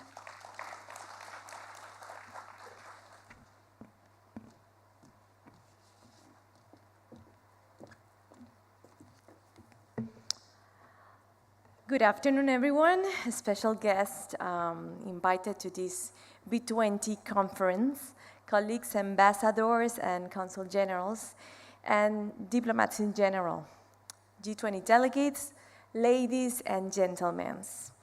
It is an immense pleasure for me to be here,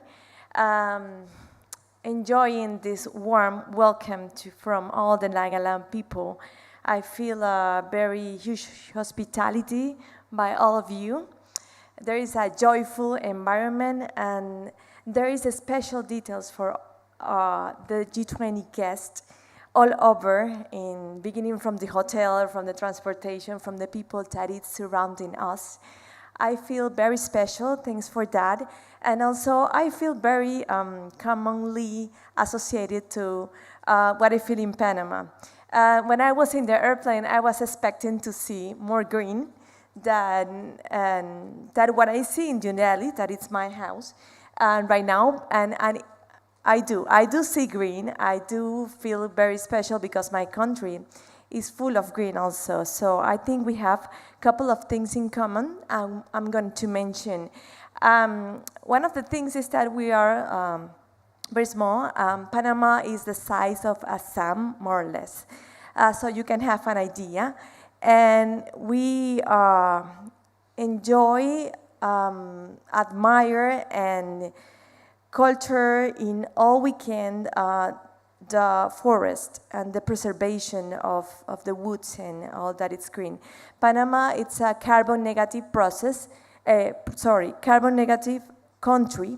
So this means that 60%, 63% of our forest and of our lands, it's all forest. So we have a very pure air, just like Nagaland, and beautiful skies.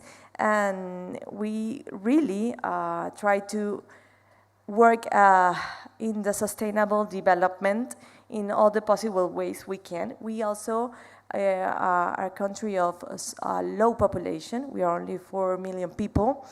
And the most important thing is that we admire and have 7 groups of tribal people in Panama, which are very different from each other and have different dialects. And just like Nagaland, they have their own land given by the government since 1950.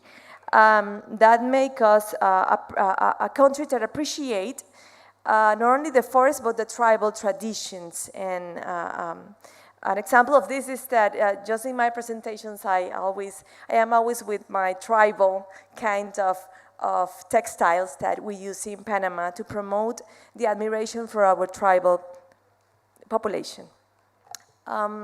So we also have things in agriculture very common. As I am listening to the other speakers, I can see that we also develop agriculture just like Nagaland, very similar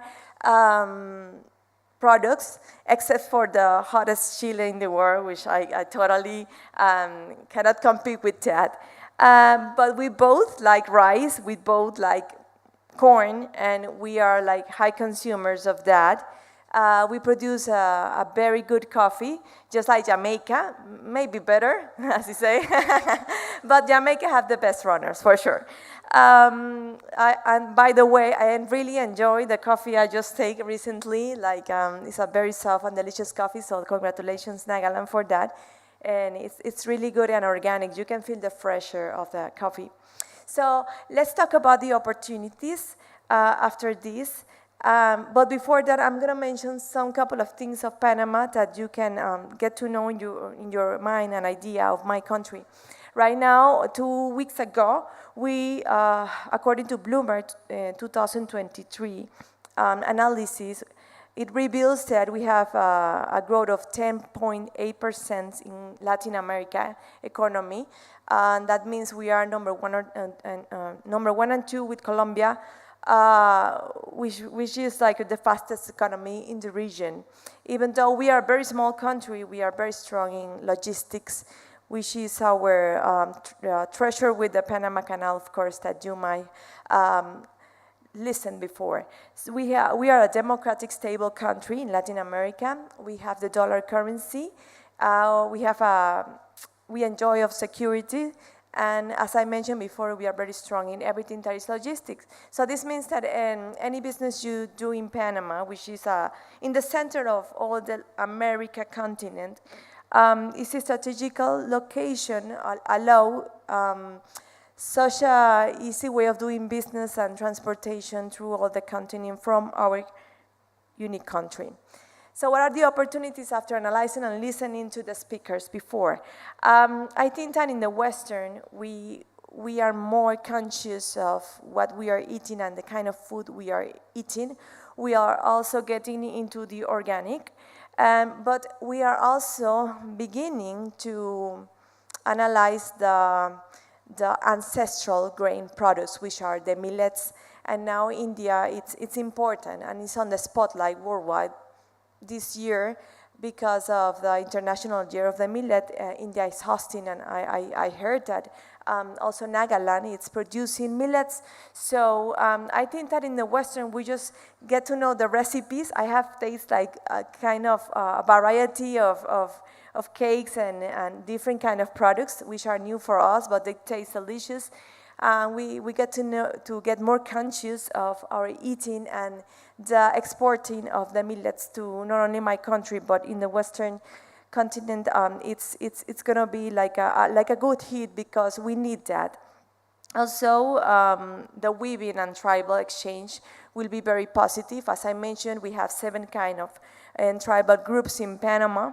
And the learning from women will be very interesting, and an exchange of tribal knowledge and how each tribal in each country, or in this case a state, can make an interchange of different kind of best practices in that area, and best practices in agriculture too.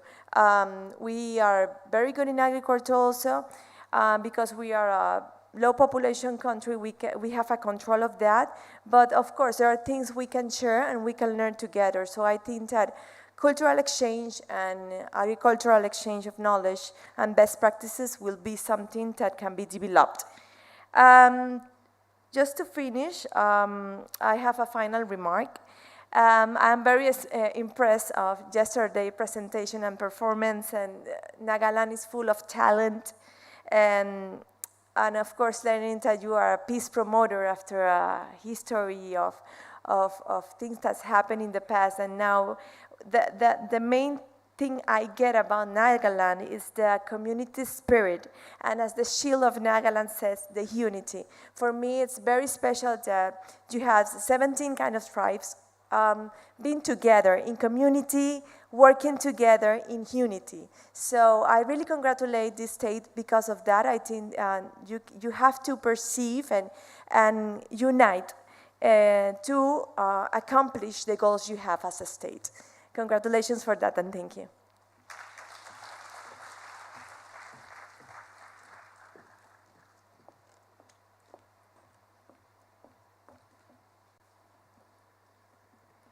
Thank you, Ambassador Burrijo.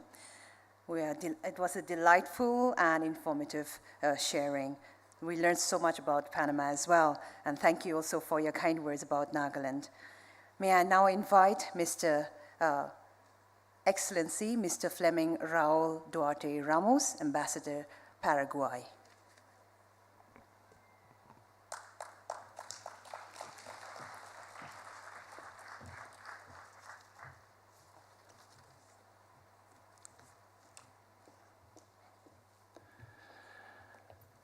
Apuni Balahase.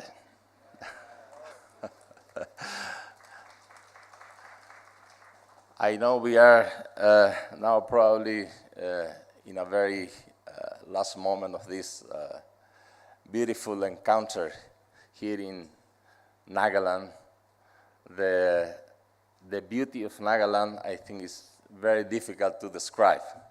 But ladies and gentlemen, authorities, dear friends of the diplomatic community, at the outset, I would like to congratulate the authorities of India, and especially to the authorities of Nagaland, for organizing such a beautiful conclave.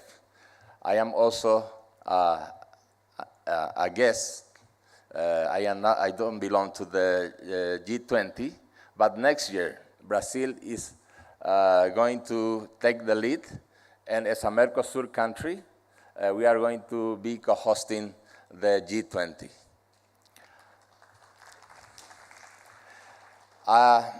As I say before, it's very difficult to describe the richness of cultural, skills and heritage of this beautiful state. We also have very many similarities between Nagaland and Paraguay. We also respect a lot of our tribal original inhabitants. In fact, we inherit a language from the Guarani. We have two official languages, Spanish and Guarani, by constitution. So that is also a signal that we care about our native inhabitants. We respect them. They are very rich in culture also, musical and dancing and literature. Regarding agriculture, I cannot compete with the spices of the most hot chilies of the world, but I can compete with the sweetest sugar in the world, stevia. Stevia is originated in Paraguay. It's a natural sweetener, 0 calories, very good for diabetes and for health, of course. We are the first exporter of organic sugar and other crops like soybeans, sunflowers, also cassava, corn, rice, wheats.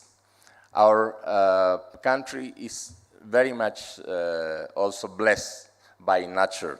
We feed 600 million people in the world with our agricultural products.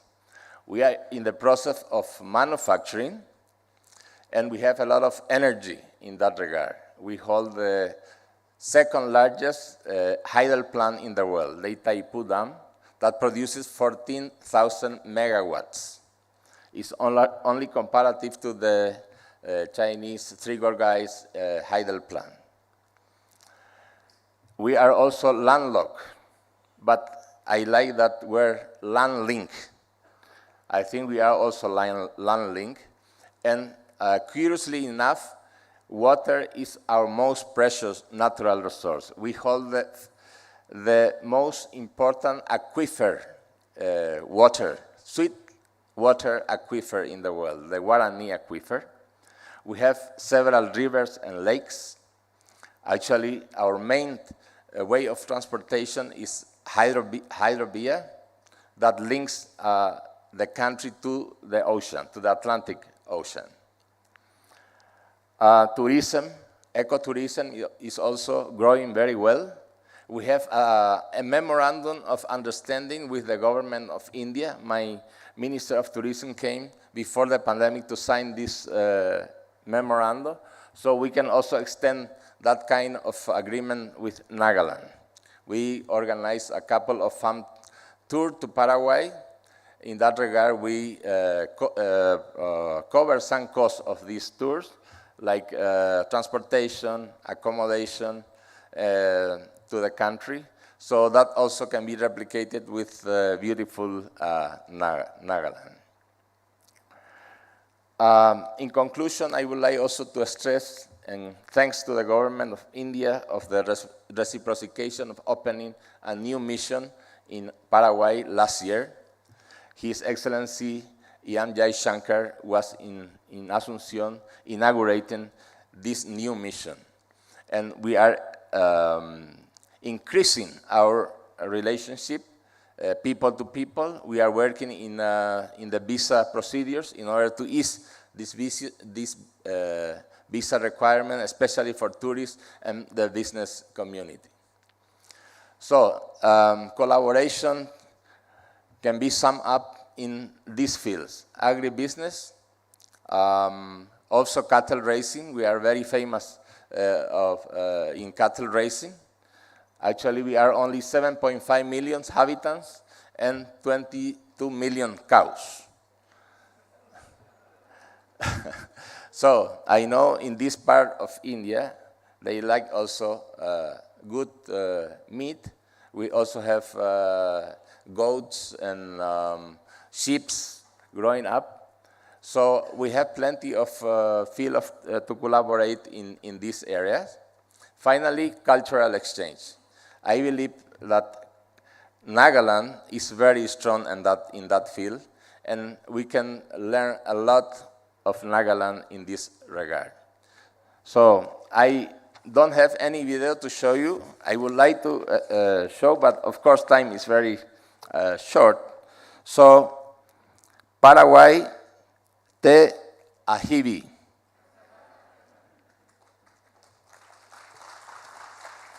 Cook Nalim. Thank you very much.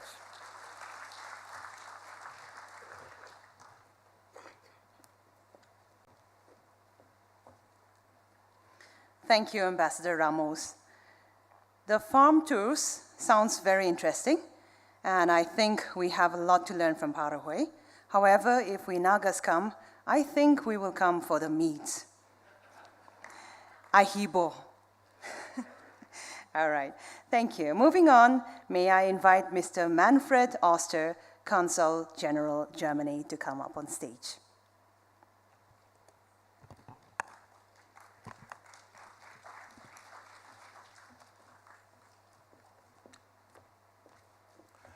Thank you very much, and first of all, apologies to Ambassador Duarte for trying to jump the queue. Was just too keen to come on stage and address you all.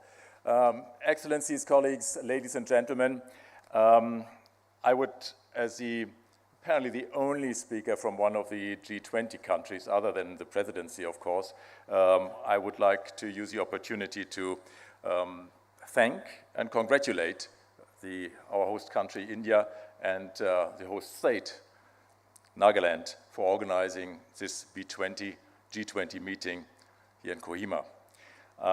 Thanks also to CII for organizing that. I think here and also with the other B20 meetings, you have done a very good job to reaching out to the northeast of India, something that my colleagues and I do appreciate very much, and I think it gives some of us a good opportunity to come here. The Honorable Chief Minister yesterday reminded us of the proud history and the geographical spread of Nagas. And that is something that fascinates me all the time. It is my second visit, and I'm really happy to be back in Nagaland. I first came here in December 2021 on the occasion of the Hornbill Festival, and I would like to really recommend that festival to all of my colleagues and all visitors from abroad in December. It is really mind-boggling. We will get a little taste of that probably this afternoon. But in 2021, unfortunately, that festival was cut short. It found a tragic ending with the killing of 14 civilians in Moon Province by the blotched action of special forces. I think that the fact that the government of India is inviting us to Nagaland, despite of some ongoing demands from civil society that we could have read about today in the papers, is a sign of the maturity of the Indian democracy. And it is really good that we are here and that we are reading and learning from the Nagas about the situation here and about the ongoing negotiations and about the will on all sides to find solutions for that. For us as Germany, it is clear that the rule of law has to prevail and that it is a very good basis for solving conflicts, probably the only basis for coming to lasting solutions. And that is the case everywhere, domestically, but also in international relations. In international relations, also in the ongoing Russian war of aggression against Ukraine, and that has to be resolved according to and in full respect of international law, including the UN Charter.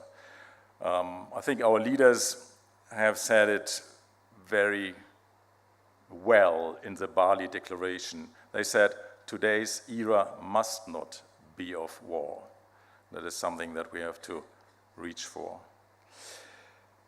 The B20 outreach to the Northeast is very valuable, as I said in the beginning, to show the opportunities. And in all our endeavors, in all our cooperation, sustainability is key. Sustainability is also something that the G20 have enshrined in various declarations and in their programs. And after all, we all work for the implementation of the SDGs and the goals that the United Nations have set for 2030. We also see other crises, the climate crisis and the crisis of biodiversity. And here again, Nagaland is an example of where we see a huge biodiversity that is being protected. And we also see probably that climate change is not stopping at its borders.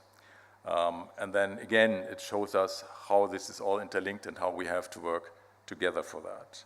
When it comes closer to the businesses that we have been introduced to today, I think what I take along is that in the sustainability elements we have talked about in the tourism sector, in the textile sector, we have also one of the sponsors, Eurolastics, Ecolastics, sorry, Eurocentric approach here, I guess, the Ecolastics as one of the sustainability partners, which are producing solutions that we can use in everyday life, and it is something that I also take along as a very important element for the future. I'm not going to go through all the elements that we have heard. We don't have the time for that. I'm simply saying it was a very enlightening one. I'm taking it back, and I'm sure that also my colleagues from the Diplomatic Corps are going to report back about the business opportunities here, and that we are trying to come forward with propositions, and that there will be a possibility of the B2B and also the G2B meetings later on today. Thank you very much for that.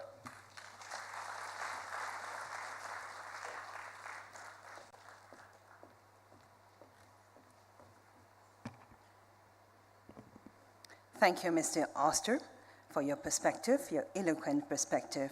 We're looking forward to our collaborations in the future. And last but not the least, may I now invite Mr. Matlub Ahmed, President, India-Bangladesh Chamber of Commerce and Industry.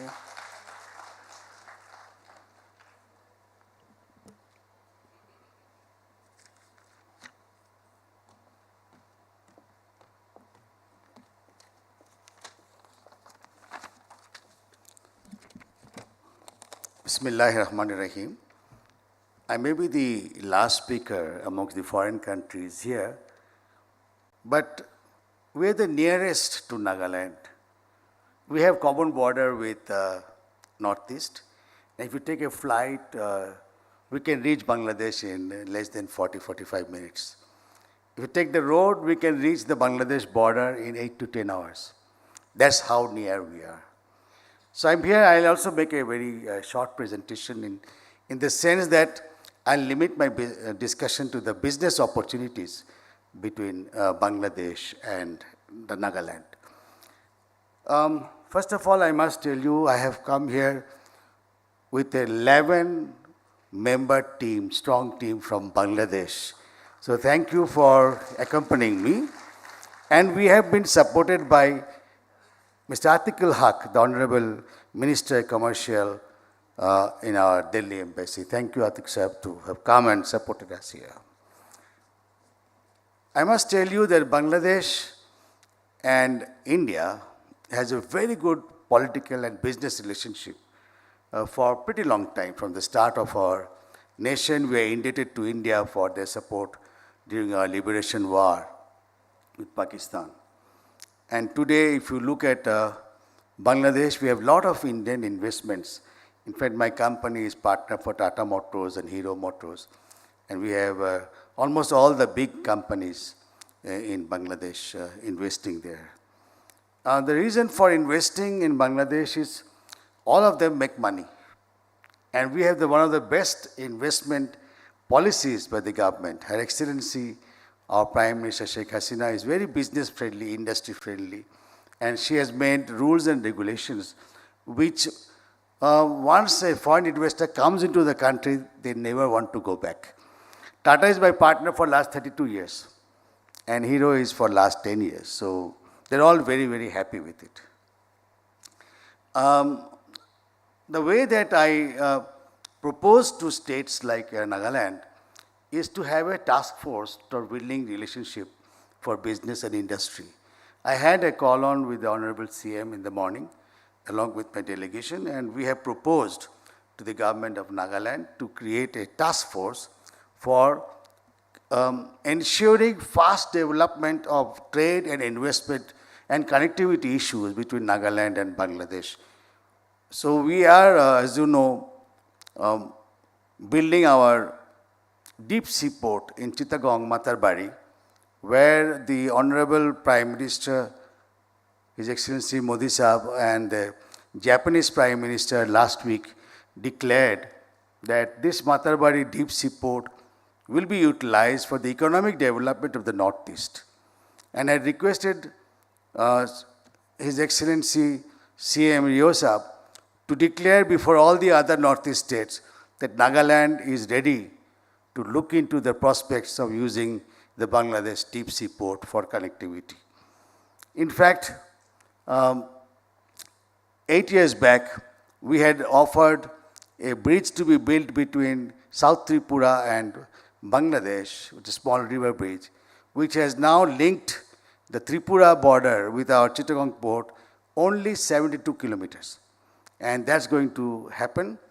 It's already on, and the railway connectivity is also being established so that the whole of Northeast can be connected by the road and rail. I would like to say that this deep sea port will help Nagaland to increase their exports, have direct access to the world, and also import whatever they want through Bangladesh. The immediate doables between Nagaland and Bangladesh, I found that we can do immediate industries on medicine, herbal medicines, and we can make joint venture both in Bangladesh and Nagaland and have research amongst our two countries. The other thing that we can immediately import is spices like ginger, chili, cardamom. These are all required by Bangladesh. As you may know, we have almost 180 million people, 17 to 18 crore people. And so we need a lot of these spices. The other thing that really surprised me, because I'm a coffee drinker, I found the Naga coffee excellent. So I have proposed that we will look into the prospects of making a new franchise called Naga Coffee. Start with Bangladesh. We'll invest in the first coffee parlor in Bangladesh. And then from Bangladesh, we're going to move into Pan-India with a Naga coffee parlor. So I'm looking for Naga partners here who would like to talk to us. In fact, after this program, I'll be in the other room. So we'll be talking to people, trying to develop that. The other immediate doables is tourism.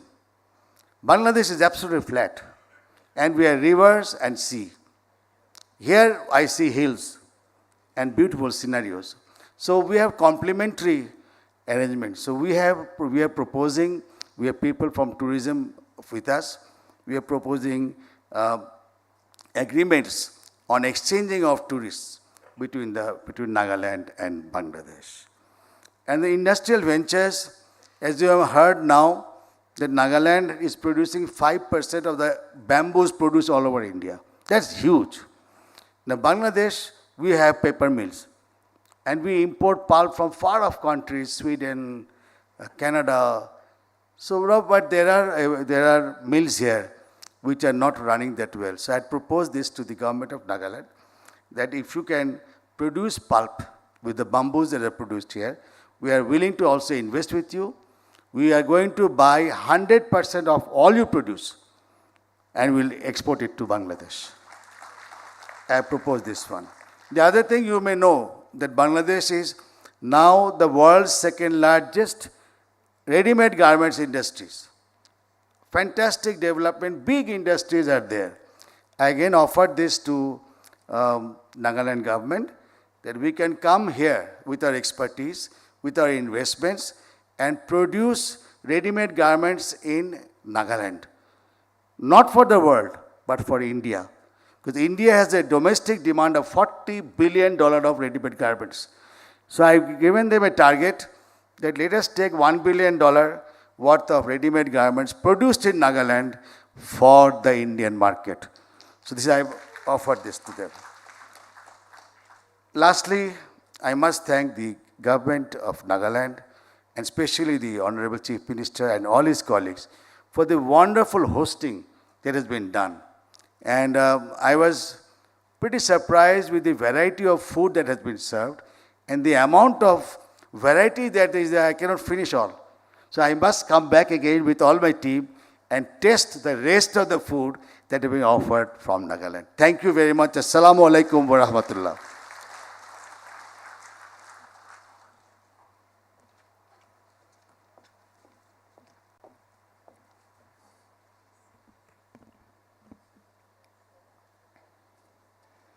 Thank you, Mr. Ahmed. This is good news for Nagaland Coffee. And also thank you for extending your hand so positively to the state of Nagaland. We thank all our participants for their enlightening deliberations. I'm sure that there is much for our government officials, industry captains to take home and some important thoughts, the important thoughts and offers made during their talks. In consideration of your precious time, we have decided to forego the interaction session, which was in the schedule, in the hopes that you can carry out fruitful interactions during the B2B and B2G sessions. I hope that will be agreeable to everyone here. And ladies and gentlemen, we have finally come to the end of this session. Before we close, I would like to invite Srimati Hekaneja Kalukense, Nagaland's first woman MLA. She is the Honorable Advisor of Industries and Commerce, Government of Nagaland, for her concluding remarks. Please give her a big round of applause.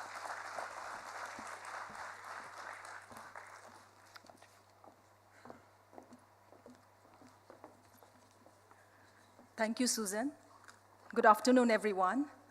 Respected Deputy Chief Minister, Honorable Mr. Tia Ziliang, Honorable Ministers, Honorable Advisors and members of the Legislative Assembly,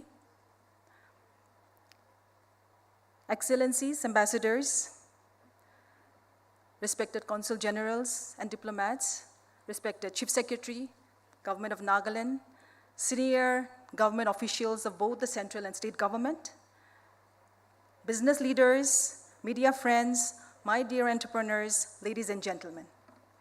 I'm extremely honored to address you all today and give the concluding remarks.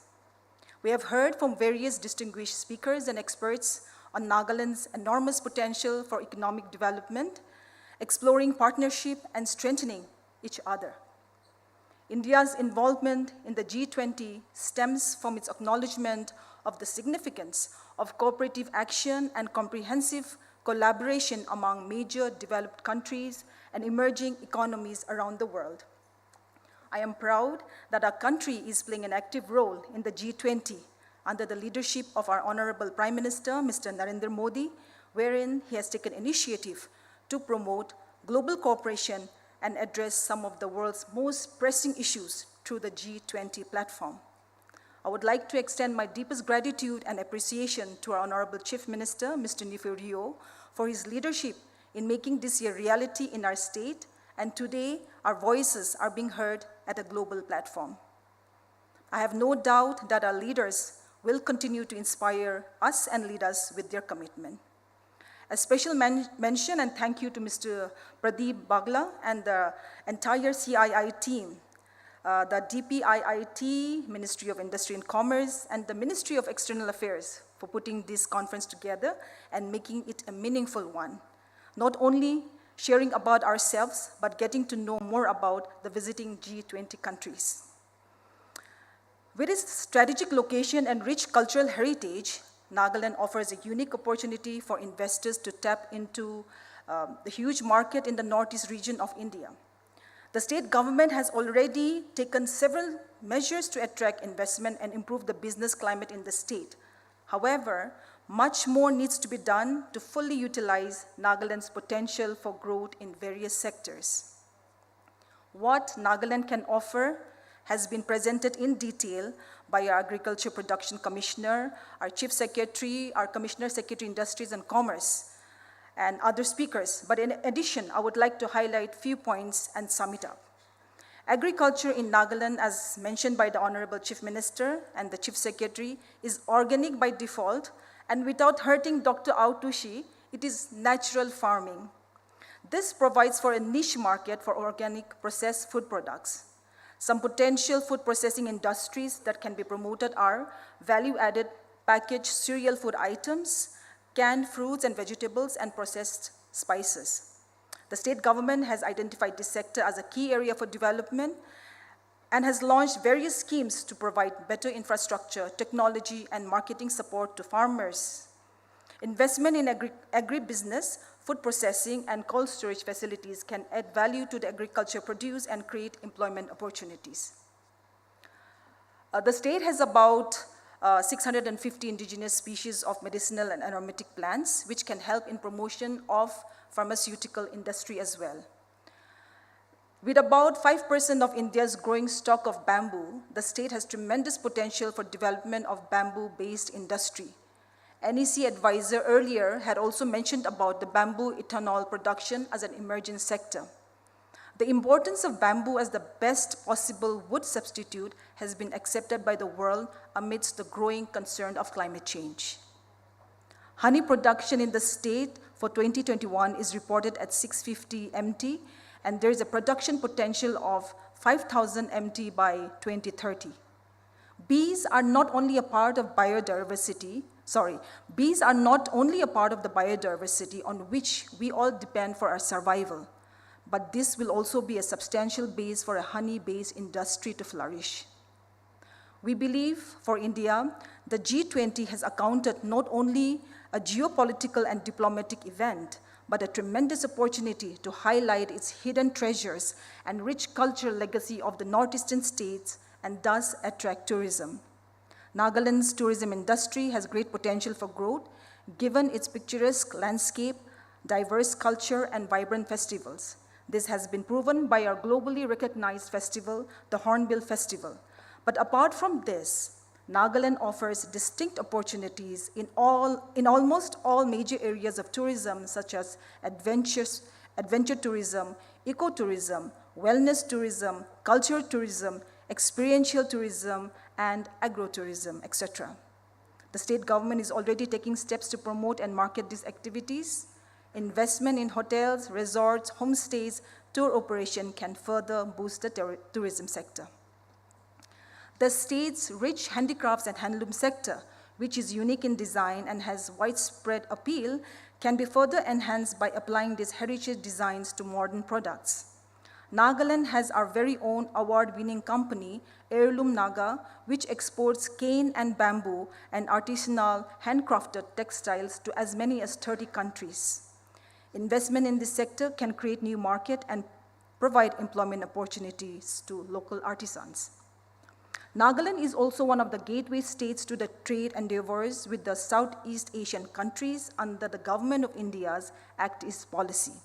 Investment in logistics and warehousing support to foster anticipated growth in trade can create a new opportunity and improve the state's connectivity with other regions. We have heard from the previous speakers, but I want to again strongly mention this, that one of our biggest strengths is our English-speaking, highly literate and progressive youth offering tremendous opportunities in developing human resources. The state can establish mainstream, vocational, professional, technical, and various other skill development institutions to cater the needs of the youth from the Northeast region and beyond. In the IT sector, our Naga IT talents are developing products ranging from edutech, e-commerce, e-governance applications, and also providing IT and software support services to clients in the UK, US, and Canada. We also have the Software Technology Park of India, where the Kohima Lead Generation Center employs our youths exporting lead generation services for tech companies in the US and Canada. Nagaland government has also been collaborating with the government of Estonia in the field of e-governance to bring about digital reforms. And I'm happy to see officials from the Estonian government with us today. Finally, Nagaland's talented youth excel in sports and music, which you got a glimpse of it last evening. These talents offer new opportunities for development. Investment in this sector can not only tap into the state's abundant talent, but also contribute to the development of the state's cultural and social fabric.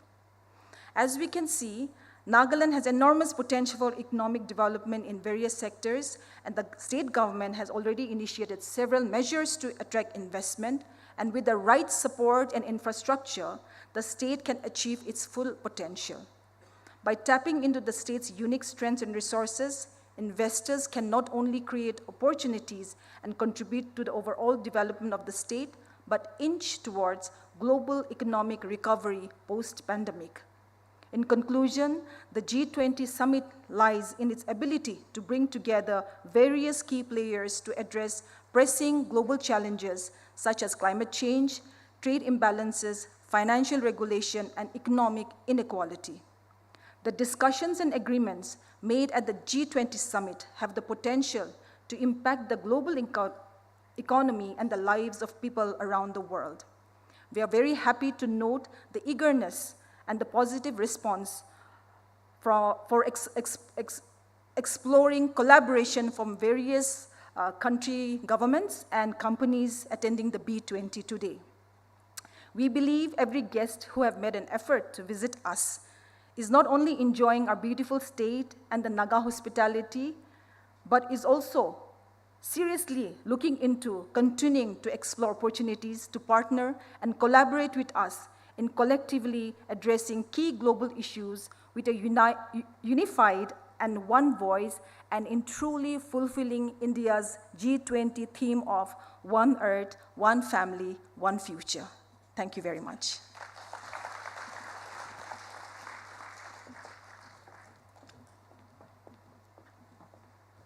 Thank you so very much, ma'am, for the closing remarks. Ladies and gentlemen, shall we give our speakers for the plenary session and also ourselves for being very good participants a big hand? We're almost at a close. I would now like to request all our esteemed speakers who were part of the plenary session to please come up on the dais so that a group photograph can be taken. Please come up on stage.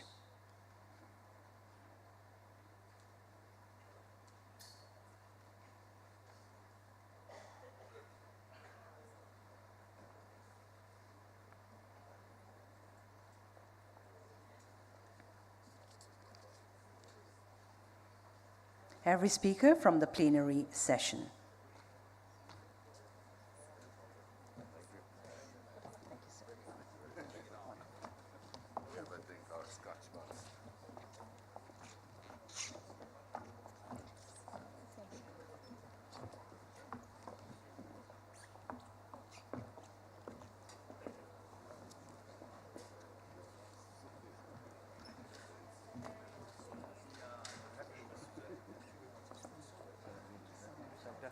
Very kind, thank you, thank you.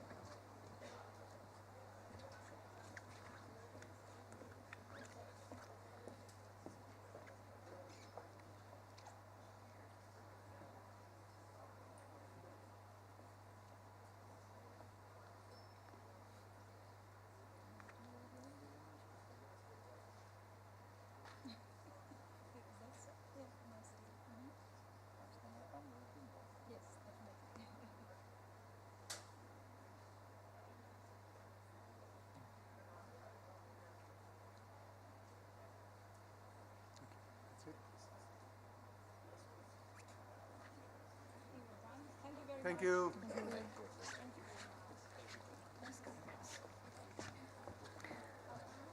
Before we end this conference, I have a few announcements to make. This conference will be followed by business-to-business, B2B, and business-to-government, B2G meetings at the rear end of the hall. Those of you who have expressed the desire to meet specific representatives of government departments and industry sectors, please take the assistance of your liaison officers to guide you to the specific tables for your discussions. Please also use the opportunity to complete your preliminary discussion and move on so that others can get an opportunity to interact as well. May I suggest that you complete your interaction within 4 to 5 minutes and move on. And I would also request that you combine lunch for the B2B and the B2G session. Ladies and gentlemen, I have 2 final words for you. After lunch, Kisama awaits. Thank you.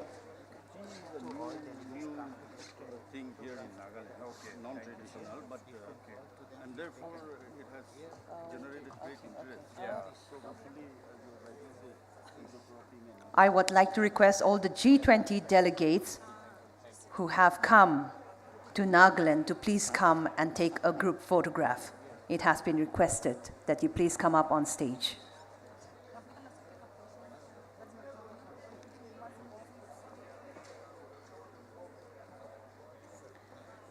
The state's government officials and our guests